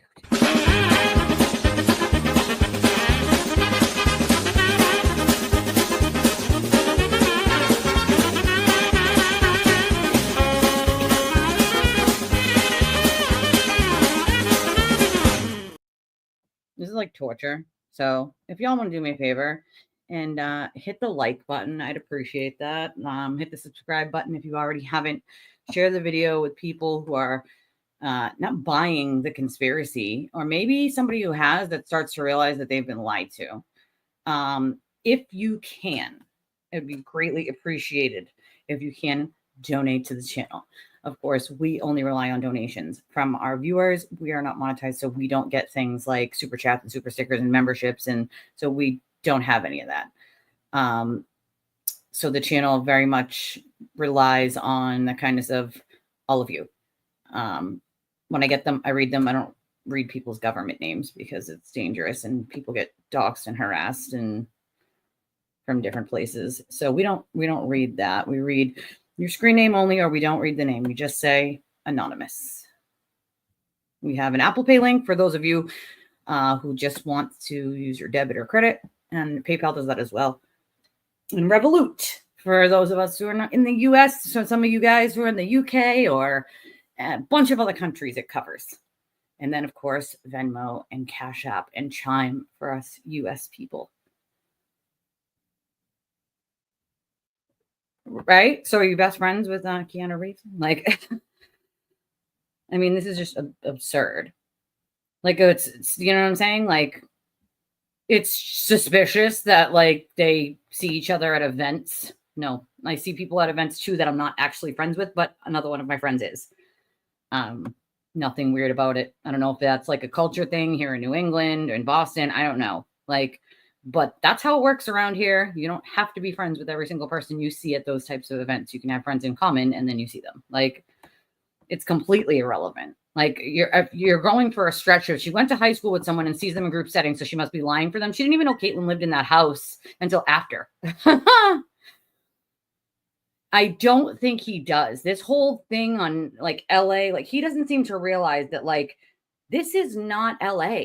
Like, he still hasn't figured it out, and I'm surprised. Like, this is not LA. It's not going, what you're doing here is not going to be appreciated by the jury. The fact that he still hasn't figured that out, even after the first trial, is amazing to me. Like, it's freaking amazing. Like,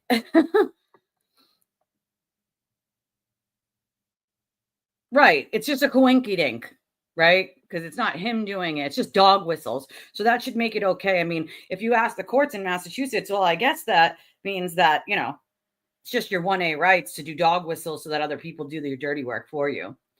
I disagree because the First Amendment is not absolute, Judge Doolin. And I think the courts need to start really having people. What do you think is going to happen when they're charged with, like, a federal crime of cyber stalking? That partly has to do with speech on the internet. Your 1A rights do not extend to criminal harassment or cyber stalking. It's not how it works. Like, he insinuates everything is suspicious. It's suspicious that the EMT, who's an acquaintance, didn't talk with her. Like, it's just absurd. Like, right? It's conspiracy. It's a conspiracy ambulance, you guys. It's a conspiracy ambulance. Like, it's a damn conspiracy ambulance. Yep, there's the links for Revolut and PayPal. Right? House of Biba. Right. You knew someone in the 4th grade that knew someone's hamster's dog's friend's cousin, so it's a conspiracy. Like, you like my clown music? Cue the clown music and the ridiculous sidebars. Like, it's extremely desperate. Thank you. Debbie sends $5. Thank you, Debbie. I appreciate you, my friend. Any amount is always nice to have. I'm not one of those people that's like, it has to be $5 more. You know, that only happens on the Sewer Turtles channel, not mine. I appreciate any and all. I might. I like to save it for the show, you know? I like to save it for the show.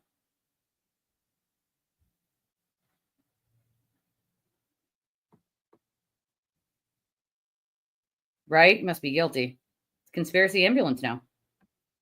My graduating class was enormous. Enormous. I went to a tech, and high school's in a city, so it was a lot bigger than Canton. Like, And they were pretty decently sized over there. Like, right. So she's going to cover up a murder. The fact that he opened that door, not good for him, because Hank can ask on redirect about that harassment because Jackson opened that door. Like, no, yeah, I'm definitely in a rage. Yeah, he insinuates a lot and then acts like, I'm not insinuating. Why would you say such a thing? And it's like, do you think the jury doesn't realize what you're insinuating, sir? Like, are you calling the jury idiots? Like, come on, man. Like, come on. Right. Oh, girl, listen, you talk to me about blood pressure. I know. I know. Do you know what I'm saying? Like, not everybody knows everyone you went to high school with. Half the people I went to high school with, my graduating class, I didn't ever know. Even the ones that were in the same middle school as me, like, I never associated with them. I played sports and stuff. So, like, sorry, I didn't have time to really associate with every person. Sorry. I had my core group of friends, some of them that were in that, school, but also ones that were in a different school I went to. I was also in foster care, so I went to 4 high schools. The 2 that I am from, Weymouth and Quincy, and then 2 others, Graham and Bourne. So, yeah, he's very desperate. It's extremely desperate. It's extremely repetitive. And he does a lot of misleading. Octavia. It's all planned. Conspiracy, ambulance. I don't know, but if we go back, we can probably watch how many times I played the clip. That's the thing. The jury's not going to care. Like, they don't care if she went to a baby shower or visited her best friend at college who she lived with. Like, doesn't mean she was home. Even if they hung out when she was there. Like, they did never have a one-on-one relationship outside of that. Like, they were not friends. They were acquaintances. Like, it's such a reach that you couldn't even get there if you paid a jury to try to get there. Like, they keep defending it because their conspiracy depends on it. That's why. Yeah, I would never try to cover up. And believe me, my best friend, God rest her soul, was attached to me by the leg. Okay. She was like my left leg, and I would not try to cover up a murder for her. I love her and loved her. And I would do pretty much anything, including jump in front of a train or a bullet for her. But going to jail for life to cover up a murder, not one of those things. Not one of those things. That's my point too, is these people are all regular people who have acquaintances. Yes. So you're not going to get one past the jury who also have acquaintances that they see in group settings. Family even they don't see. Just so I can take the photographs It's back. extremely mental First of all, gymnastics. take a quick glance through that series of pages and tell me if you recognize what's Oh, what are these? The pictures of hers. God forbid. Exactly, Mrs. H. Exactly. And some of you aren't going to know each other when we have a big cookout at my house for a guilty room. That's happening. I know we don't actually have a super chat when I play it. I just comedic effect. How do you recognize clown show? Recognize those documents? What are they? Objection. The objection is sustained. Yep. Are those photographs? Objection. Yes. Oh. The photographs. Next question. Who's depicted in the first photograph? Myself. Do you see? Does every one of those photographs include you? Objection. Sustained. Does every one of those photographs include Caitlin Albert? Stop. Objection. I'd like a curative instruction. Sustained. The instruction. He's asking for an instruction. The reality is, Ms. McLaughlin, he doesn't get it. The relationship with Caitlin Albert goes back not just weeks or months or years, it goes back a decade or more. I was crime. The FKR people reported my channel a billion times. I grew up. We live in the same town, so we went through all the same school systems and everything. May I approach? Yes. If I can have this, please. So I had to reapply, The and now I'm reality waiting is on you did YouTube. more with Caitlin Albert than simply go to the same school system. Is that right? Yes. One of these photographs has you on vacation with Objection. Caitlin Albert drinking, correct? I saw. Sustained. Strike from the record. You've been photographed with Miss Albert on many occasions at many celebrations with your girlfriends, correct? Like a sidebar, please. I'm going to allow that. Is that right? What? Been photographed on occasions. On occasions, yes. That wasn't my question, Your Honor. Go ahead, ask My it. question was, you've been photographed on many occasions and many celebrations with Caitlin Albert and your girlfriends, that group of girls that we just looked at. Yeah.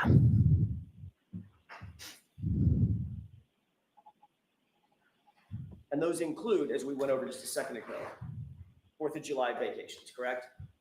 I'm not sure the dates on them.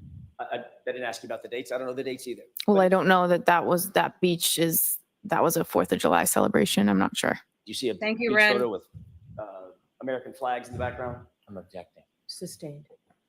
So you've had, those photographs represent Bingo, Joy. some of the celebrations that you have had with Caitlin Albert and others in your friend group, correct? I'm objecting. Sustained. You've gone on overnight vacations with Caitlin Albert, isn't that right?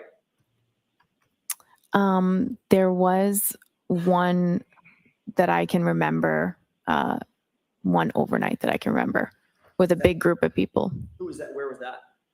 That was in Maine. Taco! Wasn't it? Could have been. It was in Maine. Have you been to more than one vacation in Maine with Caitlin Albert? No, I don't know. That's the name of the town. I don't remember. It was You Taco. indicated that you've had baby showers where you've attended with Caitlin Albert, correct?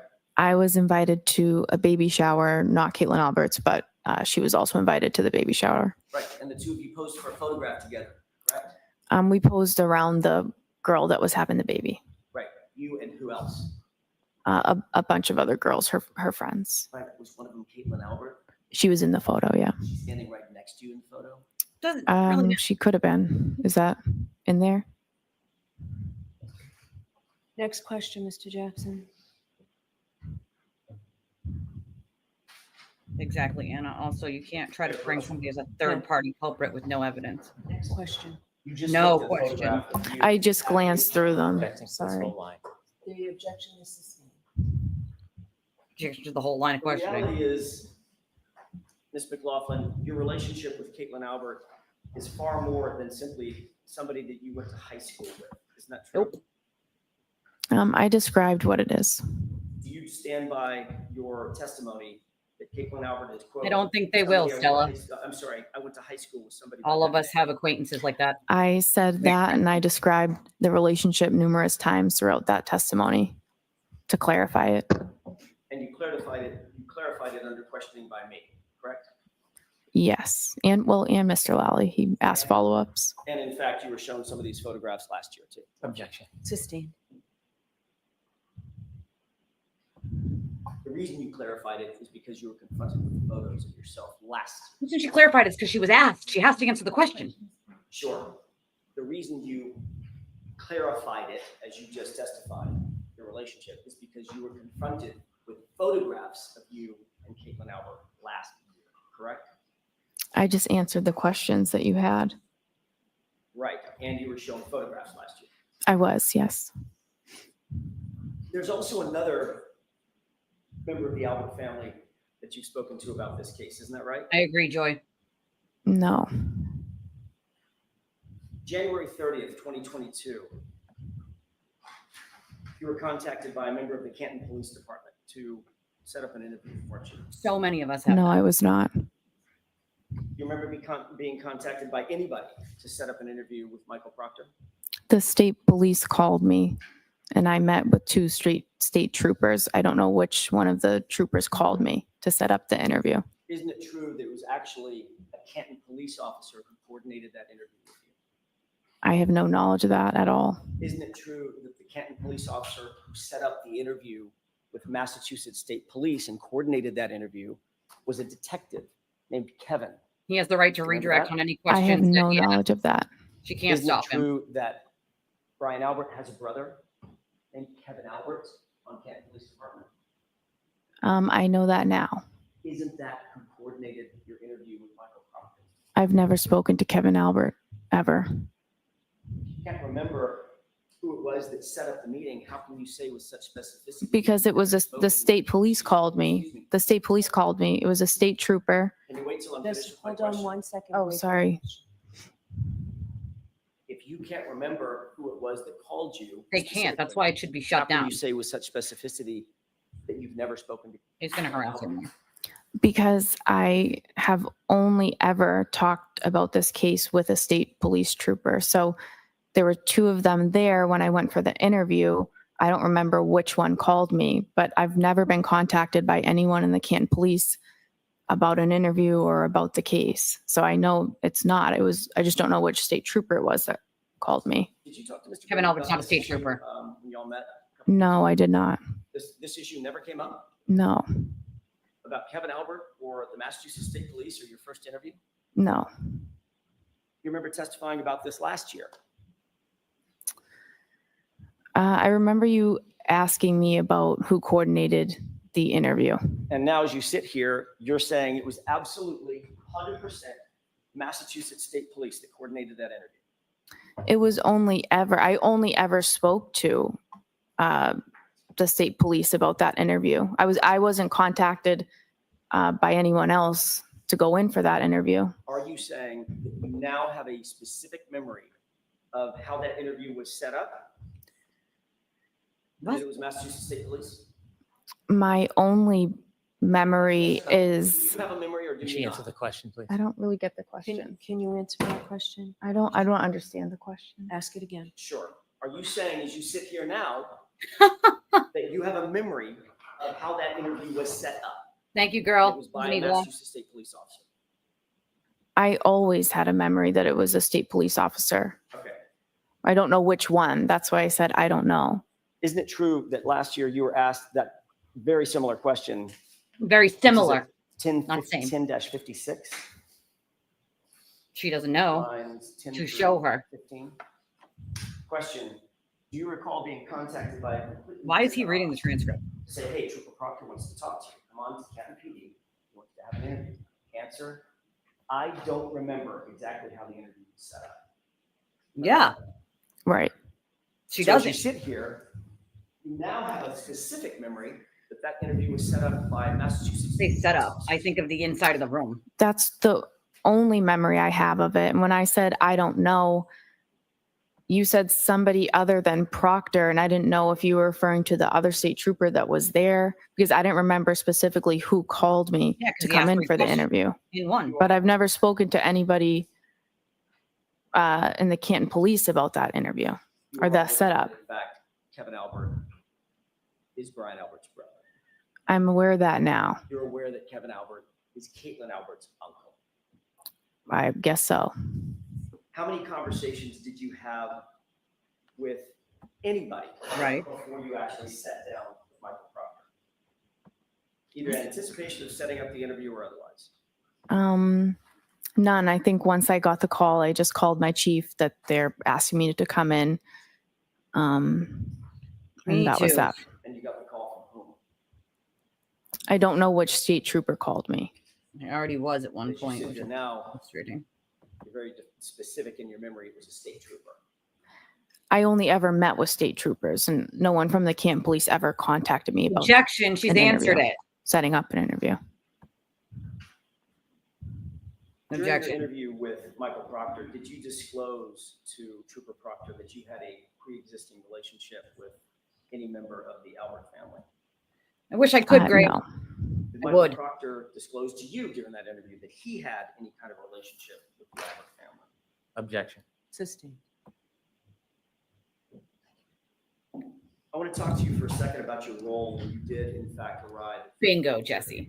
Law Line. Exactly. At least How here. long had you been a firefighter paramedic at that time, January 29th of 20? Sorry, not sorry. Probably about 5 years. You said that you'd responded to hundreds, you believe it's possibly hundreds of calls. Is that right? Possibly. How many were homicides or potential homicides? None that I know of. So this would be the first one. They don't get told, so it's probably not the January first one, but they 29th, don't get told 2022, is that right? whether it ends up being that. Yes. And obviously, if you had never responded to a homicide before, you certainly had never responded to a homicide of a police officer before, correct? Correct. I think you indicated as much on direct examination that you are not and are not now a trained detective. Is that right? Right.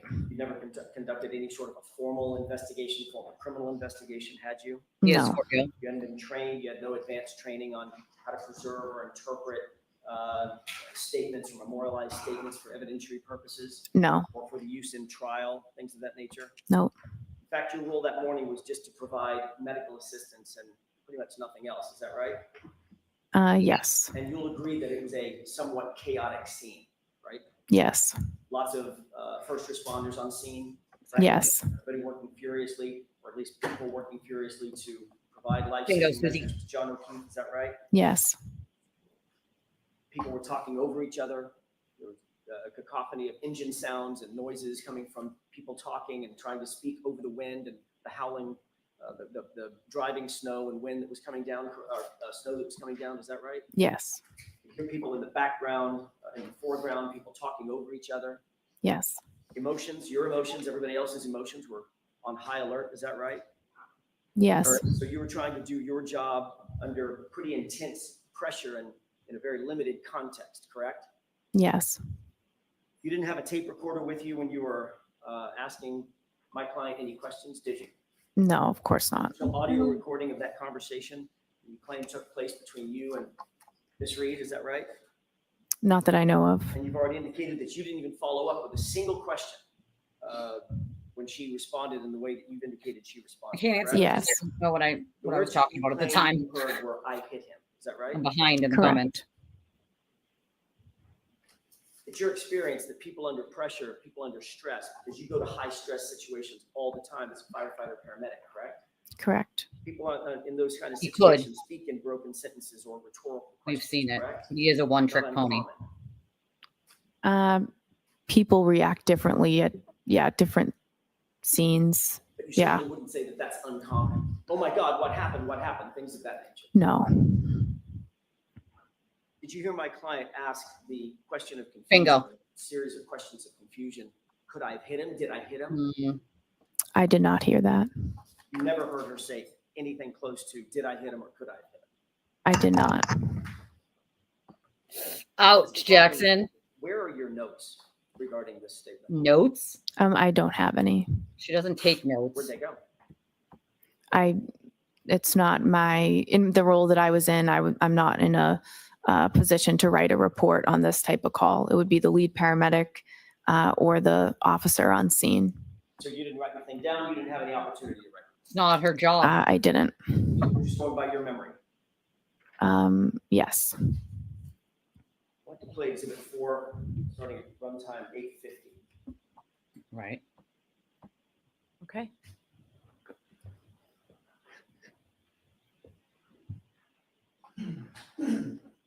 Right? Drop it in the middle, just like you do with Hank. It's past 1 o'clock, Bev. Come on. Exactly. Doesn't matter if she's a pope. She heard what she heard. Pause it. We've seen this a billion Orient times. us. Can you tell me where you are in that video? I might be in the middle there, although I didn't get a good look. With the yellow and the red. Yes. Okay. Exactly. He's not I'd like asking you to pay questions. special attention, Mr. Laughlin, to your right and your left hands as this video plays. Could we go ahead? He opened it.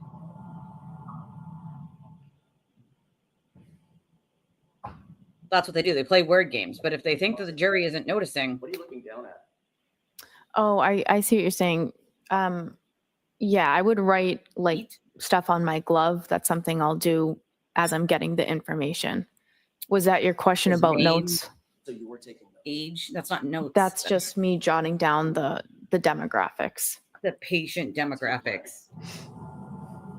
That's like name, age, date of birth. That's not notes. And then you throw the glove away.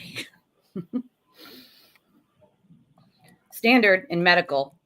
If anybody on that jury's medical, he's screwed. It's crazy to me too, Crimson. It's literally nuts. The way FKR works in general. I was already monetized. My channel was already monetized. I had to wait 6 months to reapply because of these people. Like they don't care who they hurt. They don't care how much lies they tell. They don't care who they harass. As long as they can keep their conspiracy theory going, they don't give two shits. Pause it. I'm so hungry. Everybody's talking about sandwiches. Interaction Food. where my client is overly frantic and almost hysterical. That's the point where your client started to make the statements. Was she overly frantic and almost hysterical? She was distraught. overly frantic and almost hysterical. Oh my Using different God. words. I'm asking you about your words.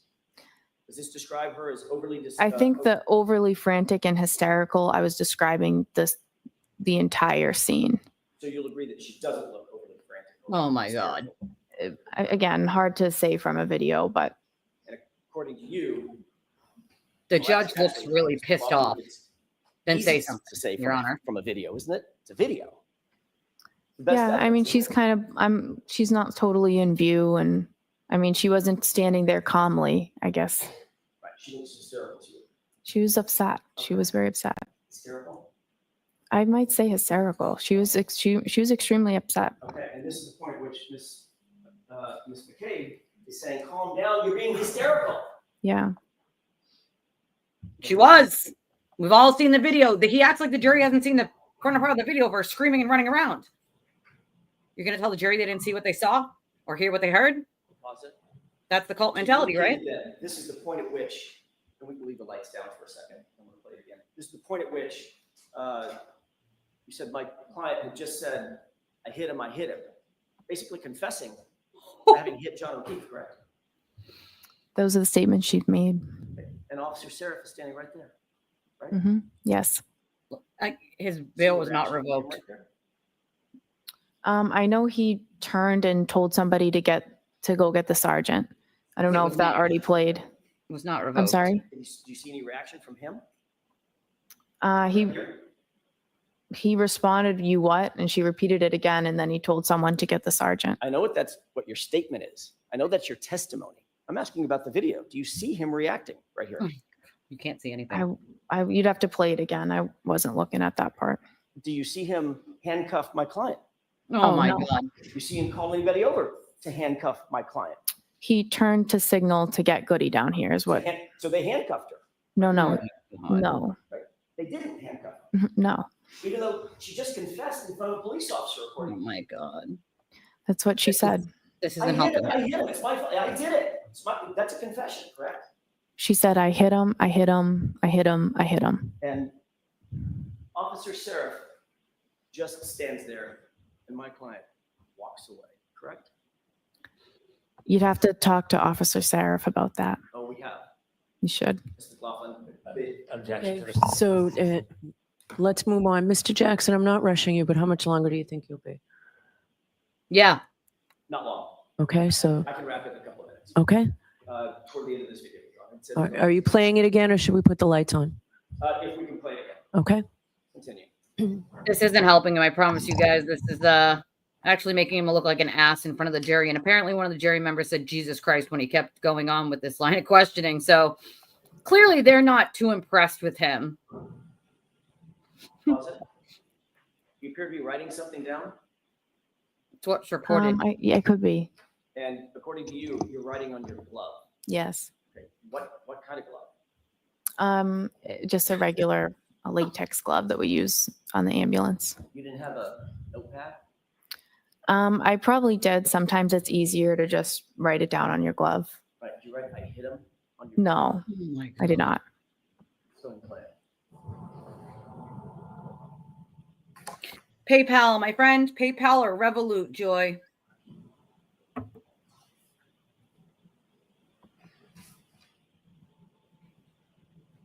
Still Or Apple Pay too. Writing something down. We have an Apple Pay link. I might be looking at it.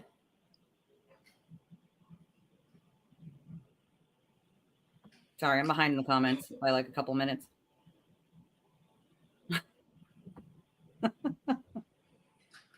Pause it.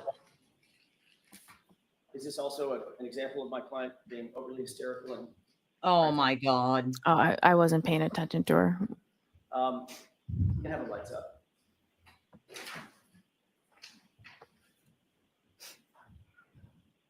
Whatever it was that you were talking to Miss Reed about, Good point, was Jesse. important enough that you had a We've pen out. been saying this. You were writing things down, correct? Well, I was still finishing writing down some of the other. Yes or no? It was important Did she enough finish? that you Yeah. write things down. Yes or no? Yes, I wrote down things that were some of the things that were said. Some of the things that were important, correct? Yes. So for instance, you'd write down John O'Keefe. That's his name, right? Right. You might write down a circle with a slash through it, allergies, no allergies, right? Right. You might write down 46 for his age.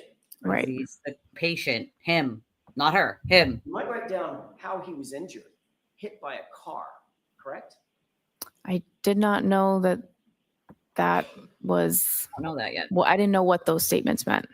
You might write down 3 little syllables. It was just told to you. I hit him, especially if it had been. You don't know what that means though. With a car, with your hand, what? Yeah, I had that in my head and I was going to go tell them that. And you had a pen right in your right hand writing things, correct? Yeah. Right. You never wrote that down, did you? I wasn't going to write that statement down on the glove. I remembered that and I went back to the ambulance and told them. You didn't memorialize that statement on any note that we have, correct? She doesn't. Right. No. You didn't No. memorialize that statement on any glove that you're wearing, correct? No. Whatever you wrote down on that glove, where is that now? Right. Yeah, I don't have it, obviously. You throw those out. What'd you do with it? You just scratch everything out and you throw out the glove. Just threw it away. Mm-hmm. Is that right? Mm-hmm. Yes. Yeah. Yes. Yes. So we don't know what was actually on or not on that glove, do we? I didn't write those words down on that glove. As we stand here, we don't know what was or wasn't on that. She just told you what was on the glove. Name, date of birth, no meds, no history, no allergies. And then I wasn't writing that statement down on the glove. I went back to the ambulance and just reported it. And importantly, it was important enough, as you say. to go back Yeah, to he the is. important statement.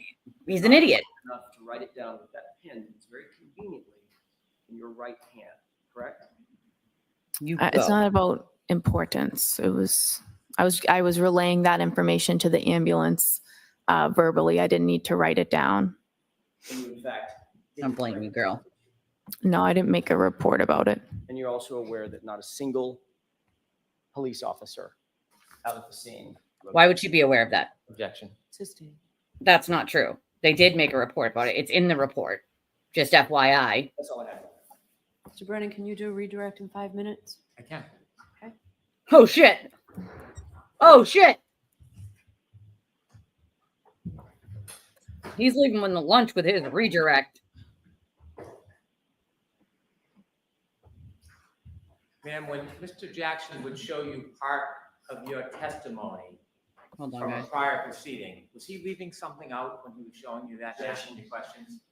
Sustained. When he asked you about whether you knew Caitlin Albert, and you said you went to high school with her, did you immediately then answer questions describing that relationship?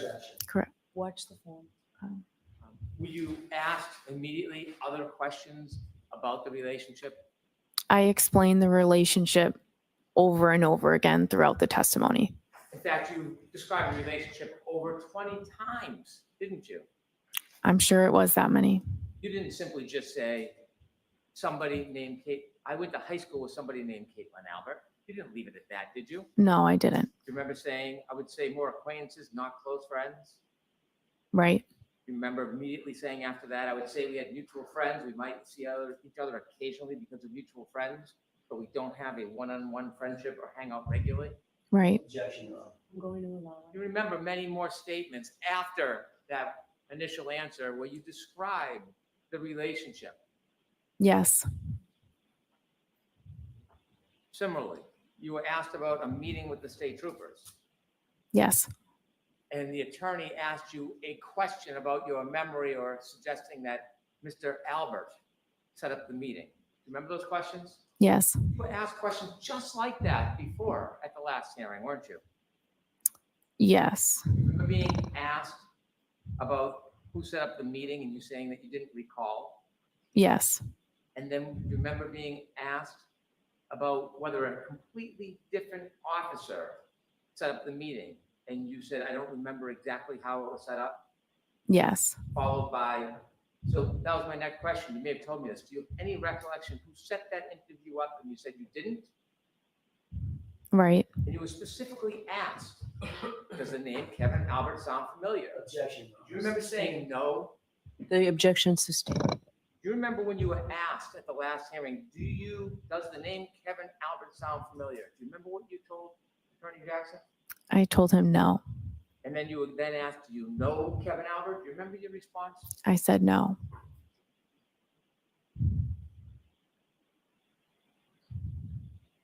When you were there trying to help the gentleman that was on the ground, did you know this would become a homicide investigation? No. Did anybody tell you this was a homicide? No. In fact, when you spoke, or the defendant spoke to you, you were simply trying to get background information to help Mr. O'Keefe. When she told you, I hit him, did she say that she hit him with something? No. Did you know whether it was with a fist or a foot No. or a Lexus? No. You mentioned this was not part of your role to investigate. Why didn't you persist? Why didn't you follow up and ask more questions about that statement? What about the situation and the dynamics caused you not to ask questions? Sustained as to that. Why didn't you persist in getting more information from the defendant when she said, I hit him, I hit him? I felt bad for her at the time. It was a very disturbing scene, and I did not want to push further down that road. It's not my job, and I didn't feel comfortable doing it. Did you write those statements down on your glove? No. Then how do you remember she made those statements? I won't ever forget those statements. I have no further questions. Anything, Mr. Jackson? Very briefly, that was a disturbing scene, you said, correct? Yes. An emotional scene. Yes. Right? Yes. A scene that was upsetting. Yes. A lot of people, Yes. for a lot of reasons, right? Yes. And that's when things start getting missed, when emotion starts playing a role, correct? That's when details start getting missed. I guess it depends on the situation. Right, but this was a disturbing, emotional, upsetting scene even for you, correct? I felt that for a civilian to see it, it was very disturbing for them. Probably wasn't great for you either, was it? It's not. Yeah, and your testimony is you never heard my client say, could I have hit him? Did I hit him? Correct? You never heard that. I didn't hear those questions. No. What you heard was, I hit him. Is that right? I heard him. I hit him repeatedly. And changing gears for a quick second, I'm almost finished, Your Honor. You did ultimately start talking about your relationship in more detail with Caitlin Allen under my questioning, didn't you, after that first statement? Is that right? Yes. That's when I started showing you photographs, correct? Objection. Was that when you were seen showing photographs? I don't know. I described it so many times. I don't remember. But you knew I had information that I was going to ask you about. Objection. No. Objection. Finally, with regard to Kevin Albert, did Trooper Proctor tell you during that interview that he had texted with with Officer Kevin Albert about setting up your interview? Did he tell you that? I have no knowledge of that. Did Trooper Proctor tell you that the reason we're here, the reason we set this up is because Kevin Albert texted me that he had already coordinated with you? Never. No. Thank you. That's all I have. All right, Ms. McLaughlin, you are all set. Jurors, I appreciate you going a little later into lunch to just finish a witness. So why don't we do that? We'll give you 45 minutes, come back at 5 minutes. All right. 45 minutes will then turn into, Follow me. I don't know, an hour and a half, as it always does. That's what's going to happen. Is that 45 minutes that the judge likes to say that they have for lunch? It's usually 40, by the way. It's never actually just 40 minutes. Like, come on. I'll tell you thus far, and I'm sure Joy would agree with me here, and she's an attorney, so I'd love to hear her take. Hold on, let me turn the fan on because it's getting kind of hot in here. That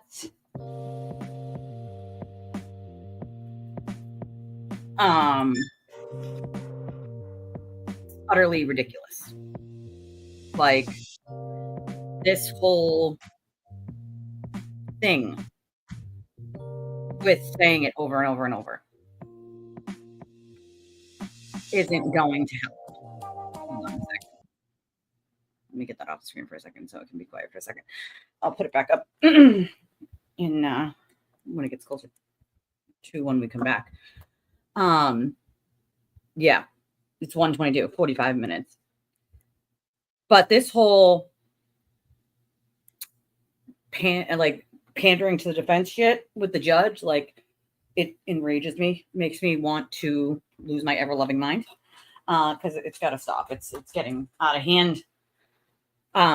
Jackson's not asking questions. He's pushing a narrative, and that should be stopped by the judge. Hank shouldn't have to object and keep objecting. The judge herself should have been like, form, Mr. Jackson, that's not a question. Let's ask questions. And when he's making comments, those should be struck from the record. I heard Hank twice ask for instruction, and she did not give it. Twice that I could hear. He asked for instruction from the judge, and she did not give it. The instruction should be every time. Comments and narrative from the attorneys are not evidence. Okay? They should be struck from the record completely. Like, that is not how it operates. And let's be very clear here. If Hank was doing that exact thing, she'd have harped on him so quick your head would spin.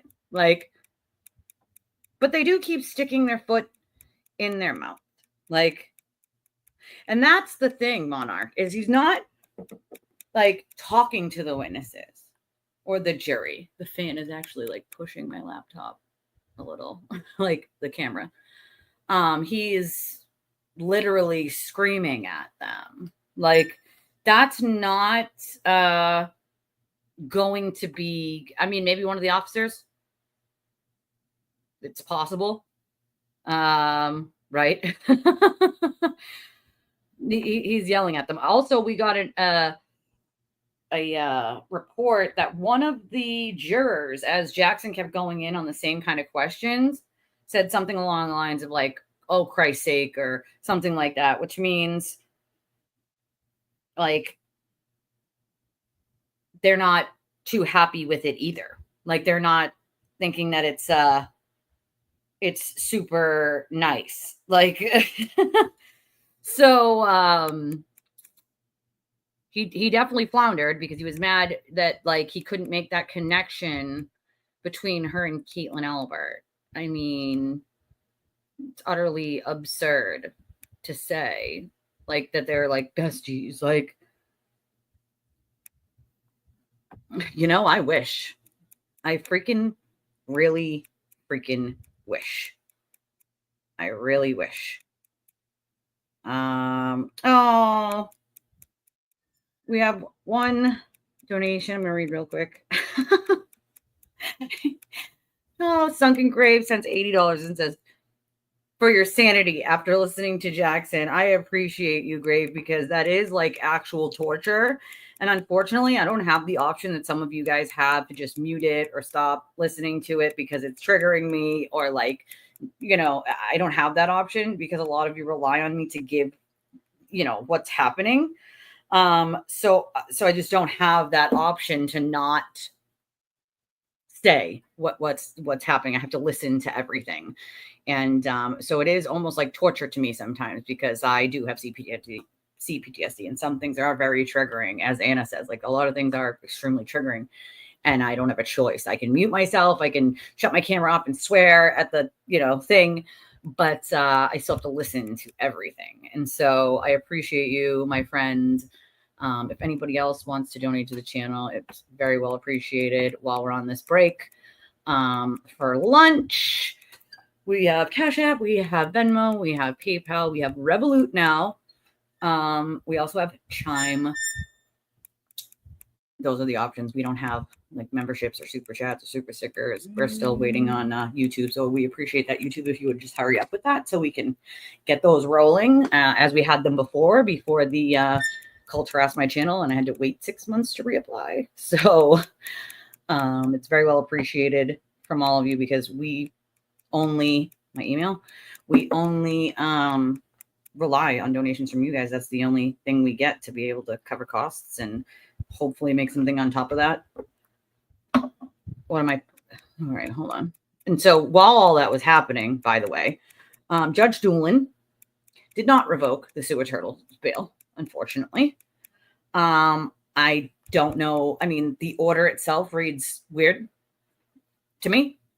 You know, to say that they said something along the lines of without something more, it doesn't constitute a new like criminal offense, but nobody's saying that it's a criminal offense.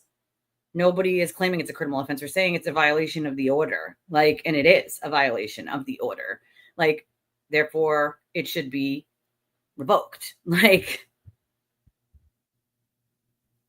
did they order and decision on Commonwealth's motion for revocation of defendant's release?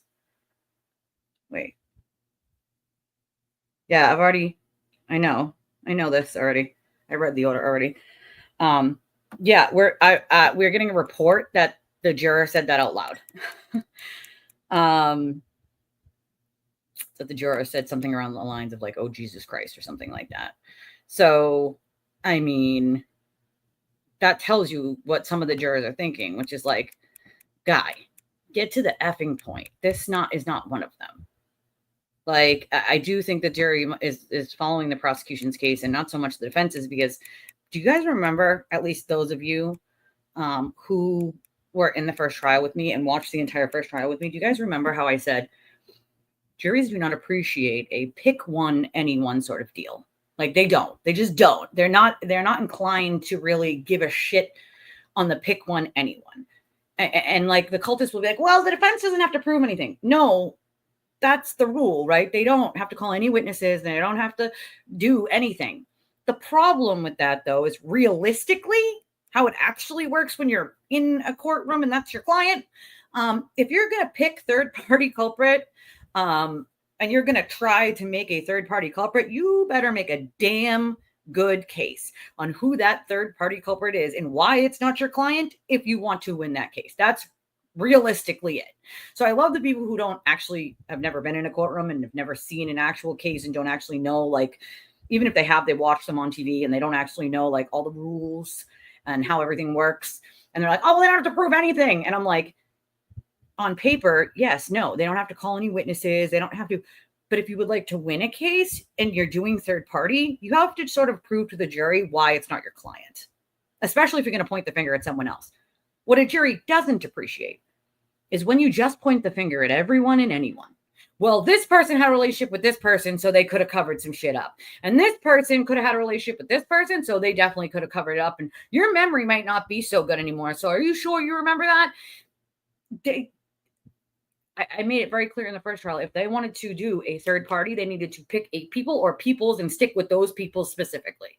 This whole pick one, anyone, it's this person thing is not going to work for a jury. It didn't work the first time. They didn't buy the conspiracy. I don't think it'll work again. Like, that's obviously my opinion, but to be fair, how many times have I been wrong when it comes to actually like predicting things here?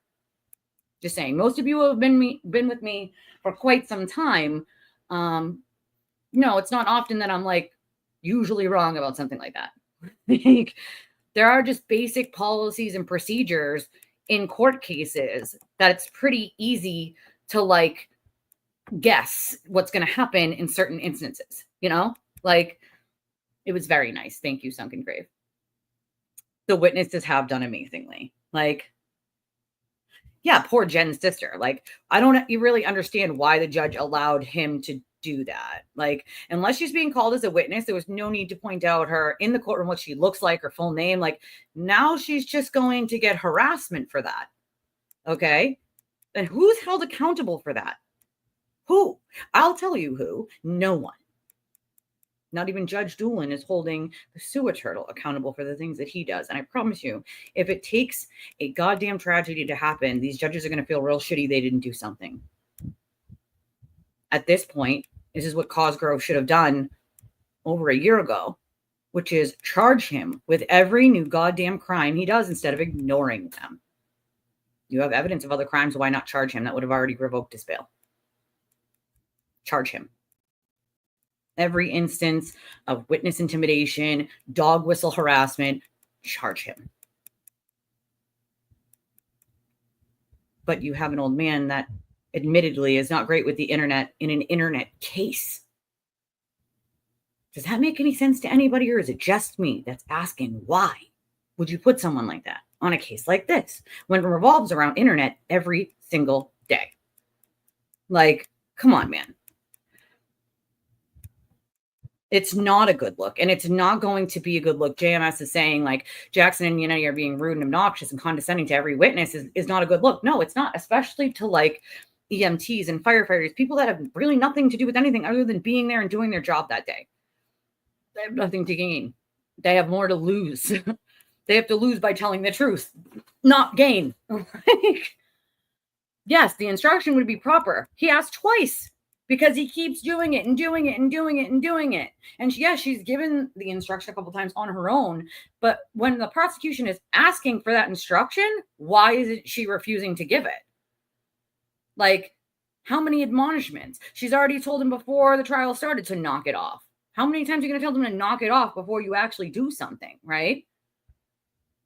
It is why it becomes necessary, 100%. And of course, she just ignores it and keeps going. Why wouldn't she give the instruction? He asked twice. It would have been proper for her to give the instruction. And why isn't she striking any of them from the record? That's another big no-no. Like, oh, but because the prosecution can't, like, they can't really, like, you know, appeal shit. Like, well, just who cares? And that's why, like, judges are more, like, lenient sometimes with, like, the defense, because they can appeal things and the prosecution doesn't have that same option on certain things. Like, let's hope to get one. Yeah, it is. It's a huge reminder. A huge reminder if you've ever been with an abuser.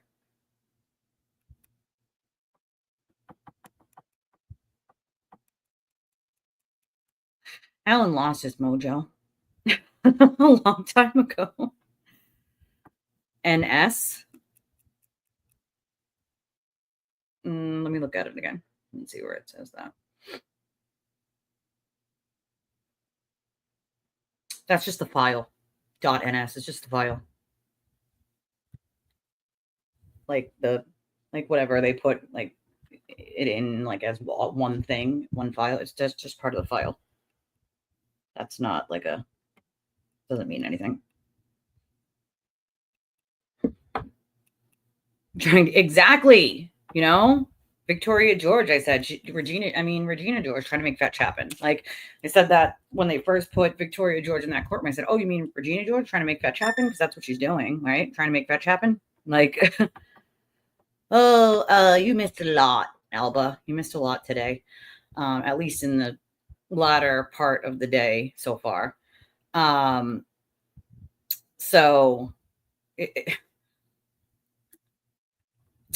Yeah, I did notice that she excluded things like the photos and not to show them to the jury. But here's my problem with that, is she allowed him to go on and on and on about these photos, even after a sidebar, okay? On and on and on with the photos. And no matter how many objections Hank brings, those questions are now still in the jurors' minds. And he knew that. Jackson knows that, which is why he's doing it. He doesn't care if it gets objected to 50 times as long as he gets the words out of his mouth. That's the point, right? You can't put the toothpaste back in the tube. Like, that's the whole point. The judge at that point should have known exactly what he was doing and stopped him dead in his tracks. Like, but she didn't. So it's reported that one of the jurors during Jackson's cross of Katie McLaughlin said, when he kept going in about the same thing over and over, made a statement along the lines of, oh, Jesus Christ, or something like that. As in, like, what the F and F guy? Like, shut the F up.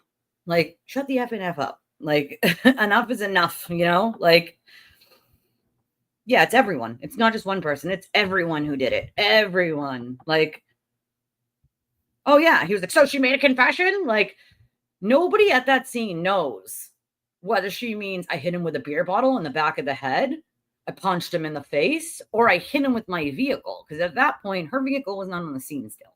Okay? So, yeah. I mean, the statement that Karen made to the media. Come on, Steve. We all know who did it. You all know who it is. We're all in on the joke, right? Like, months later, in the interview with Ted Daniels, We don't know who did it. Yeah, we don't know who did it. Now, mind you, Karen looks at her attorney and waits for him to answer it. Okay. And I love how Ted Daniels calls that interview a one-on-one. That is not a one-on-one. That is a two-on-one with her attorney sitting there answering the questions for her most of the time. And he says, oh, we don't know who did it. And it's not for us to know. And then the judge says, well, you're going to need to give me the third party people who you think it is if you want to argue third party, because you need to have evidence of said third party to actually bring them in. And what are the names that they gave? The two Brians, Brian Higgins and Brian Albert. Brian Higgins was the first to leave, so it's absurd. Colin Albert, who wasn't even there when Karen and John pulled up. And the judge excluded Colin because he wasn't even there, right? And yet you still have to. The other day, someone literally on X was like, Chris Albert did it. And I'm like, and he covered up. I'm like, Chris Albert never even went to 34 Fairview that night. He went from the bar home. Like, what world do you live in? Chris Albert had nothing to do with anything other than just being there. Neither did anybody else. They were all just on a normal night, just being normal people, like celebrating. That's it. Like, if I was a juror at this point, I'm kind of annoyed, right? Like, it is so diluted. So diluted. The like button would be nice, yes. Sounds at least like some of the jurors are losing patience. Yeah, I think they are. Like, and again, as I've been telling you guys, if I was, Ash said the same thing. I just took a phone call while you guys were watching that last bit of it. And that's exactly what the person on the other line said to me, which is, what is it going to take? And a lot of you guys have said that in the chat. What's it going to take? It's going to take one of his minions to hurt someone, somebody to hurt themselves, for the court to actually do something and take it serious. You guys don't think it's a threat because he didn't threaten to pull a knife. Like, the dog whistle and veiled threats are still a crime. Okay. They're not covered under First Amendment, nor by any stretch of the imagination would they be. First Amendment is not absolute. And yet, here we have a court not taking it seriously. To me, it seems like someone's helping him. Because if that was me or you, we'd be sitting in a jail cell definitely by now. Thin ice or not. How many times are you going to tell one person they're on thin ice? And then they literally turn around, walk out of your courthouse and decide they're still going to be on that thin ice and to hell with you. And what you said, Your Honor. Just kicked you right in the balls, spit right in your face, and you sat there and you took it. Seems to me as if we got a serious issue here. Seems to me as if people's safety is not being taken into consideration. And 1A is being used as some sort of cape. Again, you can't run into a theater and scream fire when there's no fire for a reason. Supreme Court has said so. Same thing when it comes to dog whistle threats and using an online mob to do your dirty work for you. You can't just throw your hands up and be like, well, I didn't do anything. It wasn't actually me, so I can't be held responsible. You can't make a veiled threat or a dog whistle and then say, but that's not a threat. It's like holding a knife up and saying, this isn't a knife. What? I agree, Jesse. Wholeheartedly. Wholeheartedly. Make no mistake, a lot of these people, and I can 1,000% assure you guys, without any speculation, that there will 100,000% be civil suits coming for him. He's going to have enough to be buried in for the rest of his life. Just let me make that abundantly clear to everyone. I'm not speculating. I know. Like, so let's just make that clear. Like, Brittany said, I hope Hank can bring in the clip of Karen saying she doesn't care if the witnesses are harassed because they should have been suspects. It does show her cruelness. Do I think that clip will come in? Probably not. Probably not. Unless that door's opened more.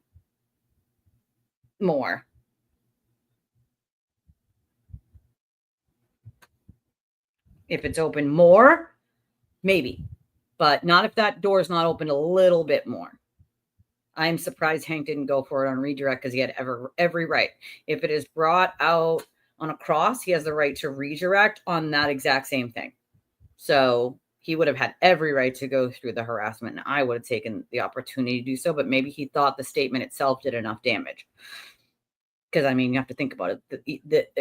He kept saying, like, oh, now here's the problem with that is the judge knew he was being disingenuous. The judge knew he sat there and lied when he said, well, if it was before the first trial, Miss McLaughlin, how would you be harassed? You know exactly why. You people are the ones who fed to Aiden the information that they could have been friends or vice versa. And he ran with that with a conspiracy before the first trial happened. You all knew that. The defense was very, very, very clear. They knew about most of this shit in those text messages back and forth between Aiden and Karen, and then the ones with Natalie and also the ones that Aiden had when he called Alan Jackson himself. Make no mistake, the defense knew about all of it. They've known where Chloe was since the first trial. So when Alan Jackson said, where is Chloe in the first trial? He knew where she was. He was lying. Now, here's the problem is the judge absolutely knew he was lying and misleading when he sat there and said, well, what about the first? How could it have happened before the first trial, Miss McLaughlin? That's where the judge should have stopped him and struck it from the record, his comments, because she knows what happened. Like, that was a little puzzling to me. Like, people don't like a lot of words. I don't know which one you use, but yes, exactly. It's exactly what he's doing. Yeah, the gaslighting, it's triggering for me too. Triggering for me to the gaslighting. This trial will be determined that there isn't a tainted jury pool. Let's hope so. Because if there isn't, Karen's in big, big trouble. Big trouble at this point. Huge trouble. What's the instruction she should give? She should have given the instruction that the lawyer's comments and his narrative are not evidence, and that he's allowed to ask questions. The witness is allowed to answer them. The answers to those questions are considered evidence, not the comments of counsel. Hank asked for 2 instructions during all that, didn't get either, which would have been proper for her to do on her own, never mind him having to ask for it again. Like, come on. I agree with you, Jesse. It's something that, like, most people at this point have come to the conclusion that is clearly happening. Like, this is my problem with it, Stacey, which is like they know that the conspiracy didn't work the first time in the first trial, even with people that are plants or FKRs in the jury. Why the actual F, as an attorney, would you think it's going to work again? What? Like, that doesn't even make any sense. Like, that's bad lawyering 101. If you know something didn't work the first time you tried it, why would you try it exactly the same way again? Do you know what the definition of insanity is? Doing the same thing over and over and getting a different result. You're expecting a different result. If you're doing the same thing over and over and you're expecting a different result, that is the definition of insanity. You're doing the same thing again and again and again, but you're expecting something different is going to happen. It's bad lawyering 101. Why are you trying the same things that you know didn't work with a jury? I'm confused here. Like, I know I'm hungry too. Yeah, exactly. You can't unring the bell with an objection. Toothpaste out of the tube. It was said. Like, he is trash. He owes a lot of apologies. I highly doubt anybody's ever going to get one. Like, you know?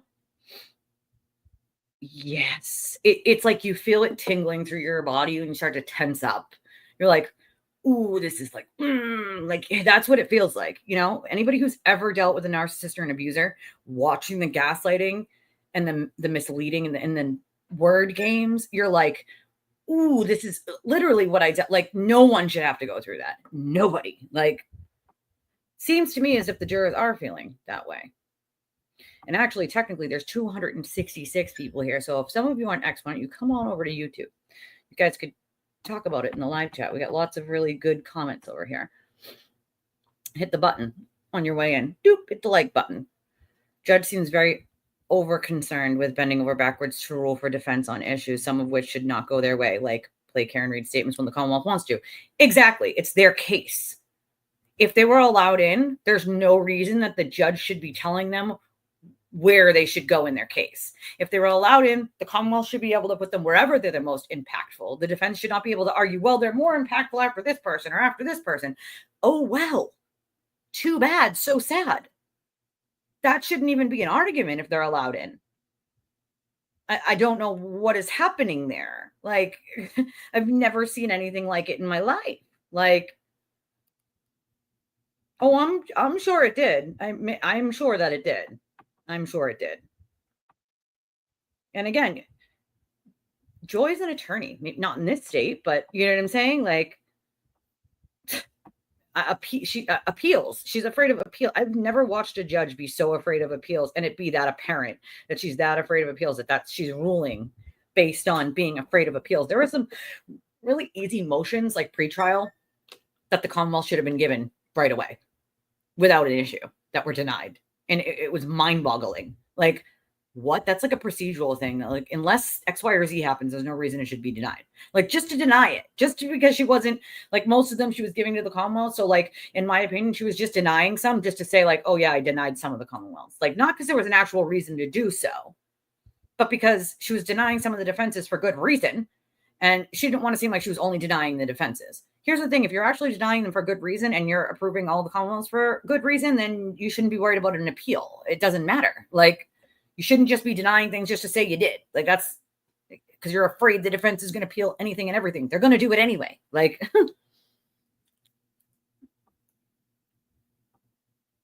it was ridiculous. It was ridiculous. And I don't think that the jury appreciated it, nor do I think that they're going to. Hello. It's pretty horrible, but she holds her own. She holds her own. Lugosi convicted Maxon 50 years ago. Why are people still pretending that brainwashing people to commit murder or cause harm isn't a thing?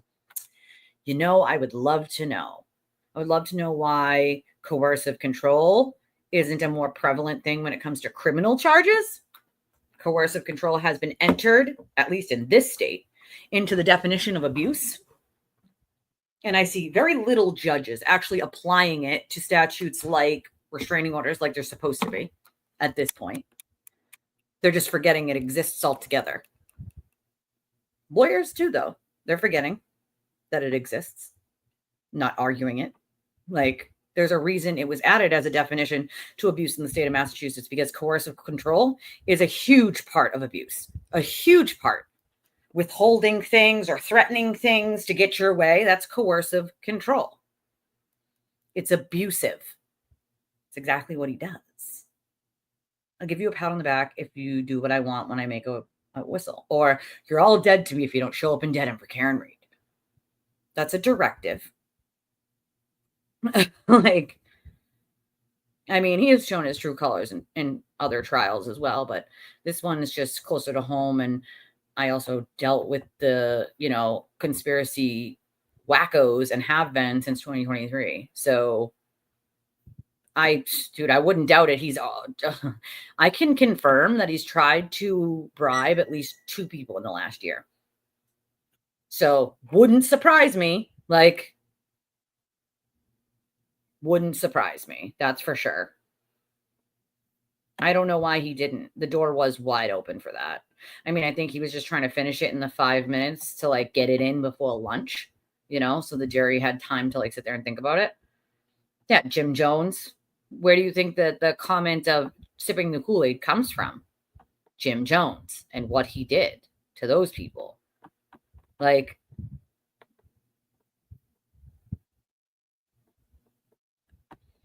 I mean, they don't always tell them what to do. Sometimes it's dog whistles like this or mind control, but sometimes they do. I mean, what did he was screaming and yelling the other day about getting down to Dedham, or you're all dead to him. You're all dead to him. Don't follow him anymore. When this is over, don't think like everything's hunky-dory. Like, you're all dead to him. Like that. Like, he is the best person in the world that anybody needs to worry about them being dead to him. Who gives a shit? If you're a person who isn't a sheep, then you wouldn't care that he made that directive. You'd be laughing. Like, yeah, sure, buddy. You're so important that we all need to like do what you say or else. Hilarious. Like, but those of us that don't just follow, those of us who won't follow anyone, doesn't matter what side they're on. I don't care if you're on the anti-Karen Read side. If you are acting like a cult leader and telling people what they can and can't do, okay, no matter what side you're on, I am never going to be okay with. I'm never going to be one of those people that just falls in line. I call it like I see it. If you're doing bad things, it doesn't matter what side of this case you're on, then you're doing bad things and it's wrong. Some people are just not followers. And if you're not a follower, what happens? How dare you speak truth? And if you speak truth, what do you think is going to happen? The exact thing that I've been dealing with since 2023, which is anybody you don't fall in line with just uses smears to try to be like, oh, that person's bad. Why are they bad? And then they just spew a bunch of lies or like twisted, like mistruths. Like, or are they bad because they didn't lie for you or do what you wanted? And in his case, that's most of what it boils down to. That and jealousy issues, ego issues. No, she's already not popular with, at least, you know, Canoni isn't with law enforcement because of the mistrial that happened in the case with the officer before this. Like, so, you know, but his judge, no, because something's going to happen. I don't know. It's a good question. A damn good question. Yeah, it'd have to be open more for that clip to come in. It would have to be open more. There is no other way to explain it. Well, that's the thing. Even if there is one of them, they're not guaranteed to be a deliberating juror. You know? Oh, no, she definitely is. We know that because even her attorney said that she is like so involved in her defense. Like, so we know she is running the show over there. Not that she's doing a good job. You know, this is when I tell people, like, when they say, like, oh, you must be a McCabe or you must be a McGalbert. I'm like, don't ever be a detective, ever. You suck at it. Don't try to be something you're not, okay? Or that you have no actual, like, experience in. Like, it's one thing to, like, know how to fix a car because you grew up in a shop. Or, you know what I'm saying? But to go from being a numbers analyst to trying to talk about cars you know nothing about, it's kind of a problem. We see a lot of that in this case. Karen's not an attorney, okay? She worked for Fidelity. She's not doing good lawyering on her own case for good reason. She doesn't know what the fuck she's doing. Like, and also, when you're an egomaniac and a narcissist, all you see is that everything you do is awesome and great. Everything you do is awesome and great, and you are the best person ever. They'll just talk about how great they are all the time. I'm amazing. I'm so awesome. Why do you think the Super Turtle talks about his award-winning journalism? He says things like that to make himself to be grandiose. That's what it is.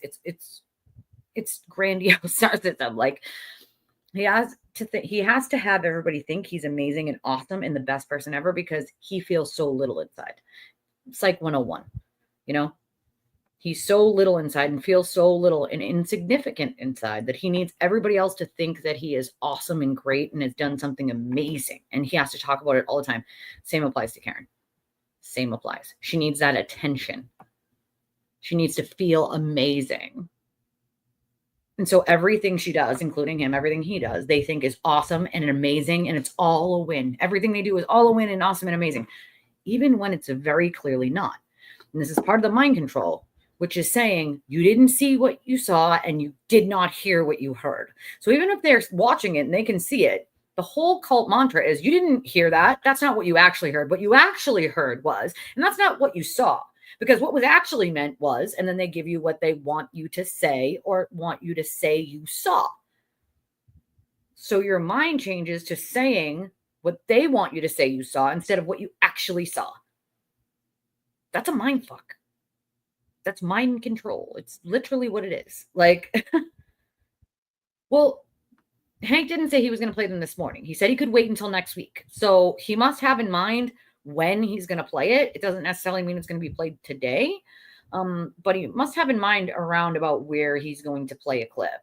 He didn't say it was going to be Monday. He just said he could wait until next week. So I don't know. That could mean at any point this week, and it's full days all week. So I don't know. Yeah, he did say that. So he's going to be out in the rain by himself today? Bet he's not there, right? Yeah, there's issues. You want to know why there's issues? He causes those issues. He causes rifts and issues and then acts like it's not his fault. He had nothing to do with it. It's amazing. Most of those issues are caused by him. Like,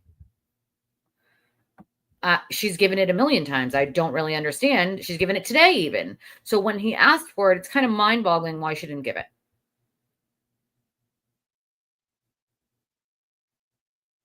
Good. I hope you could hear a needle hit the floor because it's not going well. That's a good question for Joy. Why do you think that it hasn't happened yet, Joy? Because it's mind-boggling to most of us on why he's still free. He can try to get a mistrial. It's not going to happen to him. It's not going to happen. The judge is not going to call a mistrial, and you'd have to have a really big reason to have a mistrial. So good luck to him. Like, sounds like something Karen said to TB, and he went and repeated it to his people. It's exactly what happens is she says something, gets all pissy. It looks bad. It looks bad. All these people don't show up, and the people stop showing up that we're showing up, and the money's dwindling, and I need you to get people out there. Isn't that what you're here to do? Like, I can hear it in my head. Like, of course, that was a directive from her. It's common sense. Like, they lost so many people, especially since the ID documentary. And since just last summer alone, you snubbed a ton of people who were out there day in and day out and day in, and you basically snubbed them for YouTubers you just met 3 minutes ago who started talking about your case. That's a huge problem. Yeah, scold people with your... Exactly. It's exactly it, Insider Man. Well, that's another thing. As courts like outed him as a liar, you know, they definitely said he could use therapy sessions. It's hilarious. It's his own doing. They will go for a third time, but there won't be a mistrial like based on anything that happened, right? Like maybe jury wise, I don't see it. I see a guilty coming, but it's just my opinion, you know? Oh, you can bet on that, Francesca. You can bet at least one of those 18 jurors has dealt with a narcissist and gaslighting, and it's very triggering to them. But you know what? It just goes to show that they know what's going on. You know, they know what's going on. You're just lucky enough that you're in a chat with people who actually go through sort of the same things you do. Because I've seen other people try to talk about it in a different chat looking for support, and people just ignore them.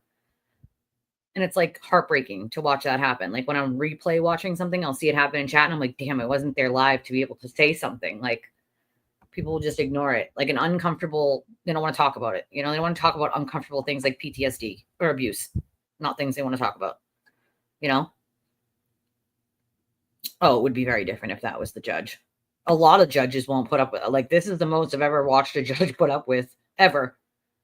Like, you know what I'm saying? Like, I feel like maybe that's what they're doing is like holding that witness intimidation charge or conspiracy for like, just in case, you know, just in case. Because why else wouldn't you have already charged her by now, in my opinion? Like, you know, oh, you did? Let me see if I can get it here. Hold on. It does. We can spot them from a mile away. It's exactly right, Francesca. It's exactly right. I love clips like that. Coercive control. Exactly. Exactly. He is performing for the cult. Remember that. You also have to remember that like a lot of the shit he does is literally just performance art for the cult. At this point, I don't think he cares about pissing off the jury because I think he realizes like it's like he already has done it. Like what? It's already bad. Like I know, right? Judge Everett. Purple? Only purple Kool-Aid? Maybe wear Nikes. I don't think they'll be dismissed. I don't think that's a chance. But I do think that getting a little help staying out of jail. Like, you know, I'll check my email in a minute. Just want to try to get down some of these comments because I'm like a couple minutes behind. Edibles have entered the chat. I love that. Happy Cinco de Mayo. I said that earlier. It's Cinco de Mayo in case anybody didn't remember. Edibles have entered the chat. I love you, Anna. You dirty dog, you, the freak says. Yeah, it's shocking. Like, no, it's totally a mafia move. Like, charge him with RICO then, you know? Charge him with RICO. Oh, he does all the time, Francesca. What do you mean? It's his favorite thing to do. Yep. I agree with you, Insider Man. Like, it definitely saw his opening statement, and it's clearly not accurate, and he's already been disproven on numerous things that he claimed, you know? So, sucks to be him, I guess. Like, and he calls the cops all the time, and not actually for actual real help. He calls the cops to get revenge, to try to, like, make up a charge on someone else that has already reported him to the police, to try to have them arrested for reporting him for something he actually did. He'll make up evidence. He will concoct evidence, whatever he needs to do for revenge, to try to have that person charged for something he actually did and they reported him for. He's done at least a dozen or more times. It's Cinco de Mayo. It does sound yummy. I'm not going to lie. It sounds delicious. I'm starving. Oh, yeah. I mean, let's get real. They have plenty of money. They're just pandering to be able to keep going to places like Smith and Walensky. Yeah, Mr. Burns has probably promised him some sort of something, stock options or something. Here's some stocks, bub. Like, yeah, I do think that they will expose themselves by, like, saying something that wasn't brought up in this trial, and they're not going to be savvy enough to keep their mouth shut. You know? Exactly. Hopefully they'll just be picked as an alternate and cry like Victoria George. Yeah, you know, I have a couple people that actually told me they put big X's through theirs. I have my Justice for John hoodie on, and it says it in big words on the back, as you can see, and his badge number. And you know, you will get looks in public, and you'll see people reading it behind you. Oh, and he'll blow more of a gasket. You know, more of a gasket. He does have little man's Napoleon syndrome, is what it's called. Feeding peanuts to elephants, they're easy to please. Yeah. Yeah, she worked for Fidelity. Infidelity. I mean, she did want into Higgins' pants. I love how they try to spin that. Like, I love how they spin that into, like, Higgins ghosted her. I mean, she ghosted Higgins. Like, sir, she is the one who went and seeked out Higgins, not the other way around. Like, what? I don't blame you, Jesse.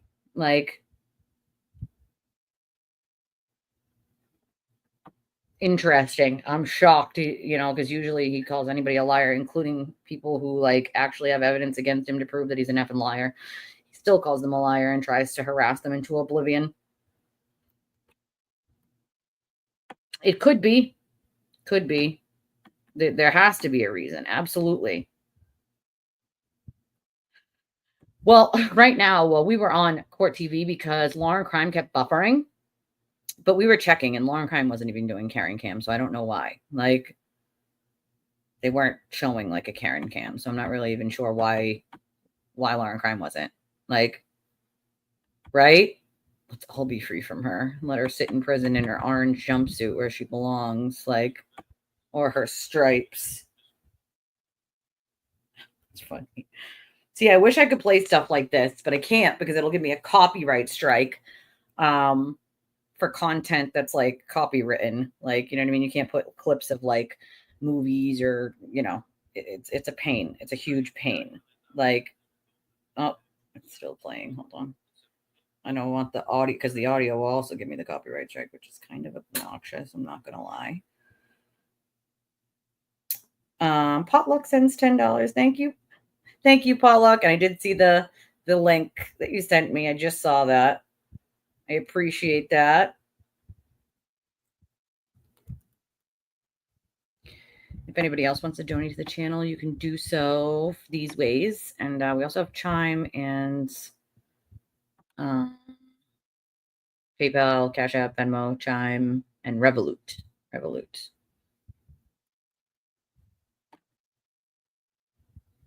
I think Julie's really the only one, and she's never sort of wavered from telling the truth on this. You know, Vinny, I think, it panders to FKR. I think a lot of the law tubers are trying to start to change like a little bit of the way they talk.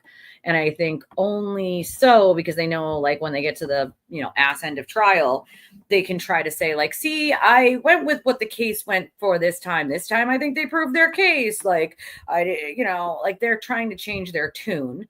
Because then they don't have to say they were wrong the entire time. They can say, oh, I changed as the information changed. No, this is all the same information. None of this is different information. Come on. Like,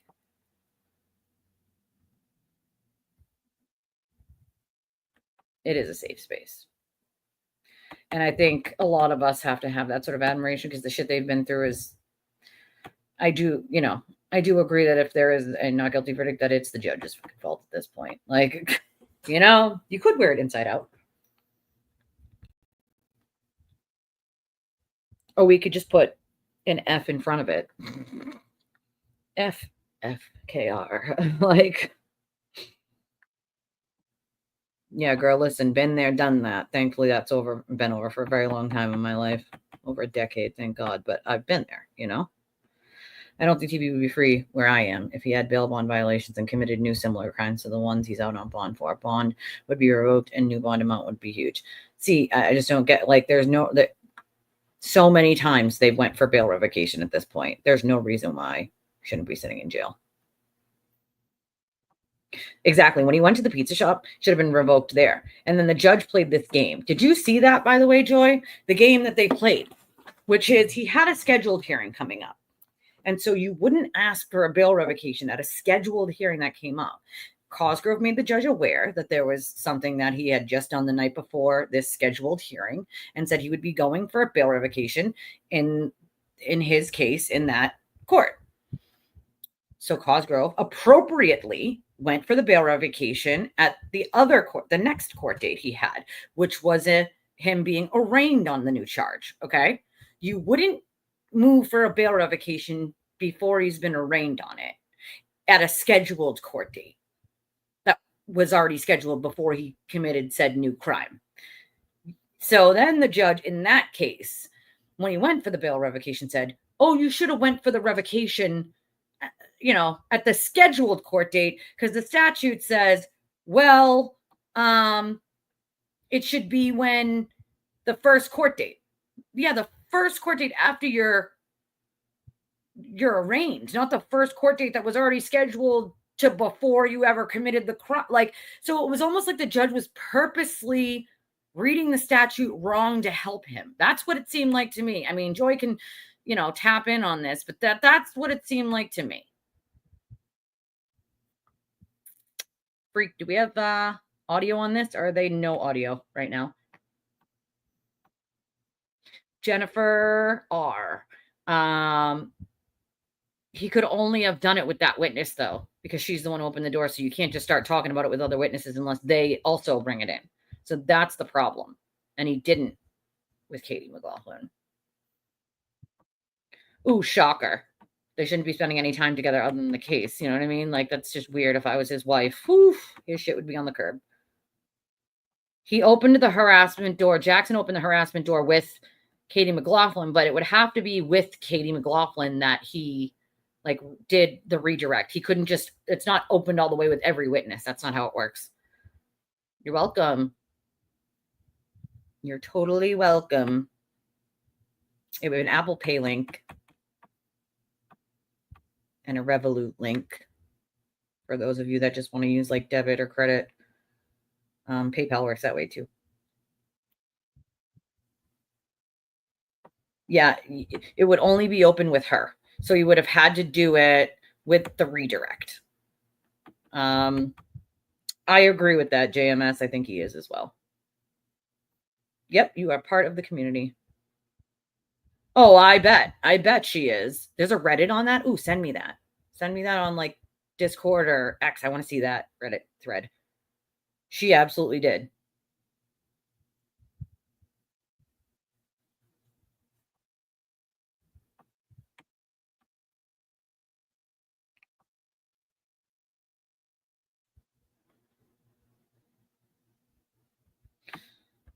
It must be. I mean, it is fantastic. We don't have audio. We need audio. Freak, we need the audio. We don't got audio. You got it over there. I need you to turn the audio on. Unless there's just no audio right now. I mean, I don't know why we'd be looking at them if there's audio anyway. I feel like they have. Right? Just stopped giving a shit. Okay. All right. No audio yet. No audio yet. I don't think it opened it enough. It wouldn't be enough for him to play that clip. It would have to be open with other witnesses for him to be able to play that clip. Couldn't just be Katie McLaughlin if he wanted to play that clip. I don't think it would be enough for that. You'd have to give notice to the defense that you're moving to revoke. They do give it, even if it's a couple hours. The court will set revocation hearing quickly because violation of bail bond conditions is a serious issue. Yeah, I mean, they do give them, it's usually like a couple hours ahead of time, though. On redirect of that witness, but that witness is done now. So that's, door's got to be open with another witness. Me too, Francesca. I like when people are able to sort of see through the BS once they realize what's happened,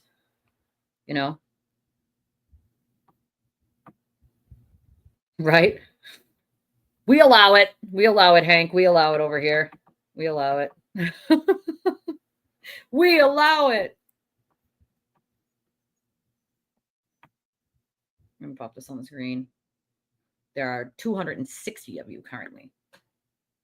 Some of you are on X. If you come on over to YouTube, though, I think you guys will find you have a funny chat to read and people who are very engaging in chat. Hit the like button, hit the subscribe button, come share the video with other people. Send you back to the jury room. We'll see you in 10 minutes. What? All rise, please. Close your notebooks. Follow me. I'm confused. Why are they sending the jury out? He might play some today. We still have some time left in the day. It's a possibility, but why are they sending the jury out? I don't know who the next witness is. We went through a lot of witnesses today, so I'm not really sure.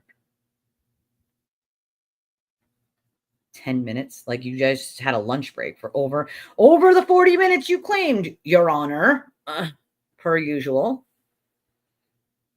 I don't think they're going to call Allie this time, to be honest. There's no reason to call Allie. There's no reason to call Colin.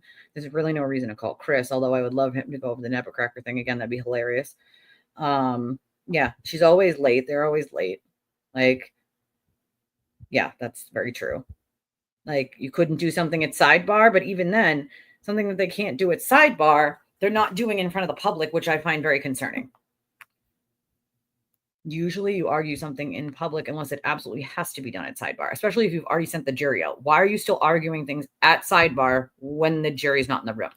Make it make sense to me. Like, that's what we're doing. Bring the jury in, send them back out, argument about argument. I wonder if they're going to argue about the clip now. Maybe.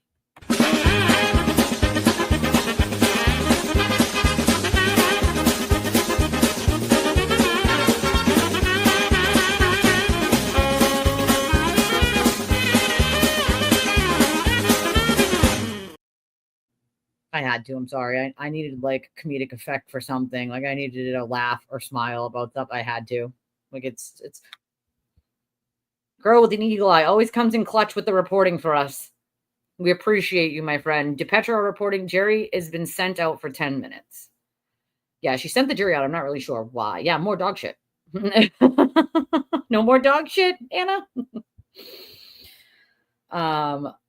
I have to play it for comedic effect sometimes because even I find my, blood pressure starting to rise, even if it's the frickin' judge making it rise at this point. Like, Your Honor, enough with the freaking nonsense. Like, first of all, you've allowed this clown show to continue with the defense. And how many times have you had to tell them that? Cut it out. 1 billion? 1.5 billion? Oh, yeah. That's exactly what's happening right this minute. They're probably arguing, but why aren't we seeing the argument? That's what I don't understand. Why are we not hearing or seeing said arguments? We have the right to it unless it's something under protective order. But as of right now, they have literally been arguing everything as of the last couple of days at sidebar, even when the jury's not there. It makes no sense. None at all. Not even a little bit. Like, once again, public trial. We have the right to see it. What is happening? They didn't do this in the first trial. They didn't argue everything at sidebar in the first trial.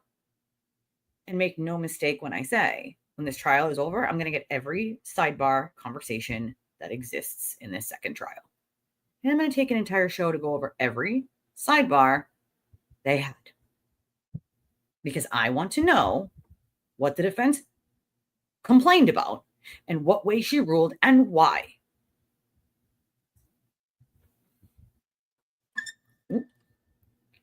Oh, you mean this clip?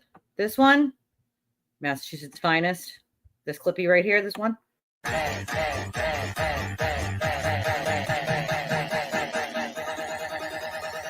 think we got a super chat. I think we got a super chat. That's my friend's favorite clip. She loves that one. No, she sent the jury out to the jury room for 10 minutes, out of the courtroom. Not she's going to the jury room. She's sending the jury out for 10 minutes to the jury room. That's where they go. When they get sent out, they go back to the jury room.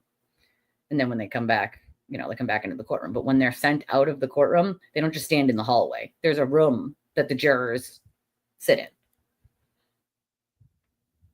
Yeah. When the jury is sent out, they do them in open court. They did that in the first trial here too. So I don't really understand why they're hiding everything.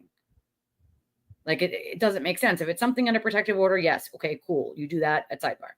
Why aren't we seeing it? Like, I mean, you could argue that you don't want the jury to see it on the news or something. But then again, why didn't you sequester the jury then if you're worried about that? We, once again, have the right to a public trial. This isn't very public, is it? Like, I agree with you, Anna.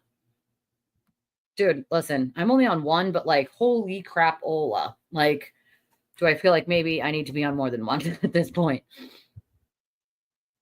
So proud, right? Super proud, Jack. Super-de-duper proud. Sometimes I'm so embarrassed of people here at this point with this case. But I also have to remember a lot of these people on the internet crowing about it aren't even from Massachusetts and saying the most ridiculous, stupid things like, Chris Albert shit on it. Chris Albert wasn't even in the house that night. He went from the bar where they all were home. You absolute freaking geniuses. Like, oh my God, it's so bad for your blood pressure. You guys have no idea. The amount of nonsense makes my head want to explode. Literally. And I can't miss any of it. Like, I can't, just run around my house while it's playing. Like, I have to hear it because you guys depend on me to tell you what happened. So if you weren't here, you're just popping in. Some people pop in and out and they, expect that I'm going to be able to tell them what happened. So I don't have a choice but to listen to some of it. And some of it is hard to listen to. Right? You know what I'm saying? I feel like mine should be raised at this point. Like, don't know. Defense knows they're losing. Now they're trying to disrupt proceedings with constant sidebars and objections to try to disjoint the Commonwealth's presentation. Sidebars not shown, so no AJ grandstanding. I mean, I get it, but at the same time, jury's not in the room. Why can't we see it? I feel like, again, that'd be the judge being like, well, we don't want the jurors to see it on the news. Well, then you should have sequestered them. Like, oh, that's freak. I had him. We decided today that we would try having him stream the trial from his end onto my screen because I have so many things plugged into my laptop, and it's an old laptop. It's 5 years old, and it can only handle so much. I have a second screen plugged in. I got the microphone plugged in. I got the camera plugged in. Like, thankfully, I get the charger plugged in. The lights are not plugged into it. That's the one thing that are not plugged into it. It's plugged into a regular plug. But I can only plug so many things. It starts to slow down my stream and it starts to buffer. So we were hoping to alleviate some of that off of my computer by streaming it as him as a guest and him sharing screen. So you are unmuted. No, we're not. They just unmuted Zoom. That's what that is. But No, we're not. Unmute us, you freakazoids. Yes, it is. It is my very wonderful mod. I have the best mods in the world. I am super lucky. You know, Ellen and Freak and Ashley, and they do an amazing job. I also have other mods. Over. I'll see counsel at sidebar. Oh my God. Isn't that what you just did for 8 minutes? Like, what was the...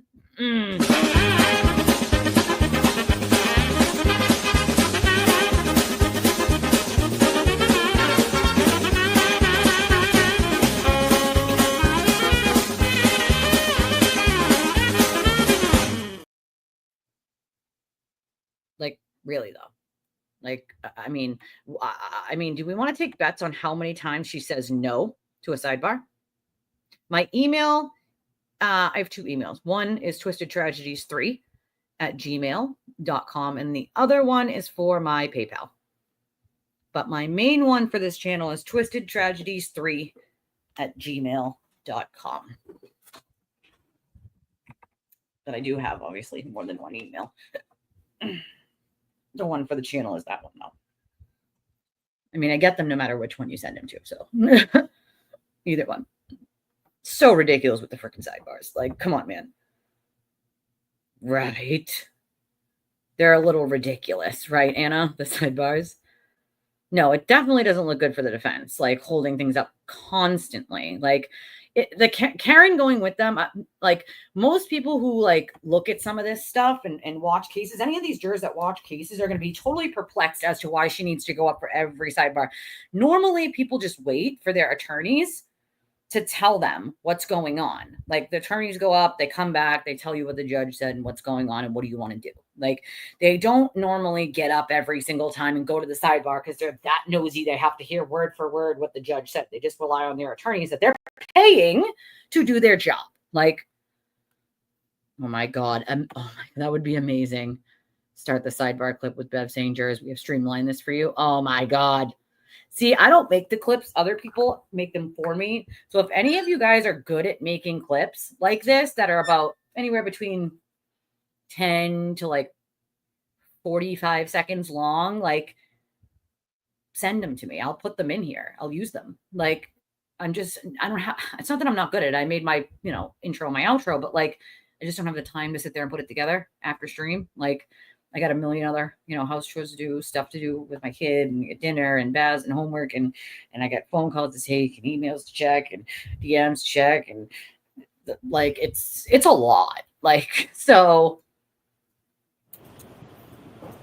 too lazy to actually source the actual material to edit together. If any of you guys are good on that, like send them to me. You know what I mean? I can't use songs unless they're like not copyrighted. Like if it has actual like lyrics or like the actual like beat to an actual song, I can't use them because the copyright strike me. Like it has to be like literally made by someone with like music that is not what do they call it? Someone help me here. I'm drawing a blank, but music that's not. Court is back in session. You may be seated. I apologize for that, folks. Nobody likes wasting your time. No, just 3 because I needed to pick a number. Thank you, Joan. I need to pick a number, so I just picked 3, to be honest. Regular Twisted Tragedies was taken, so I just picked a number. To discuss the next sidebar. Probably.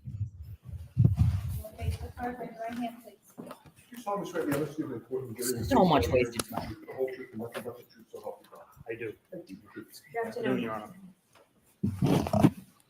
Ooh, I can't see who this is. Hold on.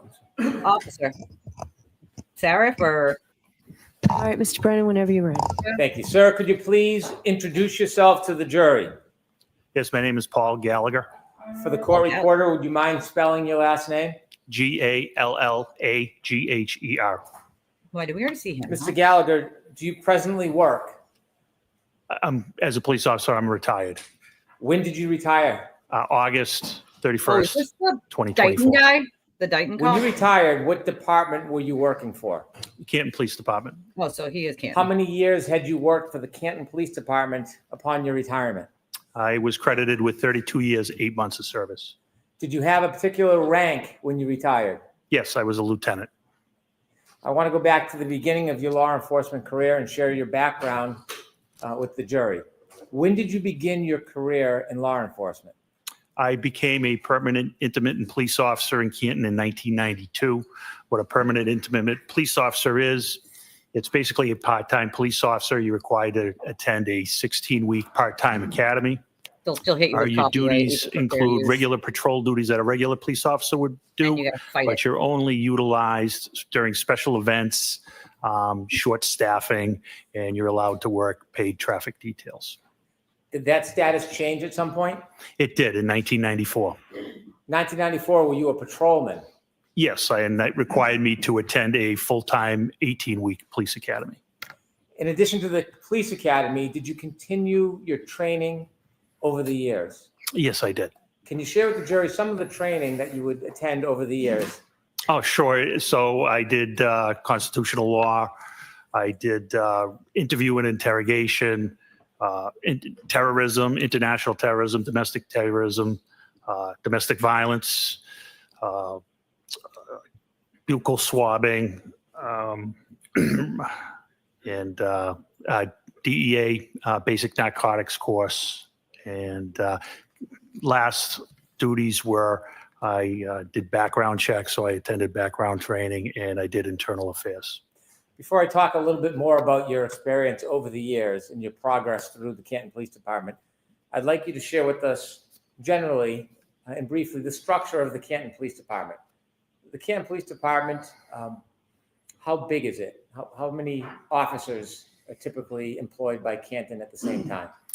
We would like to have 45, but unfortunately, we're short-staffed at this time. At the Canton Police Department, is there different ranks? There is. And what are they? They are patrol, sergeant, detective sergeant, lieutenant, deputy chief, and chief. Given the size of Canton, is it a small department or a typically large department for that size? I would say it's a medium-sized department. Is Canton, do you receive traffic from other areas nearby? We do. Is Boston part of the crossroad through Canton at times? It is. Route 138 runs from Boston, and it goes all the way down to the South Shore through Brockton, Taunton, et cetera. Other cities or towns nearby that bring traffic through Canton as far as law enforcement is concerned? They do, and other states. 95 runs through Canton as well and brings up traffic from Rhode Island. For a relatively small town, is Canton a busy police department given all the crossroads and intersections? It can be very busy at times. You mentioned in Canton that there are different ranks. You started as a patrol officer. Yes. Did that change at some point? It did. When? July of 2001, I became a detective. Did you have any particular or special training to become a detective? I started attending how to dust for fingerprints. My focus was narcotics. I had several narcotics classes. Did you engage in those type of investigations on behalf of Canton? I did. Did you work with other agencies? I did in 2005. I started working with the Drug Enforcement Administration in 2006. I was assigned as a task force officer for the DEA, initially out of Worcester Tactical Diversion Squad, which their mission goal was to eradicate OxyContin and oxycodone distribution at that time. It was during our oxycodone phase. I think he was in the first In trial. 2008, I was moved to Boston Division, and there we focused on all narcotics, not just oxycodone, heroin, cocaine, et cetera. How many years did you spend as a detective before you received your next promotion? Approximately 15 years. What happened next in your career? As 4 far as ends a little progress? early for me, but I took the sergeant's exam, 5, and 6. I became a sergeant. I'm up. In order to become a sergeant, do you have to pass an exam? An exam and an assessment, yes. Is that enough to become a sergeant, or is there another process you have to go through? That's where they rank you after the exam and the assessment. What year did you say you became a sergeant? I became a sergeant in 2017. Was that your first supervisory position? Not actually. I also worked as an officer in charge, which you're not technically a sergeant, but when there's no sergeant to fill the shift, they'll use experienced officers to work as a sergeant, and you receive sergeant's pay. How long did you work as a sergeant for at the Canton Police Department? I worked as a sergeant for 1 year till 2018, and I was promoted to detective sergeant. As a sergeant, did your duties change or expand from that of detective? I was still assigned to the Drug Enforcement Administration at that time. And you just shared a year later, you were promoted to lieutenant. Did you have to take and pass an exam for that? That was detective sergeant, and I did not have to pass a test for that. Did your duties and responsibilities expand when you became lieutenant? Yes, I was brought out of the DEA to work in Canton specifically. Were there other lieutenants on the Canton Police Department when you worked as a lieutenant? I became a lieutenant in 2021. At the time, there was 3 other lieutenants. Were there any other officers above lieutenant at that point? There was a deputy chief and a chief. In 2022, January, were you a lieutenant? I was. Your duties and responsibilities, do they include actually going to scenes, or was it purely supervisory? It was supervisory, but we were expected to respond to scenes. What do you mean by that? Our chief expected a supervisor on scene at all times, at all scenes. Even if there was a ranking supervisor like a sergeant, were you still as a lieutenant expected to go to scenes? Oh, yes. Did you do that often? Yes. I want you to take us to January 29th, 2022. Were you working the overnight shift from January 28, 2022 into January 29, 2022? I was the outgoing lieutenant. I did not work into the 29th. I was the last lieutenant to work on the 28th. In the early morning hours around 6 a.m., were you on shift or off shift? I was off shift. Were you planning on working that morning? I was planning on working later that day, yes. Do you remember what the weather was like that early morning? Yes, there was a nor'easter, which was snow, wind. Did anything interrupt your plan of working later that day? Yes. Tell us what happened. Shortly after 6 a.m., I received a call from Sergeant Sean Good of the Canton Police Department. After you received a call from Sergeant Sean Good, were you informed about a situation? I was. Were you told any basic details of where and what? Yes. Without sharing the actual conversation, where was this situation taking place? I misunderstood the situation. I thought it was on Meadows Ave in Canton. I later found out through dispatch that it was actually Fairview Road. When you heard that there was a situation in Canton, did you decide to change your plans about when you would come in? Yes, I responded. Why did you respond? That's the expectation our chief had for us. When you go into work, do you use a police cruiser or do you use your personal vehicle? On this particular day, I used a personal vehicle because of the weather. Was that different than typical? Yes. And why would you use a personal vehicle instead of a police cruiser? It was larger. It was 4-wheel drive. It was the only way I probably would have got there to the scene. After you received the call about a situation, tell us what you did. I loaded up the car with a tent, and I drove to the Canton Police Department, and I got some winter gear from the office, and I got on the radio and advised Sergeant Sean Good, who was at the scene on Fairview, that all officers were held to further notice. What does that mean? They weren't going to be going home at their end of the shift until they were relieved by another supervisor. Why did you take a tent with you? Because of the snow. The way the call was described to me was a person possibly not breathing. And if it was an unattended death, I wanted to be able to cover the person. Why? Respect. That tent was a tent from your home, a personal tent? It was. It was an 8x8 pop-up tent. You went to the Canton Police Department first before you went to the scene? I did. Why did you go to the Canton Police Department first? I had some winter gear there, including a reflective jacket that I thought would be helpful given it was dark out, visibility was very bad. When you got to the Canton Police Department, did you learn anything from any of your colleagues while at the police department? The only one colleague at the police department at that time was Officer Kelly Dever. After you got your gear at the Canton Police Department, did you head towards Fairview? I did. Other than the general description that you had heard, did you know anything about what was going on there? Just that a gentleman was found unconscious in the snow, possibly not breathing. You mentioned the term unintended death. What does that mean? An unattended death is a death where someone dies alone, and you don't know the reason. It doesn't mean there's foul play. In fact, 99% of the time, it's natural causes. Is there a process for the Canton Police Department when they learn of any death, unintended or not? Is there a process you need to follow? Yes, there is. And what is that process? That's to call the Norfolk County DA's office, their CPAC unit, Crime Prevention and Control. They have jurisdictions over deaths and unattended deaths. You mentioned a CPAC unit. What type of officers or law enforcement is the CPAC unit? It's manned by the Massachusetts State Police. Are you required by statute to contact CPAC or the Massachusetts State Police, even if it's an unintended death? Yes. Did you follow that process? Sergeant Lank followed that process. Is that one of the officers who worked under you? Yes, that is correct. Did you know if Sergeant Lank was at the scene when you were leaving Canton, or did you learn at some point when you got there whether Sergeant Lank was at Fairview?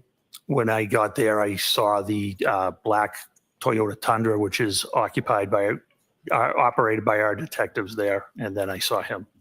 When Canton Police Department first contacted the Massachusetts State Police or the CPAC unit about the information, do you have an understanding whether or not the Massachusetts State Police were going to respond or not? They were not responding.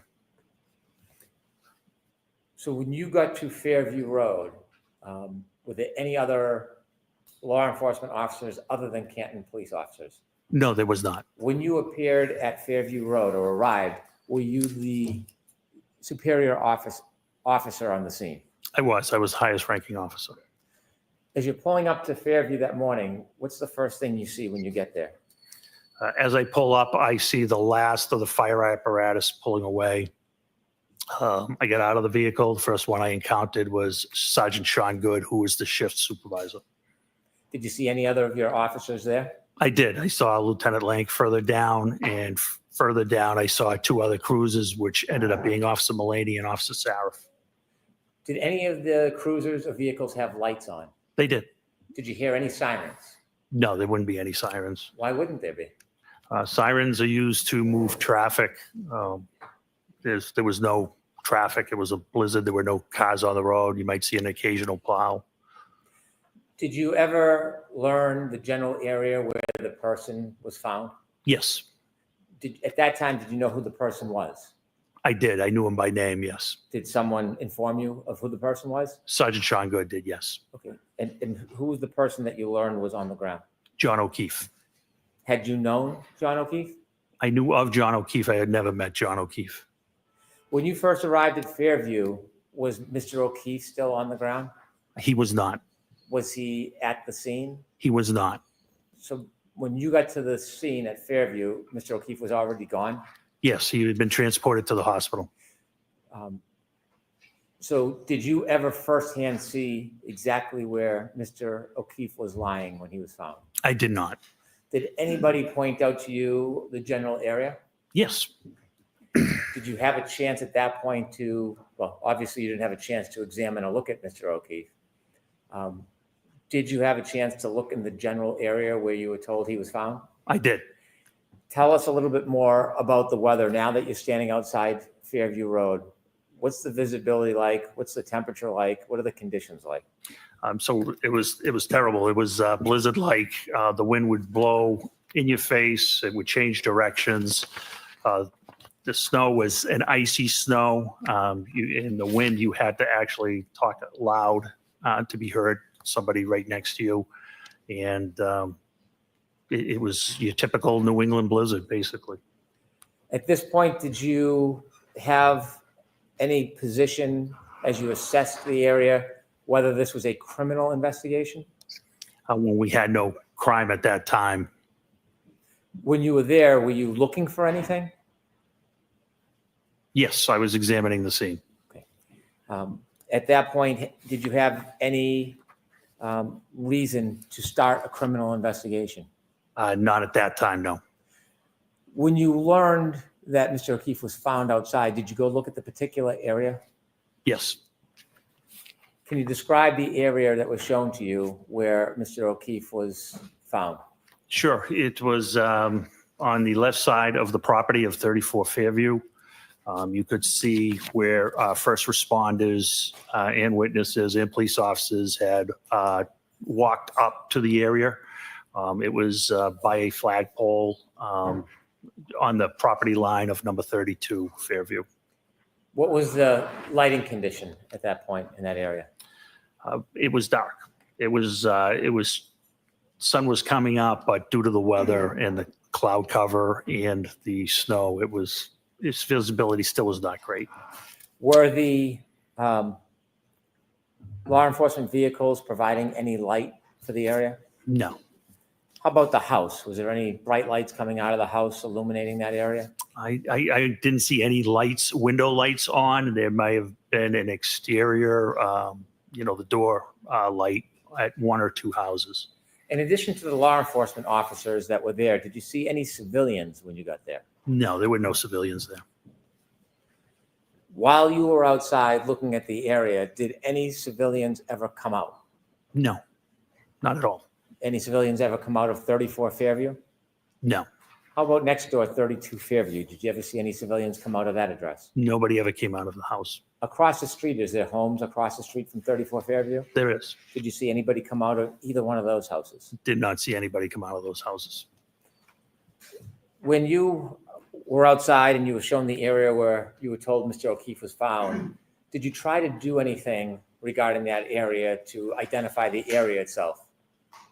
I'm sorry, can you ask that again? Yes.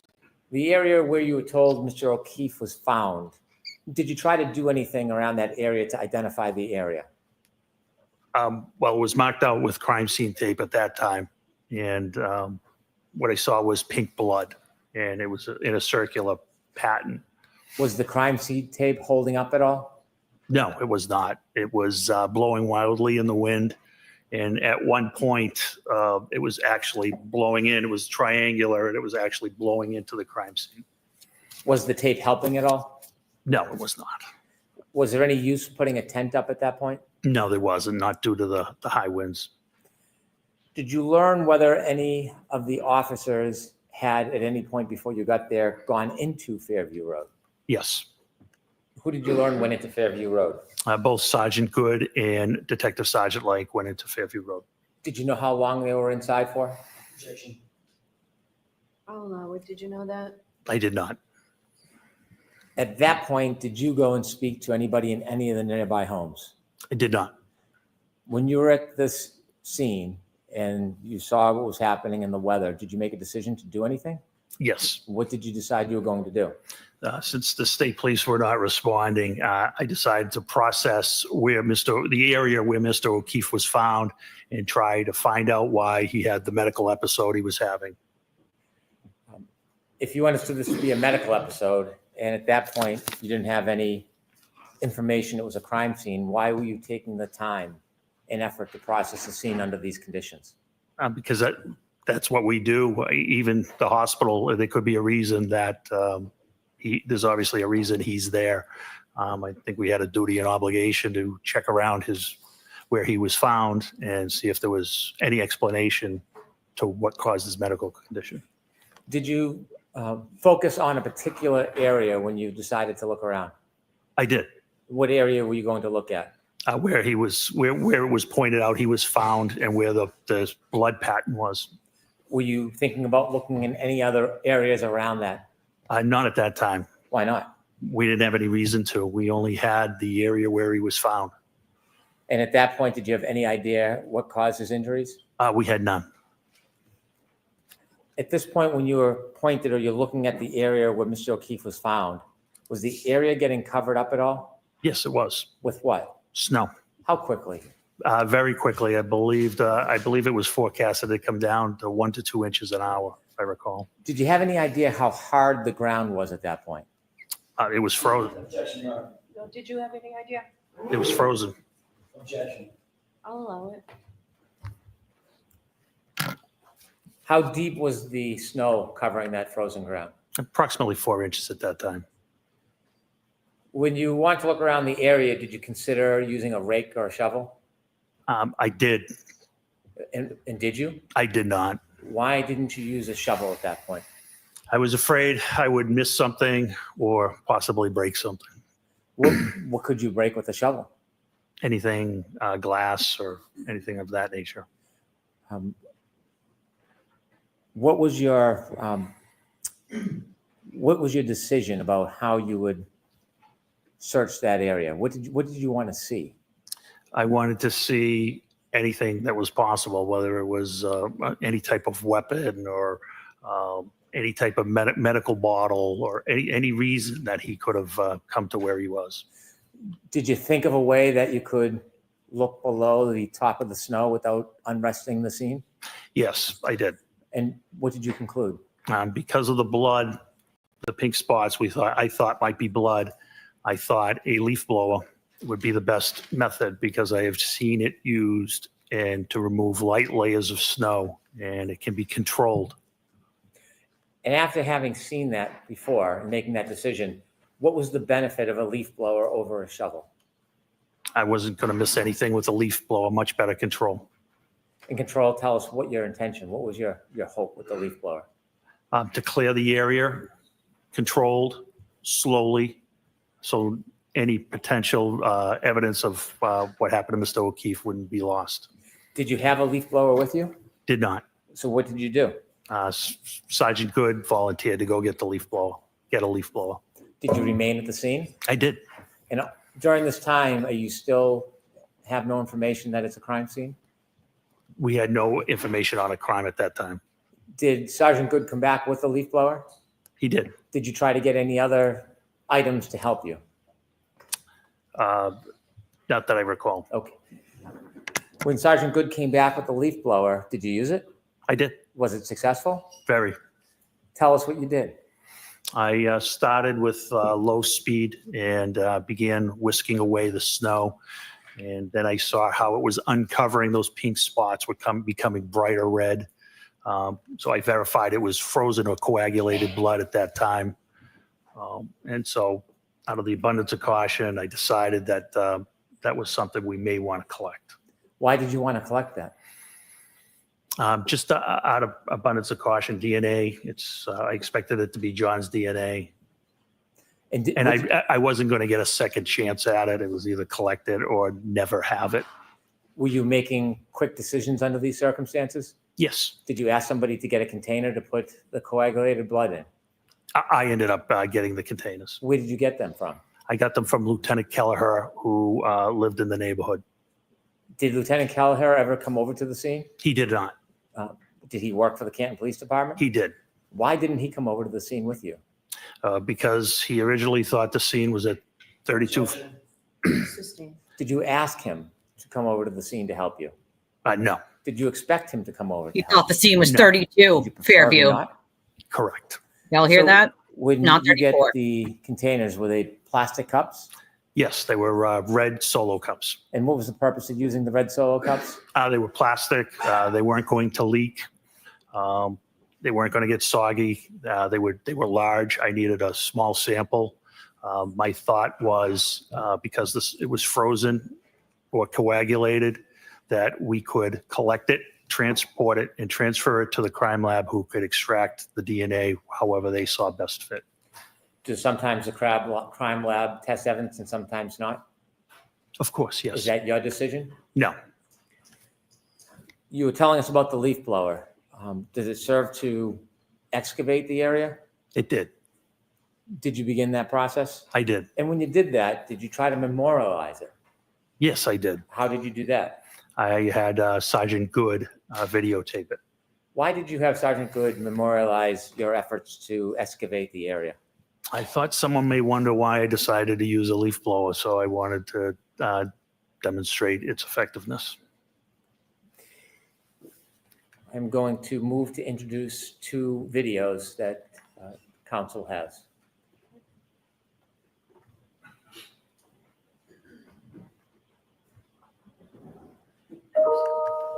So there's no objection to these videos, right?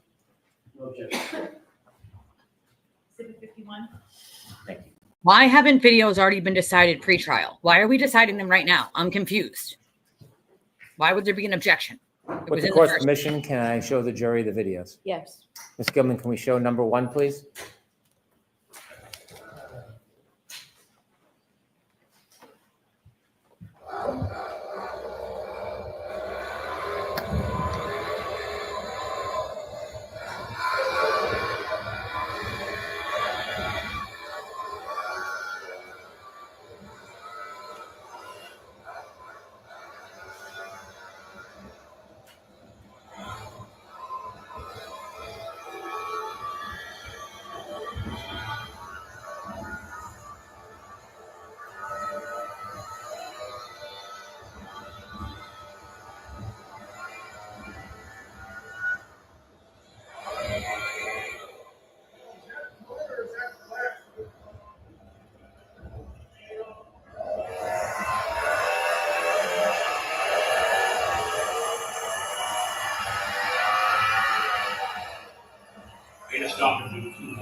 Could you, Ms. Gilman, stop at the end of the video so it's a still frame?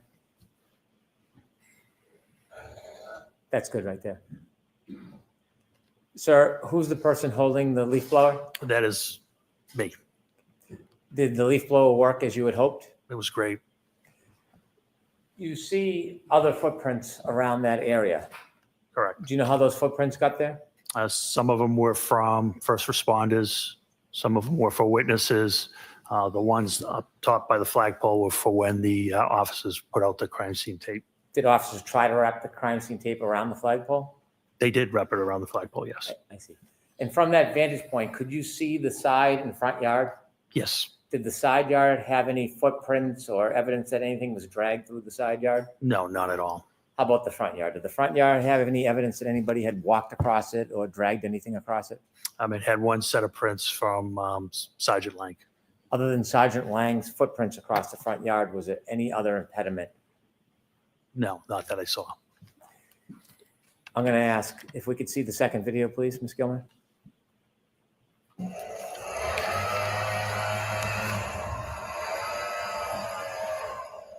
Could you stop there, please? You see the end of the leaf blower? I do. There's an object just below it at like 7 o'clock. Do you see that? I do. Did you discover something in that area? We did.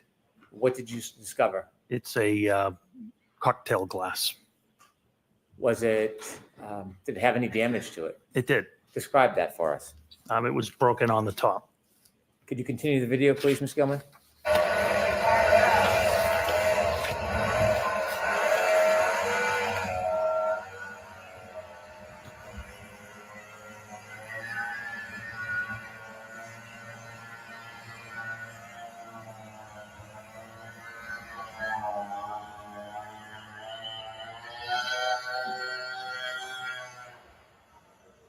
Stop, please. There's some red spots. Is that what you identified as coagulated blood? That is. Below some of those spots and to the left, there's an area that's not white. It's brownish. Do you know what that is? That's, I believe, just bare ground. If we could finish the video, please.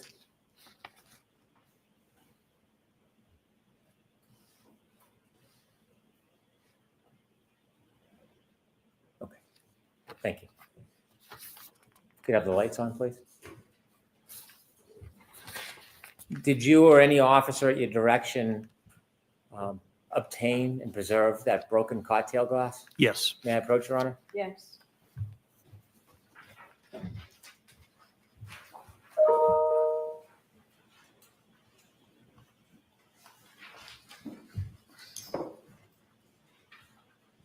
So I'm showing you 2 photographs. The first photograph, do you recognize what's in that photograph? I do.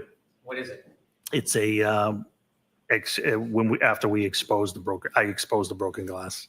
Is the broken glass depicted in that photograph? It is. Is that similar or substantially the same way it appeared to you that morning? That's exactly how it appeared, yes. Do you know if that photograph was taken as a still image of the video or not? I do not. Second photograph, can you take a look at that, That's a close-up of the cocktail glass. of the same photo?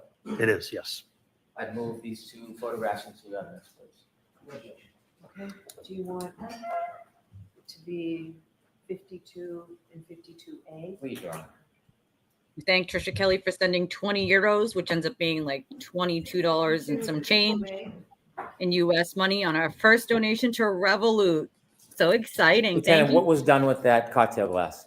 It was bagged and seized as evidence. Was it brought anywhere that morning? It was brought back to Canton Police Headquarters. What happens when it gets back to Canton Police Headquarters? It gets logged into evidence and it's assigned an evidence number. The officer types in a description of the item. In this case, it was a broken cocktail glass or broken glass. And once he hits the space bar, it automatically generates a property number for it. And I believe in this case, it was 22-18-PR, which means 22 is the year, 2022. 18 is how many pieces of evidence that the department as a whole had collected that year so far. And PR, I believe, means property room. Why is it assigned a particular number? Everything is assigned a number by the computer. You said it's brought to the evidence room. Is that a separate or a special place? So we have two rooms. We have a temporary evidence room, and then there's a permanent evidence room. Only two people have access to the permanent evidence room. Is there a reason why access to the evidence room is limited? There is. Why? For security. Even in a police department, the evidence room is limited as far as people who have access? That is correct. In the evidence room, is there an officer assigned as an evidence officer? Not full-time. There is an assigned admin sergeant who is assigned as the evidence officer. Does anything happen specifically with the evidence? Is it packaged or stored in any particular way? The glass was put into a locker, I believe, and temporary evidence. And then it's the evidence sergeant's job to retrieve it. But in this case, we were going to transfer it to the state police. Was it transferred to the state police at some point? It was. Were you part of the transition of that item to the state police? I was. And when was it transitioned and to who? It was on February 1st, 2022, and it was to a criminalist from the Massachusetts State Crime Line. Do you know who the criminalist was? I don't know the name, no. Did the criminalist come to your department or did you bring the item to them? They came to our department. In addition to the glass, there was plastic cups with coagulated blood? That's correct. What did you do with those cups? Those were placed in temporary evidence and placed in a refrigerated unit. To carry them from Fairview to the police department, did you hold the actual cups or did you put them in something? Nope, they were stacked in a bag. What type of bag? It was a craft paper bag. In this particular case, we utilized a Stop and Shop bag. Is that any different than a bag from the police department? This made of the same paper, craft paper, the same size and dimension, other than Stop and Shop and evidence and probably price. They're basically the same bag. Why did you use one of those rather than a bag that said evidence on it? I don't know where that bag came from. I was in a personal car. Sergeant Lank was in a Tundra. If that bag is upside down, you wouldn't know it didn't say evidence on it. So I'm not sure where that bag came from. And the plastic cups, do you know what happened to those? Yes, they were turned over to the criminalist as well. Where did you store them before they were turned over to the criminalist? Temporary evidence in a refrigerated. Temporary evidence in a refrigerator. Is the refrigerator part of the temporary evidence area? It is, yes. Did you bring that piece of evidence, the broken glass, with you today? Yes. With the court's permission, I'd like to approach the witness. It's probably what Karen Reed thought too. A criminalist mean a professional criminal? What do we do about this, AJ? We gotta find them. Find them, hunt them down. I will find you. I will hunt you down. I feel like that's what I hear in my head when she looks at everybody with that glare. I will find Handing you you. a box. gloves and some scissors? Yeah, we'll get a little bit of a cross. Maybe Let not me a ask lot. you about that box. It has red tape on it. Why? It's a secure transfer of custody.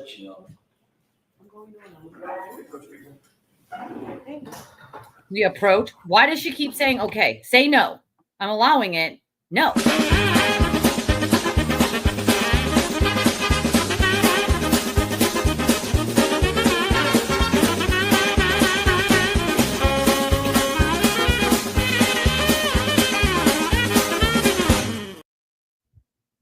In case anybody didn't catch what I said in the meantime there, we got our first donation from Revolut from Trisha Kelly. Thank you, Trisha. We appreciate you, my friend. It was exciting to get my first Revolut. And I just looked at it. So you can transfer money or send money from Japan, Belgium,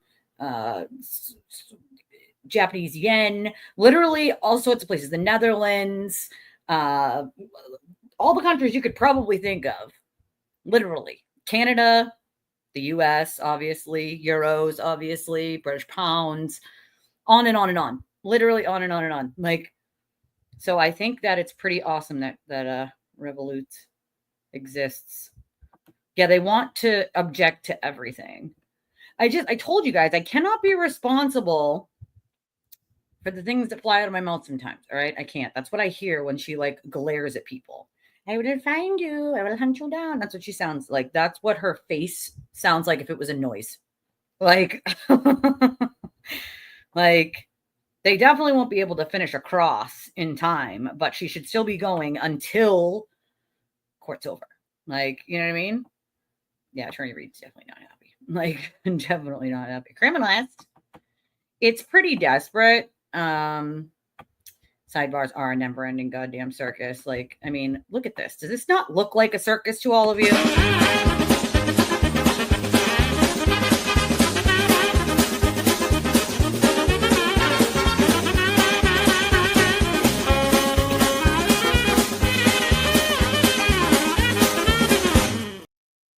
It literally goes with the shirt that I wore yesterday that says, not my circus, not my monkeys, but I know all the clowns. Like, what in the actual hell, dude?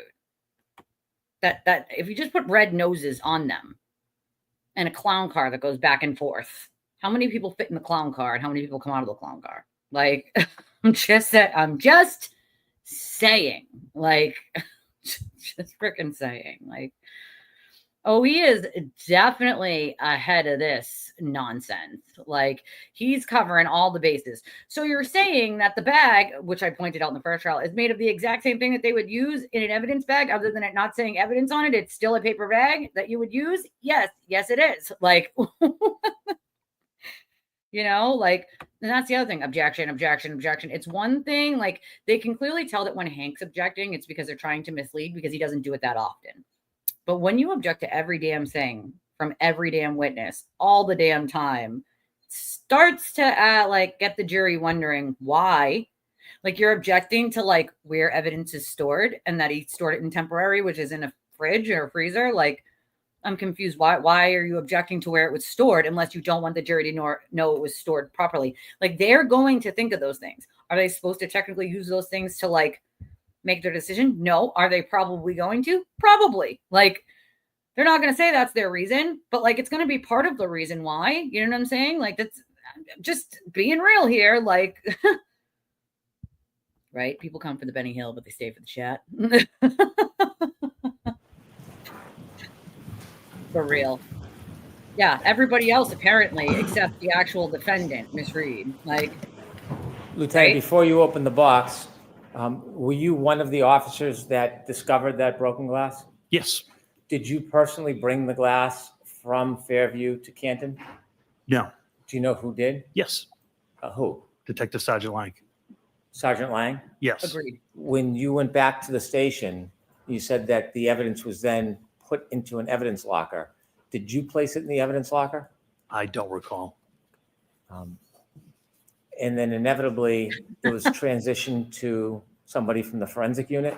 That's correct. Were you personally there when it was taken from the evidence locker and given to the person from the forensic unit? Yes, that was me. Did you have a responsibility and role in that process, or were you a passive observer?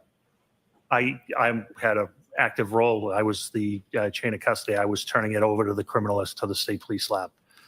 After that glass was given to the criminalist, did you ever have possession of it again? Never. Did you ever package it or touch it again in any way? No, never. Did you ever process it in any way? No. Did you put it in that box and tape it up yourself? No. Okay, I'm going to now ask you to open the box, please.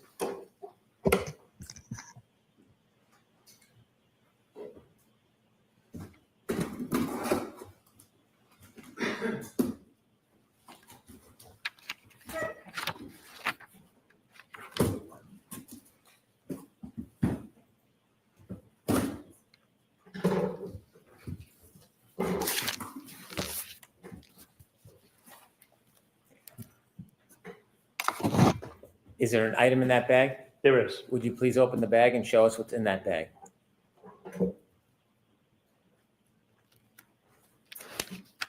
Is it solo cups for 500, Alex? Jack in the Box punches you in the face. Just goes back towards Jackson.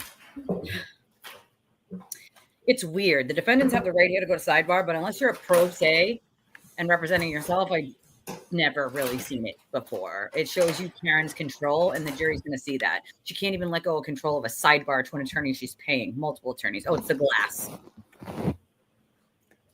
Thank you. If you could put it back in the bag and the bag back in the box, please.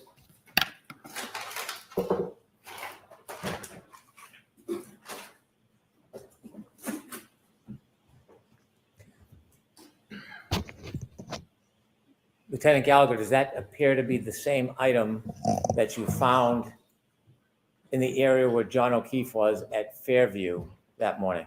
Yes, it does. I'd like to have the box and the item marked for identification, please. Okay. Of course. Yeah, she is. It's a control issue, and it shows that, like, what do you have that many attorneys for if you need to go to sidebar? What's the point? Welcome, Jen.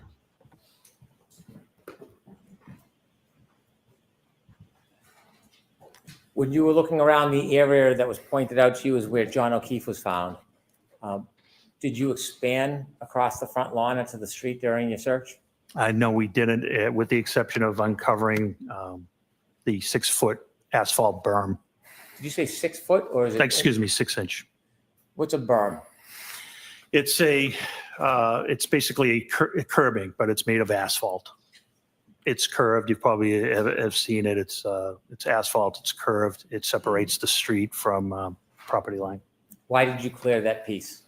Wanted to see. We're trying to find out why John was having a medical issue, and we didn't know if he could have tripped over a curbing or what turned out to be an asphalt berm and possibly hit his head. After you made efforts to look in that area, did you return to the Canton Police Department? I did. About what time? It was shortly after 8 a.m. After you returned to the Canton Police Department, did you receive any information or have a reason to return back to Fairview? Yes. About what time? A little after 9 o'clock. Why did you go back to Fairview after 9 o'clock? Sergeant Lank got a phone call that Jen McCabe had more information. And where did you understand Mrs. McCabe was? Conspiracy burn. Fairview. Did you go back to 34 Fairview? I did. Did you go with anybody? I went with Sergeant Lank. Did you travel together or separate? Together. When you got back to 34 Fairview outside, what did you do? We parked in the driveway. We walked up, and next to the garage, there's a side door. I don't know if we rang the bell or knocked, but Brian Albert, the homeowner, answered the door. As you walked up to the door, did you have a chance to look around at the doors in the area in front of that side door? Yes. Did you see anything out of place? No. You've been a police officer at that point for a long time? Yes. Do you receive any training in observing areas or people? Always. What type of training? What are you told to look for when you're speaking to people? I've been BOSAR trained, which is behavioral observation, suspicious activity training, and you look for clues when you're speaking to people. Whether they cross their legs, cross their arms, there's certain behavioral characteristics. At this point, did you have any understanding that this would later be a crime scene? I did, yes. What happened? Can How did you come to that conclusion? Oh, not at that time. Oh, not at that time? No, Okay. not at that time. When you went into the house, what part of the house did you go into? I went into the room. It's adjacent to the kitchen, and I stood there with Brian Albert. Can you describe what kind of room that would be? Yeah, it was just a typical family room type room. It was not large. It was between the garage and the kitchen. You met with Brian Albert? Brian Albert answered the door and let us into the house. Did you understand what his relationship was to that house? He was the homeowner. Did Sergeant Lank walk in with you? He did. Did he stay in that living area? No, he went to the kitchen area and sat down with Jen McCabe. Could you see the kitchen area from where you were? I could see a portion of the kitchen area. Did you see anybody else in the kitchen area with Mrs. McCabe and Sergeant Lank? There were people in the kitchen area. There was nobody with Sergeant Lank. I could see a portion of the kitchen area. Did you see anybody else in the kitchen area with Mrs. McCabe and Sergeant Lank? There were people in the kitchen area. There was nobody with Sergeant Lank or Miss McCabe. Could you hear their conversation? No. Were you trying to listen? No. Were you speaking to Mr. Albert? I was. Did you take the time to make observations of him? Objection, Your Honor. I'll allow it. Did you take the time to make observations of him? Yes. Did you speak to him? Yes. Did he speak to you? I think it's because he has the Yes. Zoom on. Was there anything about his mannerisms or affect that caused you any concern? No, it was just a social conversation. There was nothing of concern at all. Was there anything about it that caused you to hone in or be concerned? No. I'll allow that. No. Did you get a chance to look around that living area at the Sure. items? I didn't look around, just with my eyes. Did you get to see that area? I did. Did you see anything broken or looked out of place? No, nothing. Anything that caused you any type of concern? Nothing. When you looked towards the kitchen, did you see anything that looked different or suspicious in any way? Nothing. Was the interaction, did it cause you any alarm or concerns? No. After Sergeant Lank had an opportunity to speak to Mrs. McCabe and you spoke to Brian Albert, what did you do next?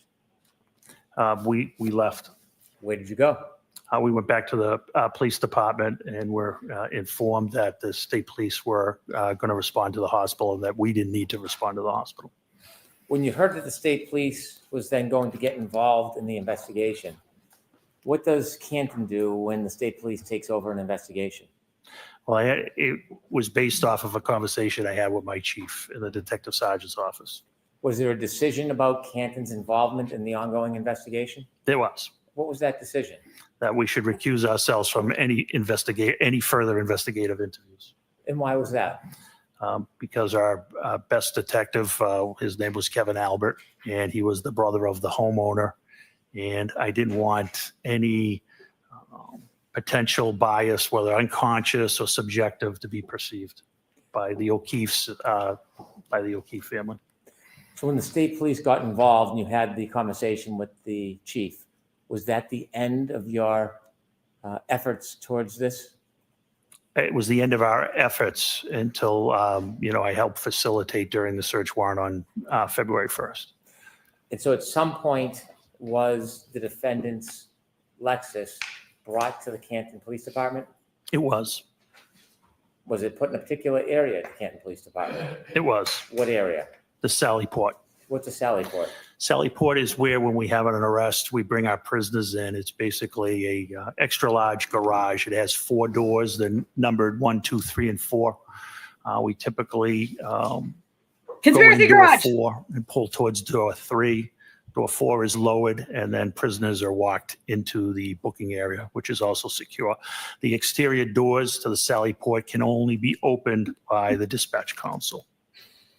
When crime scene services came to look at the car, was that the same day, the 29th, or later time? No, it was February 1st.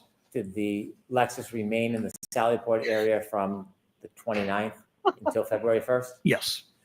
When representatives from the crime lab from the Massachusetts State Police came on February 1st, who provided them access to the Lexus? I was one of the people there that was there. I don't know if I provided them direct access, but I certainly would have. And I assisted them if they needed things. That's when the chain of custody, the exchange of custody for the blood samples, and the glass occurred as well. And during their processing of the Lexus, were you there for parts of it? I was in and out, yes, but I did not partake. Didn't Thank you partake very in the much. conspiracy garage. No partaking in the inverted conspiracy garage. Conspiracy garage.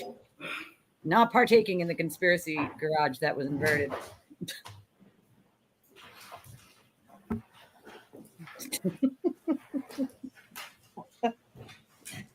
I cannot.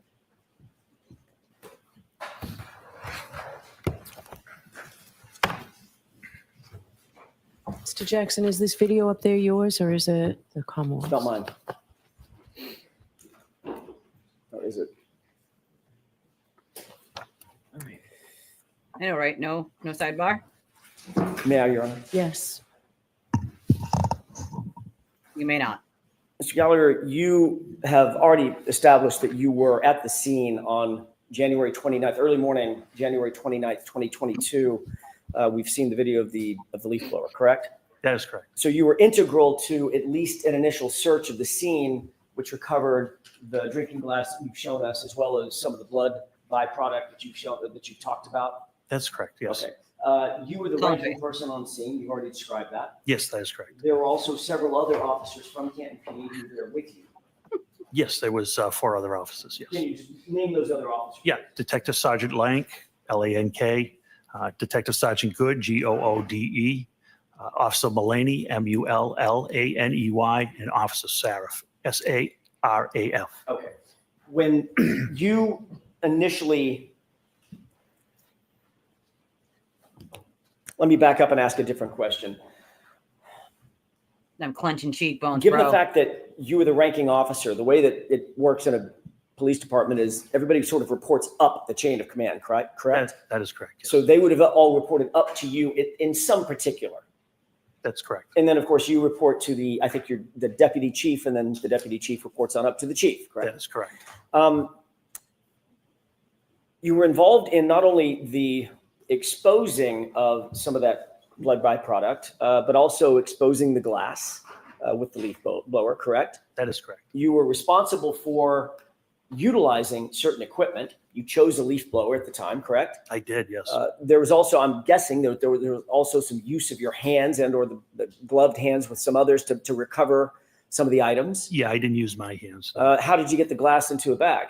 That was Detective Sergeant Lank. Somebody had to pick it up, right? Correct. That's what I mean. The use of hands to manipulate some of the evidence, correct? Yeah, I apologize. I didn't understand that question. That's okay. I thought you were speaking about me. It's probably my fault, not yours. Nope, that's okay. There was also some plastic cups that we've talked about. We'll talk more about those in a second. Those were utilized as well, correct? They were, yes. And you were responsible for the use of those as well.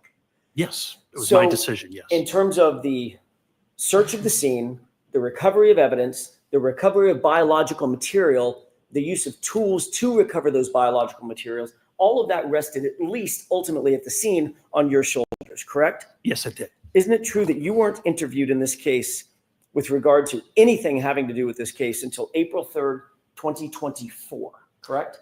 Yes, we can call it an interview. It's when I met with the prosecutor, yes. And that was about Karen's clinching hard on that resting beef. 2.5 years, nearly 2.5 years after this incident, correct? Yes, that's correct.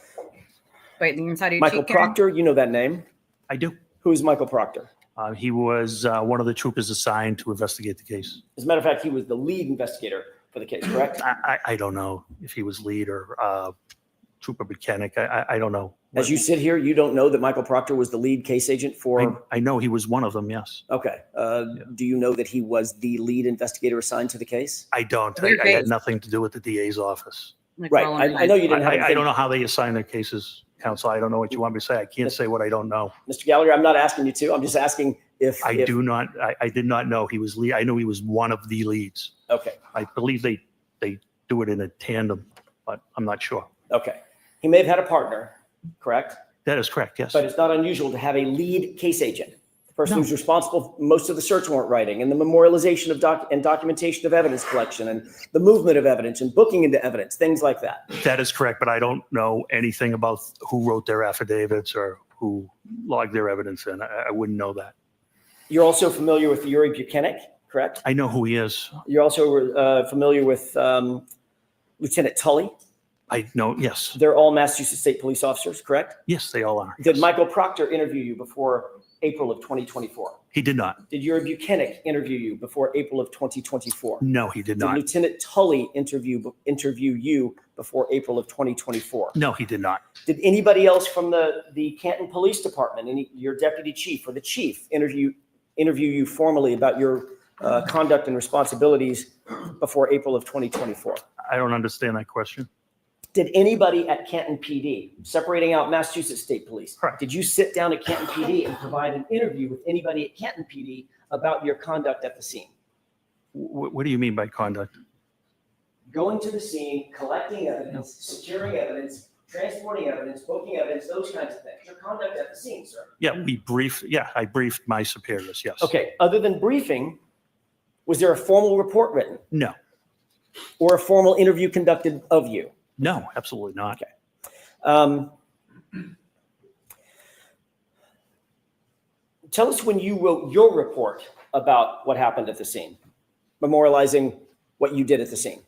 I didn't. You didn't write a report? About the scene that day at the scene? Correct, about this investigation. I only did the metadata report. I did not write a report at the scene. You never, in fact, the fact is you never wrote any report about what happened at the scene, correct? Correct. You didn't memorialize that in any formal way on Canton PD letterhead to describe what you did and how you did it at the scene? No.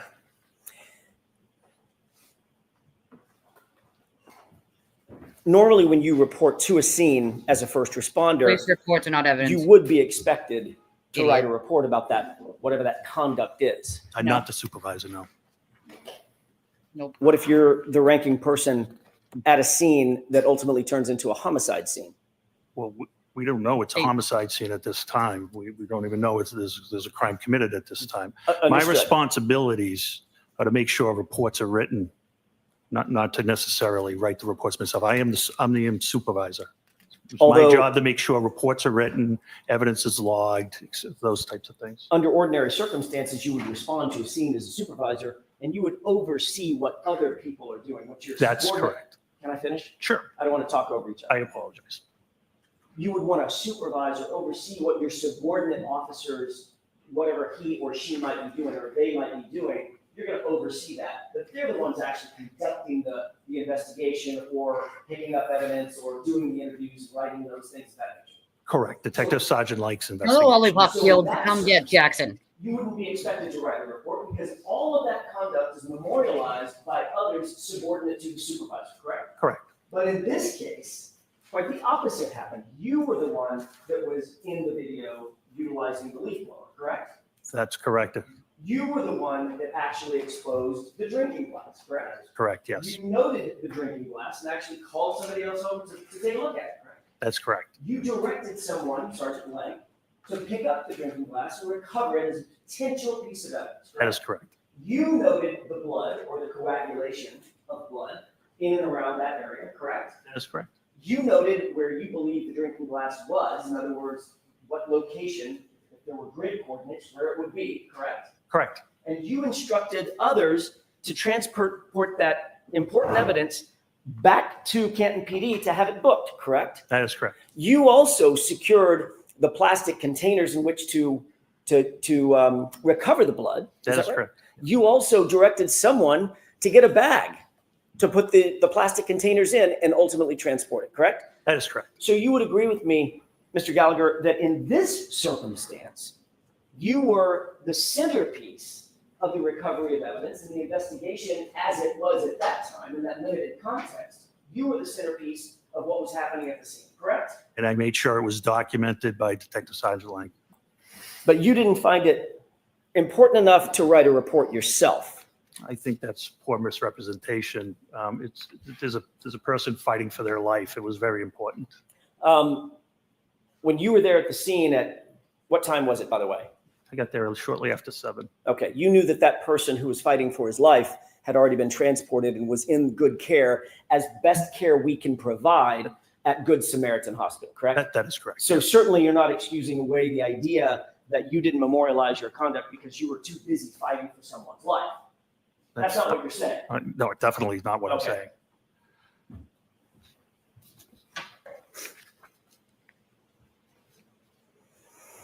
The Lollipop Guild needs to come get Jackson. They lost him. Obviously, reporting to a scene and supervising a scene is one thing, but actually gathering evidence is a whole next level. You would agree with that? Sure. Because just to put a fine point on it, responding to a scene as a supervisor, you want to make sure everybody's doing their duty, but the officer or officers who, for instance, uncover, let's say it's a knife or a gun or some weapon or something like that, actually documenting and picking up that evidence and handling it up in an appropriate way, that is all highly, highly technical. It's very important to get it right and memorialize it all, correct? That is correct. That's why you're highly trained to memorialize and report everything that you do in that regard in a report that can later be used forensically. In other words, in a courtroom setting, to recreate as best you can with as much detail as you can exactly what you did and how you did it and where it was done, correct? Sure. Yes.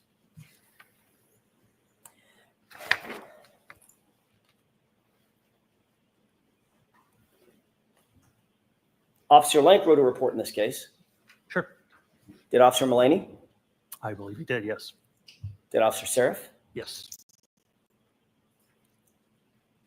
Officer Good? Sergeant Yes. Good? Yes. But you did not? I did not.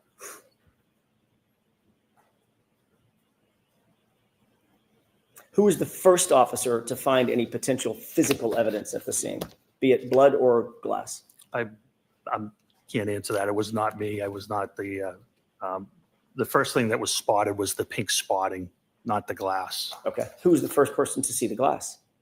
I think it was myself as I uncovered it with the leaf blower. One of the important things that we've talked about, Mr. Gallagher, is documenting the details of evidence recovery, not just the fact that something was recovered, correct? That's correct.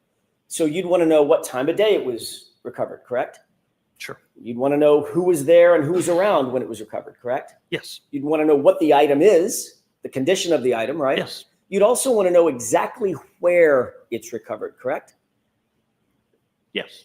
In other words, as best you can to pinpoint Pictures and the video. exact location where an item was Exist. found. That could play a huge role in any investigation, be it criminal or otherwise. It could. It could.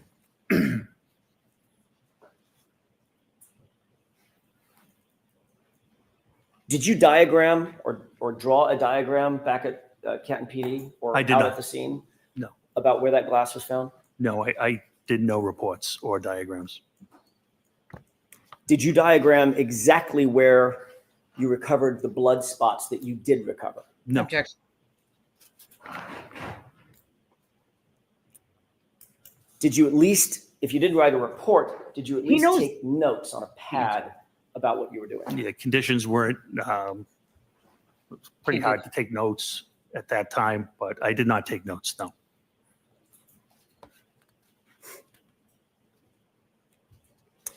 Huge fail when you attack every single witness. Huge fail. Trying to say everyone's in on it, bro? It's a huge fail as an attorney. At some point, you mentioned a person by the name of Tom Kelleher, Deputy Chief Kelleher. That's correct. Who is Deputy Chief Kelleher? He's the deputy chief of Canton Police. He was active on active duty at the time? When I say active duty, I don't mean that morning, that hour. I mean just generally. Yes, he was a lieutenant at that time. He was someone to whom, as a matter of fact, probably the only person to whom at Canton PD you actually reported, correct? Up the chain of command. He was the only person to whom you reported up the chain of command, meaning he was your direct report. He was in charge of detectives at that time. And then, of course, the chief would be above him, correct? Deputy chief and chief. Okay. When you responded to the scene, Deputy Chief Kelleher did not come out of his house and take over the investigation, correct? Correct. That was yours to detail. That is correct. At least while you were there. That is correct.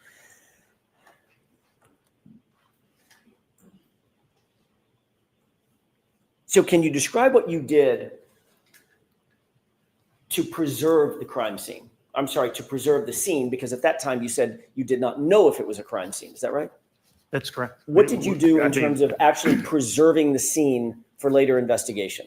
What steps did you take? For later, can you explain later investigation? So let me take a step back. Sure. Have you been trained to preserve scenes? Yes. Okay. What's the reason that you want to preserve a scene? What does that mean? Collect evidence. Collect evidence and make sure nothing is disturbed, correct? Correct. Civilians can't kind of traipse through or walk through evidence, correct? That's correct. You've heard the phrase forensically, evidence in, evidence out. Someone traipses through a crime scene, you bring Correct. evidence with you, and you take it back out on your shoes or on your feet or your breath or your saliva, whatever it might be. Very familiar with that, yes. Preserving the scene is best efforts, it's best practices to make sure that nothing is moved, touched, messed with in any way, correct? That's correct, and that's what was done here. Okay. What did you do? That's my question. What did you do to preserve that scene? So there were no civilians ever to trample through. Were rescue efforts made on Mr. O'Keefe? Yes, that's priority. So rescue workers do go into any type of scene. Medical life-saving measures come first. Once all apparatus was off scene, the original officers put out crime scene tape to mark an area. And later, it was documented, it was photographed, and evidence was collected. And it was searched by you, at least initially with the leaf blower. Correct. Okay. So you were interested in the area that, by the way, I want to clear this up, make sure I'm not mistaken. You described for Mr. Brennan basically where Mr. O'Keefe's body was, correct? Yes, yes, You never saw his body in situ. You never saw his body in place. that is correct. You were told by Sergeant Lank generally where his body was, correct? Yes, and Sergeant Lank actually never saw Mr. O'Keefe either. That's my next question. Okay, Sergeant Lank- and Mr. Good, and Sergeant Good as well. Right. Sergeant Lank never saw John O'Keefe actually in place, correct? That is correct. So you're receiving information from Sergeant Lank that he did not have personal knowledge of, and then you're providing that information later to crime scene investigators who are trying to establish a diagram or some sort of a chart about where that evidence was, where the drinking glass was, where his body was, correct? No, I never spoke to anybody in that manner about that. Didn't you ultimately go out to the scene along with others at Massachusetts State Police when they had a drone overhead? No, you're mistaken. I can clarify it for you if you wish. Sure. So on February 1st, after the execution of the warrant, they wanted to go down to the scene. It was Trooper Proctor and somebody from the CARS team. I'm not sure of the name. Once they got down there, I did show them where I was shown John O'Keefe was. They did want to put up a drone, but they could not do it because they were too close to Norwood Airport and because of FAA regulations. Okay. And that was the last of my involvement with that. I hope that clarifies things for you. Forget the drone. I'm interested in the first part, which was you accompanied Trooper Proctor to the Correct. scene, correct? Correct. There were other members of CARS, C-A-R-S. I think there was one crash accident reconstruction section, I'm assuming.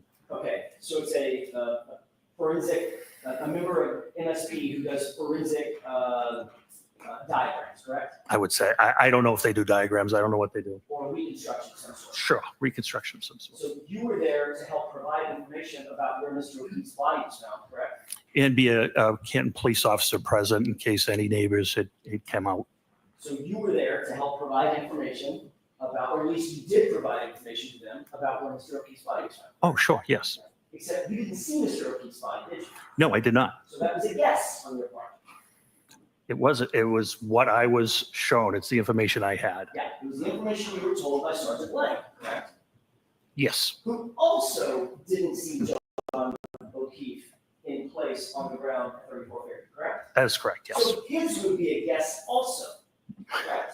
Well, we're going backwards. So he was told by Sergeant Good and et cetera. So it was information passed along, which is what police officers do. Right. But the police officer that was out there at the scene, who was helping the reconstructionist established a formal report, and the CARS report was an officer who not only didn't see where John O'Keefe's body was, you got information about where John's body was from someone who didn't see it either. Correct? Can we at least agree on No, that? you have to go back to the beginning. I didn't understand the beginning of that question. Sure, It was very I'll try it long. again.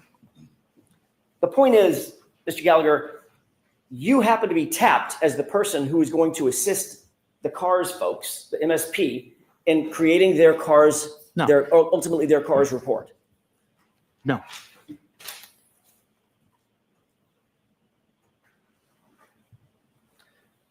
Isn't it true that you accompanied Trooper Proctor and members of the CARS unit to document Fairview Road and the scene of the incident? Yeah, I thought I explained it could not be done.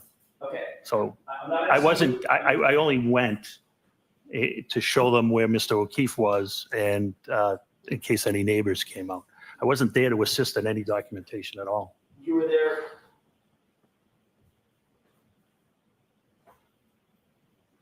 You knew who Brian Tully is. I do. Have you reviewed Brian Tully's report? I have not. You showed me one section of it. Is it true that what you actually told Brian Tully is that you went with Trooper Proctor and you're already shaking your head now? I didn't finish the question. No. I got that part wrong. You accompanied Trooper Proctor? No, what's wrong is I was interviewed by Lieutenant Tully. That was a meeting I had with Prosecutor Lally. Okay. Trooper Tully was present. Trooper Tully never asked me any question. I don't recall Trooper Tully ever asking me a question, sir. So let me be a little bit more defined. So in Trooper Tully's report, where he reports what you said, you were actually talking to Adam Lally, my colleague sitting up in front. Correct. Okay. So now that we got that cleared up, let me ask you again. Did you say in front of Trooper Tully that you accompanied Trooper Proctor and members of the CARS unit to document Fairview Road? Meaning they were documenting Fairview Road. It's not clear. The report's not clear. They were going to document Fairview Road, not me. So you just said something that I want to follow up on. Okay. The report's not clear, correct? That's correct. So that's an inaccurate No, you're not report. understanding, sir. I wouldn't call it inaccurate at all. I'm just No. saying you're misinterpreting the wording. I see. Bingo. And I'm misinterpreting it even though I just read it directly from the report? Yeah, sometimes sentences have different meanings. Okay. Yes, you are. Okay. The reality is you did end up going to the scene, correct? I did. And you accompanied, I don't want to use a word that you'll challenge, you went with Trooper Proctor, correct? I took my cruiser to 34 Okay. Fairview, yes. You were there at the same time Trooper Proctor was? Yes. And you were aware that the CARS team was there so that they could document the scene, correct?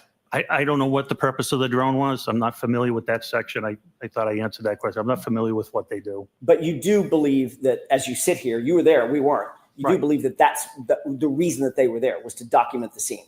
Put up a drone. Okay. I don't know what you mean by document. I don't know if it was to photograph, I guess, which if you mean by document photograph, I guess it could, I would agree. If it means take measurements, I wouldn't know. Okay. Did you tell any of the members of the CARS team where you believed John's body was? I believe it was Trooper Proctor, but I believe he was there, yes. Trooper Proctor obviously was not there when John's body was there either, correct? That is correct, So yes. he would have gotten that information. From you. That is correct. So now that's 3 people. It's probably more, quite honestly, yeah. Well, I'm just talking Yeah. about this report. Correct. CARS report. That's 3 people in line, none of whom saw John's body, John O'Keefe's body, as it lay in the lawn with Mr. Crow. That is correct, yes.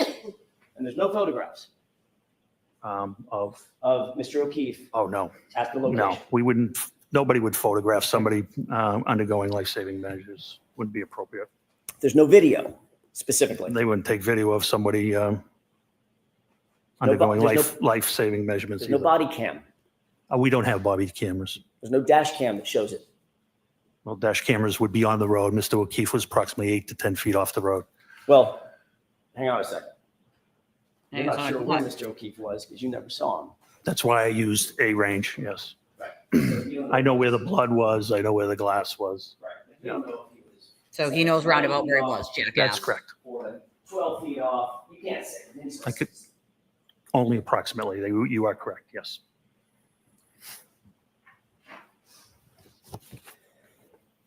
You did meet with Officer Seraph You met with all the officers when you arrived at the scene, correct? Yes. And Officer Seraph had been there from the beginning of the morning. Yes. Officer Seraph didn't report to you at that time any statements attributable to my client. He did not know.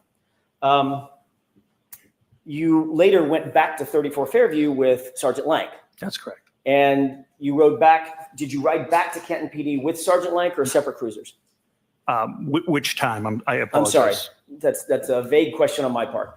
You went back to 34 Fairview with just Officer Lank, and you described the circumstance in which you went in, you were let in by Brian Albert. He went to the kitchen. You were in the family room or some other place. Right by the kitchen, yeah. Right by the the room kitchen. off the kitchen, yes. Okay, so right next to where he was interviewing. That's correct. Jennifer McCabe. Yes. Did you ride back from that meeting with, or that event to Canton PD with Sergeant Lank? Yes. And Sergeant Lank didn't say anything to you about his interview with Jennifer McCabe at that time? I don't recall our conversation on the way back. Okay.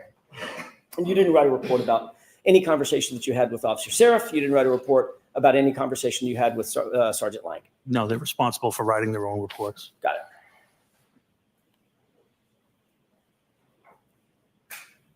You did say that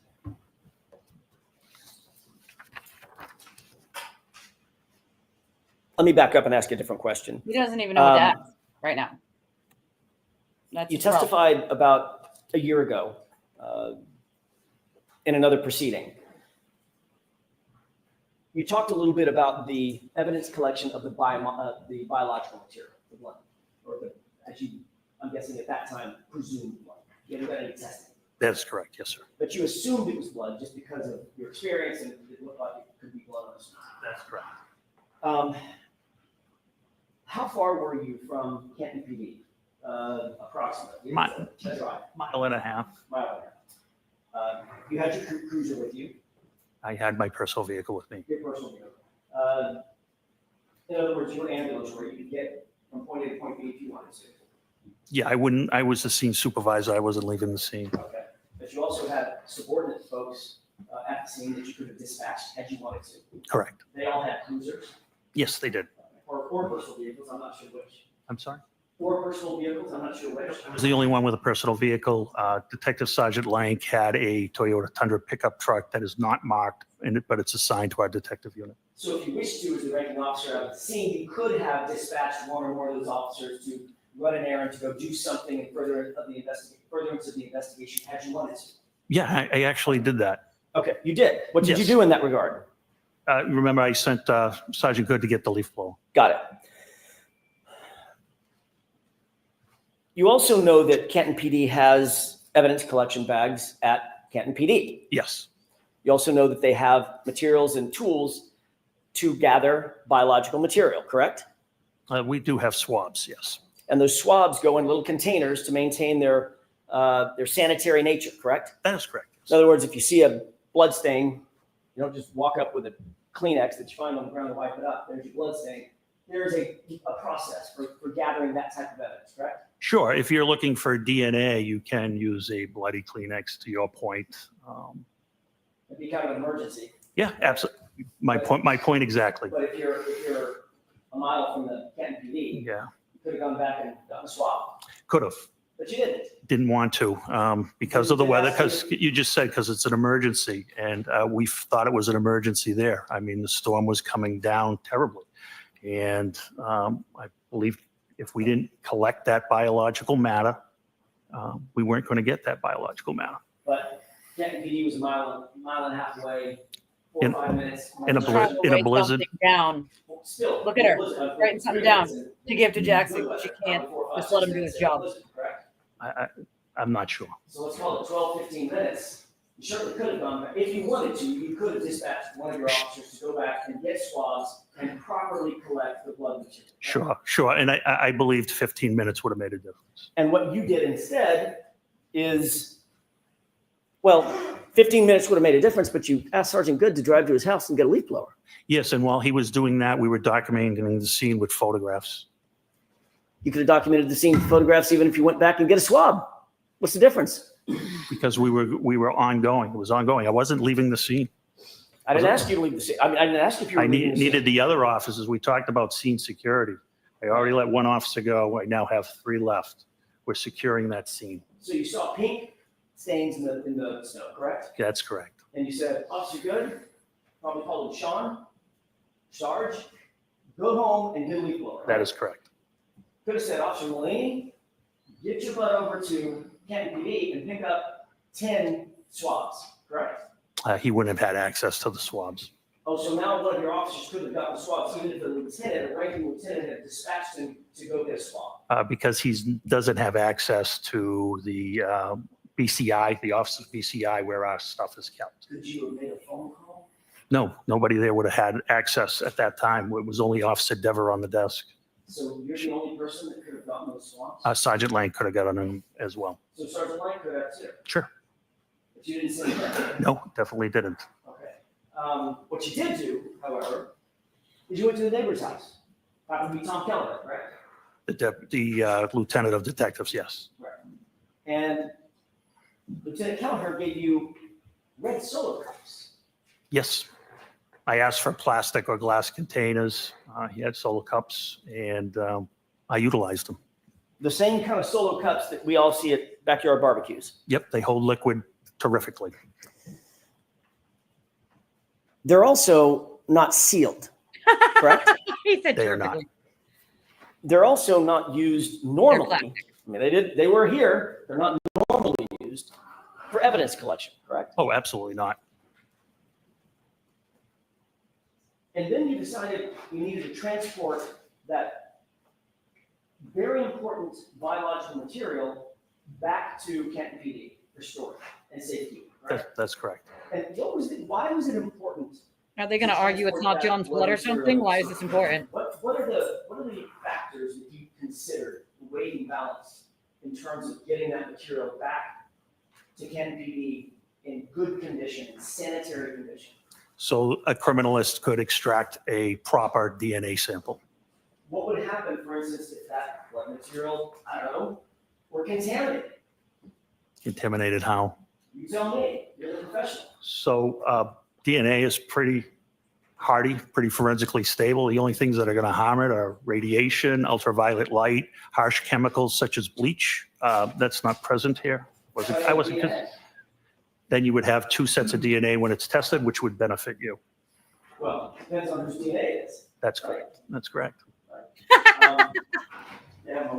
Yes. They're not arguing it wasn't John's blood, so it doesn't make sense for them to even be doing this line of questioning. They're trying to like put a damper on the investigation, but by doing it, like there's no result that it wasn't John's blood or someone else's. So obviously, there's a reason why blood swabs or biological swabs are handled with such care. For instance, a DNA analyst is going to put on gloves. Correct. Oftentimes, they're going to put on a mask. Right? I don't know about that. Oftentimes, they put on goggles. Is that right? It depends what they're testing. Right. Yeah. But in order to go out and collect something, you'll see CSI, crime scene investigators, in full body suits when they walk into a crime scene. Yeah, you can. Because you don't want to contaminate the scene with your own hair off your arm or an eyelash falling into a blood stain, correct? That is correct. Right. So there are protocols. I mean, you said just a second ago, Mr. Gallagher, well, it's DNA, unless somebody pours bleach in it. It's not going to degrade, is his point. And that's not quite what I said. No, it's not quite what you said. You were suggesting that it's hardy enough that it doesn't really matter. It's not going to degrade. It's contaminated or not. Is his point. There's multiple people's DNA, it just benefits everybody. No, I simply asked what you meant by contamination. Okay. So it can be contaminated with debris, is that right? Sure, it can. It could be contaminated with other people's DNA, is that right? It can. It could be contaminated with foreign items, foreign either aerosols or somebody's spittle when they're talking, correct? Sure. Contaminated with 1,000 things. Hypothetically. Right. Of course, these Solo cups didn't have lids on them, right? They did not. They were open. Yes. You didn't photograph where you picked up the samples. No. You didn't document where you picked up the samples. No. So if the samples were in 6, how many Solo cups were there? 6. 6 Solo cups. We don't know as we sit here where each of those Solo cups contents came from specifically, do we? Specifically, no. Okay. Then those solo cups with no lids were placed into a bag, right? That's correct. You said on direct examination that this was a brown paper bag, right? It is. Stop and Shop, I believe. And you said that Stop and Shop bag is, other than having the words Stop and Shop on it versus evidence on it, basically the one and the same thing. Same dimensions, made out of the same materials, yes. Right. But with an evidence bag, you know exactly where it came from and who's handled it. Not necessarily. Comes from a manufacturer Sure.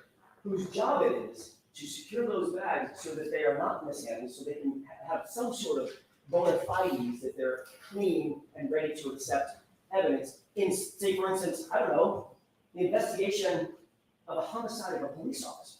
Okay. Important stuff, right? We're not at a homicide of a police officer at this point. I'm just talking about evidence bags in general. Evidence bags in general. In other words, I'm trying to think of some of the most important investigations around. The manufacturers of those evidence bags manufacture them and send them in a way so that their bona fides, the provenance of those bags is maintained, correct, and protected. That's the way they ship them, yes. Right. And Canton PD pays extra money for those bags for that very purpose. I'm sure they do, yes. You mentioned almost tongue in cheek, look, except for the price, Yeah. they're probably pretty close. Yes. There's a reason that there's a price difference, right?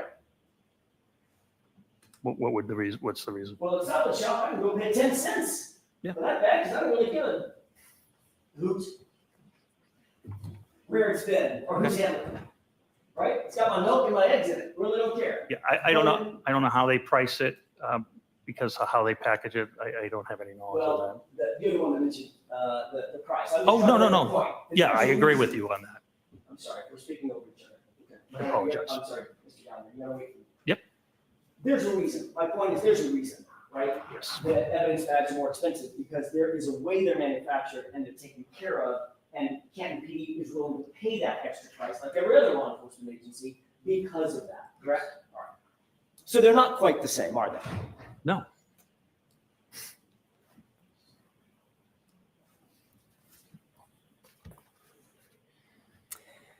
Those solo cups were placed in the evidence bag uncovered.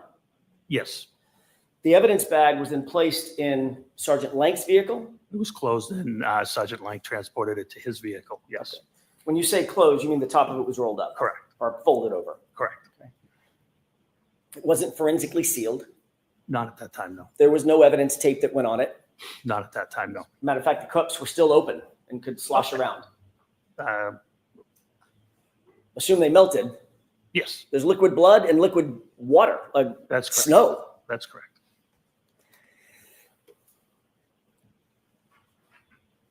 And you indicated that those were, at least you believe, those were placed in an evidence locker, temporary evidence locker, correct? No, the blood samples were put in a refrigerated unit. My mistake. I thought the refrigerator was the temporary storage locker. It's different? Yes, lockers are not refrigerated. That's where the glass would go into a locker. Okay. This was placed into an evidence refrigerator. That's correct. That was to maintain the integrity of the sample, the biological sample inside the cups, correct? That's correct. You have an evidence log of that. I don't know. Taking you guys on a field trip with me to the store. You've never So I seen might not be able to evidence put comments up. indicating that those were actually put into a refrigerated evidence locker. I removed them myself, so I know they were in the refrigerator unit When did you remove them? on February 1st. Right. We're talking about January 29th. They were taken to Canton PD by Officer Lang, Sergeant Lang, on January 29th. I'm just asking, well, let me ask a foundational question. Does Canton PD maintain something called evidence logs? I don't know the answer to that. I'm not the evidence officer. No. There is, it's all computerized. Right. So like I explained earlier, when they do get logged in, the officer puts the description of the property, hits the space bar, and the computer generates an evidence number. Right. And that evidence number is associated with just that piece of evidence. Just that piece of evidence, correct? And every time it's checked out or put back in, there is a log created, correct? Yeah, they do it by computer, yes. It's a digital fingerprint. Correct. All right. I mean, you're a former narco specialist, right? Mhm. You did narcotics for years, right? I did. Drugs, about the most sensitive thing out there, right? I mean, you get a bottle of fentanyl, you're not just gonna go set it on Of course. the evidence subject's desk, you're gonna make sure that damn thing gets logged exactly how it's supposed to, correct? Of course. Because it needs to have a trace of where it goes and who touches it and who has access to it, correct? That is correct. You've never seen an evidence log for these items that were taken from 34 Fairview and supposedly put into, well, not supposedly because you took them out, and ultimately went into a refrigerated evidence log. Yeah, I wouldn't have access to the evidence log. Our evidence room is a very strict process. There's only 2 people that can even have access to the permanent, once it goes into permanent evidence. And it's the admin sergeant that changes the custody when it comes out for court, if an item has to come out for court, or it has to be transported to another agency, or if an officer needs it removed from evidence for further inspection, the admin sergeant would take care of that. That's the way it's. Mr. Jackson, you're not going to finish today, right? No, I'm not. In 2 minutes? Two questions, I'm also. All right, 2 questions. Thank you. That's the way it's supposed to work, correct? Yes. But you've never, as you sit here, you've never seen an evidence log determining where that blood went and who was handling it between January 29th and February 1st. I have never seen an evidence log. That's all I had, Robert, at least at this time. All right, Lieutenant, we're gonna have you come back tomorrow morning. Thank you, when the Norma. jury files out. You can file right now. Thank you. So jurors, that's it for today. The same 4 cautions. Please do not discuss this case with anyone. Don't do any independent research or investigation into this case. If you happen to see, hear, read anything about it. Guess I'm not bringing you guys on a field trip, but I am going to have to end it because I have to go on a field trip because she's done for the day. All rise for the court, please. Jurors, close your notebooks, follow me.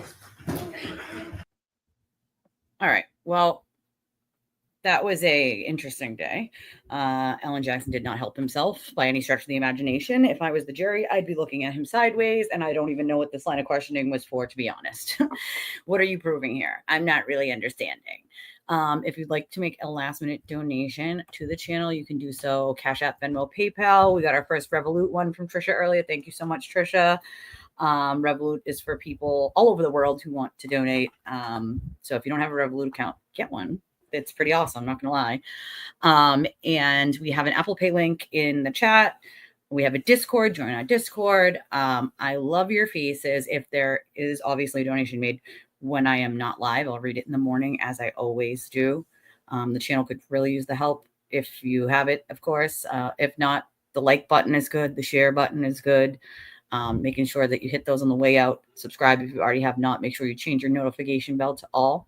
And in the meantime, we do have a Discord that we can all talk as we always do after trials. So we'll have some robust conversations in here.